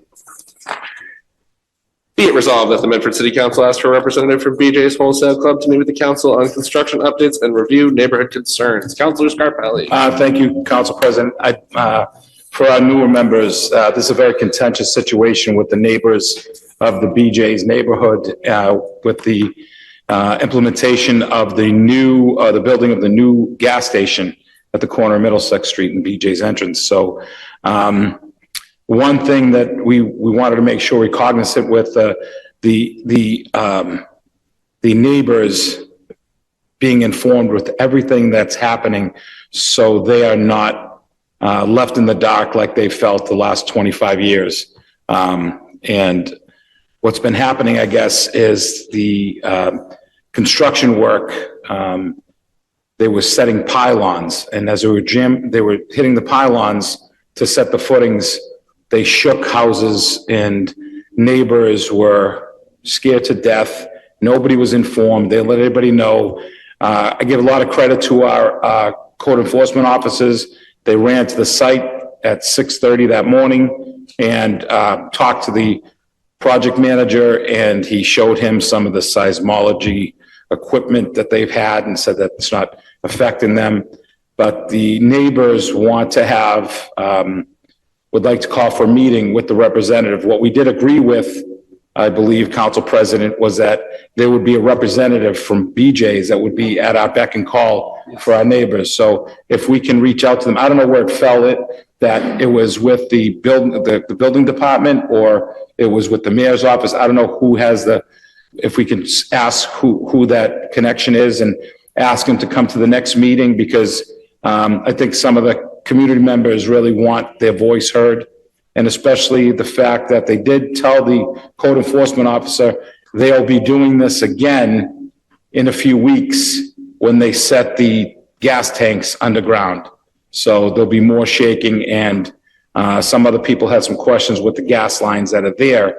How is that affecting it? And then we had a call that evening, a water main burst in front of one of the residents' homes, and they wanted to see if it's attributed to that type of work that was being done. So I think we need to be super delicate with these neighbors, because as one of the members that failed them that night and voting in an irresponsible manner, not knowing the laws and the rules of that night, and not having a city solicitor protect us, it put us in a really bad situation. And whatever we can do for those neighbors, we need to follow through with. So thank you, Mr. President. Thank you, Councilor Schreuer. I have two questions. When was the incident?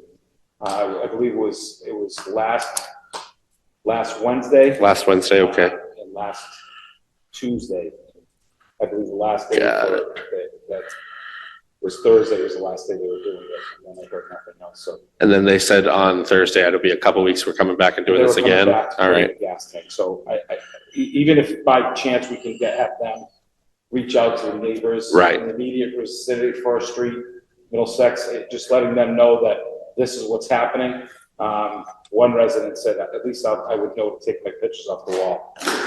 Right. But they even started taking pictures of the foundation, their walls and the ceilings, because they were afraid that the way it was shaping the house, they were afraid it was going to affect the foundation. So I have a further motion from Councilor Scarpelli to immediately refer this, contact the building department, to contact the representative from BJ's, and also to request a meeting with us, but also to request immediate notification of the surrounding neighborhood. Any work that's being done. All right. Affects their daily activities. Great. Mr. Court, do you have that? Appreciate that. Most of it in the Very other. articulate. Great. And we'd like that to go out as soon as possible, given the timeline. So maybe before the records. Great. And then I will go to Councilor Callahan, Councilor Sang. Was there anyone over there? All right, Councilor Callahan. I just wanted to mention that in one of the committees, perhaps you can remind me which one, we were talking about the importance of holding companies accountable for any damages that they do, or for following through on their promises of things that they've committed to. And I see this as part of that ongoing work, but we will be, as a city, we will be doing more to be proactive about these kinds of things. Absolutely. Thank you. Councilor Sang.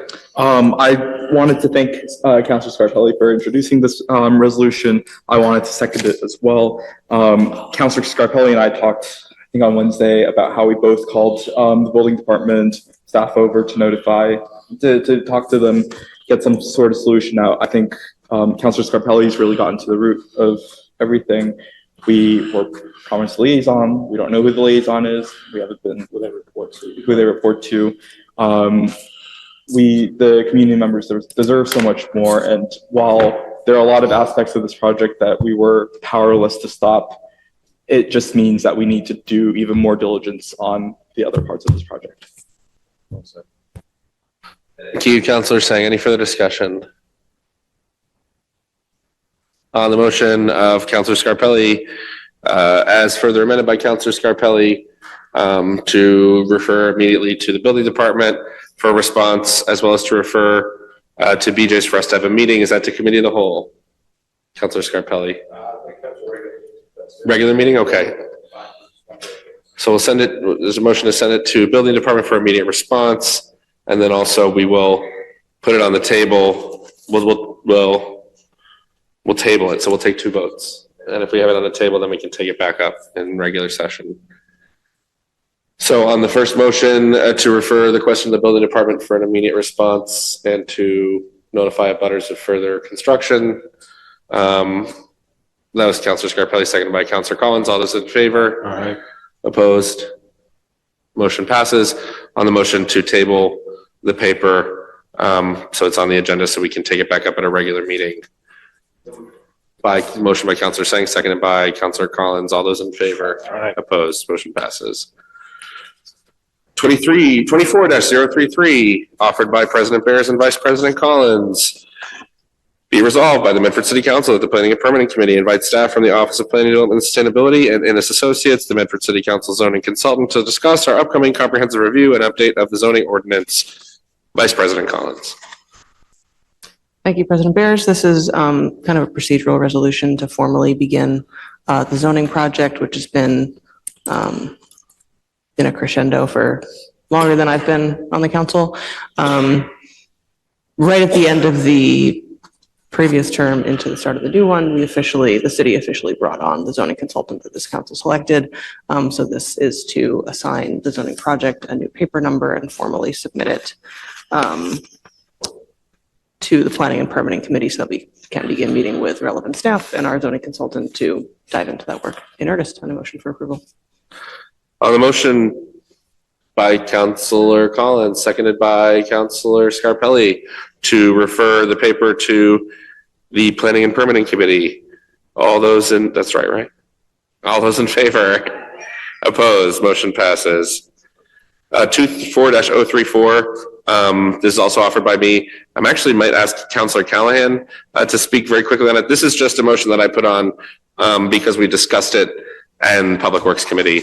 This was around the facilities management, which I agreed to lead. So I'll just read it real quickly.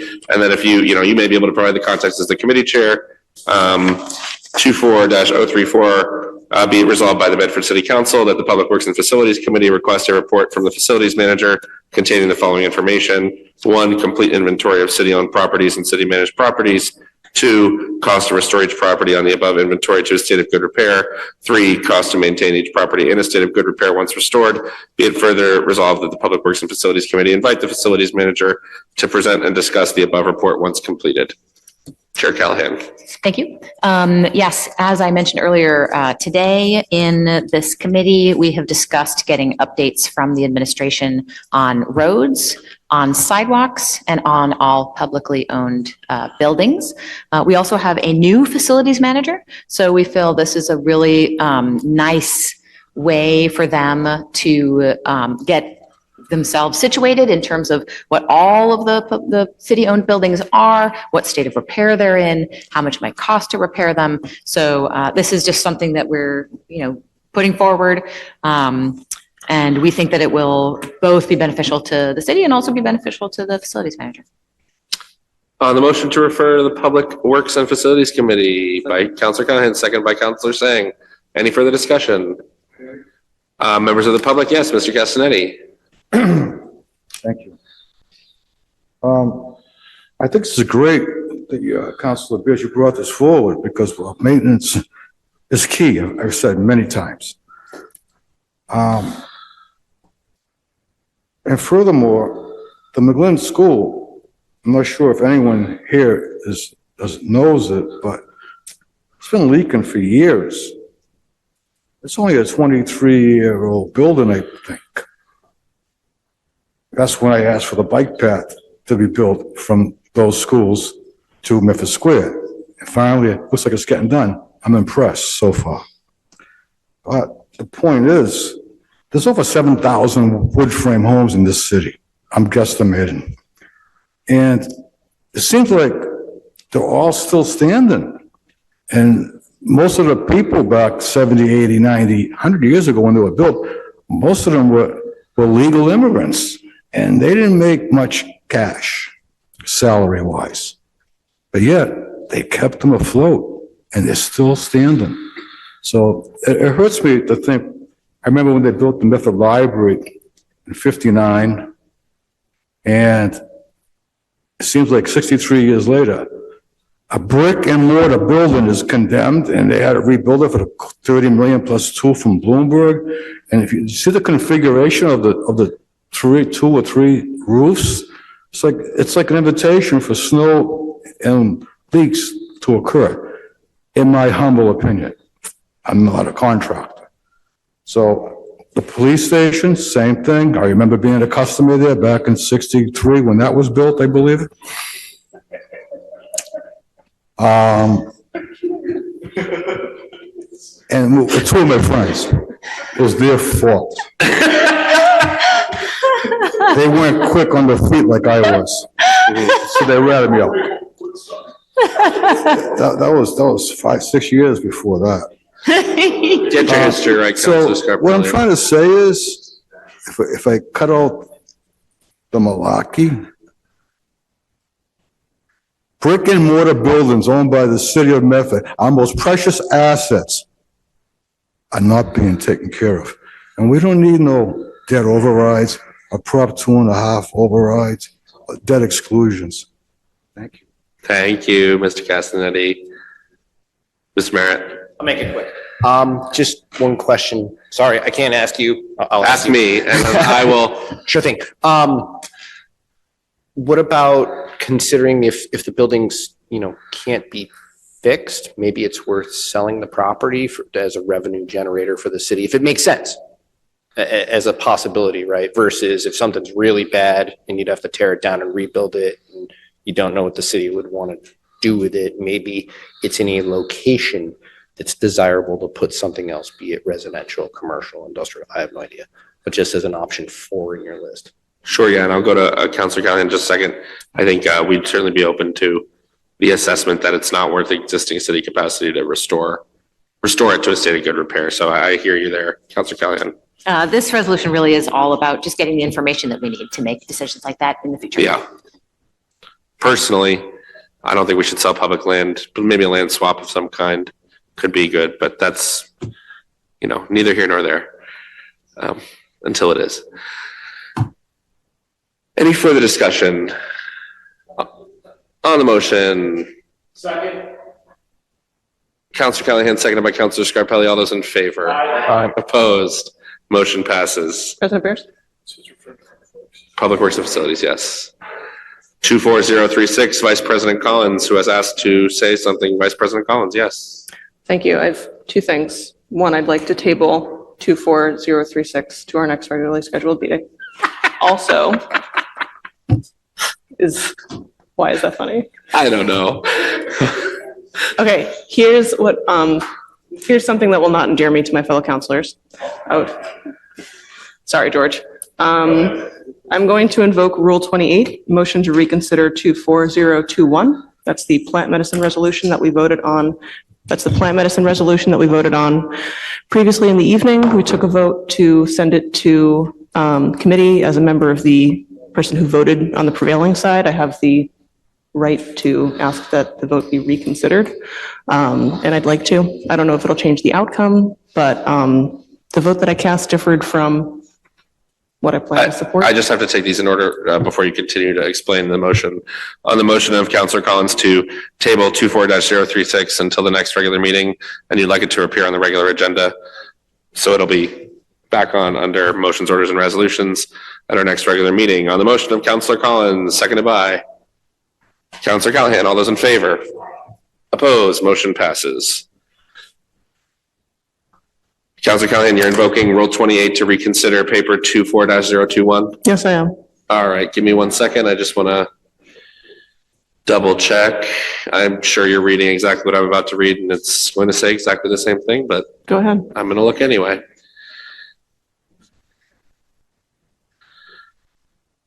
After vote is taken.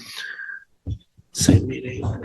Whereas Councilor Collins was on the prevailing side of the vote, which was to refer paper 24-021 regarding plant medicine to the Public Health and Community Safety Committee. The motion to reconsider.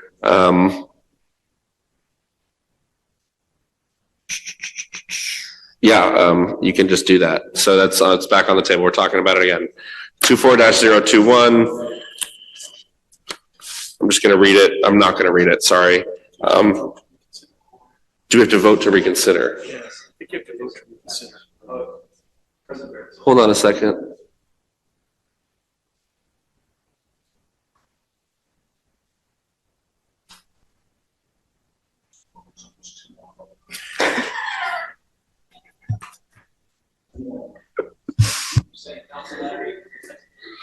No, I don't have to vote on the motion to reconsider. It's an automatic invocation. It's a motion.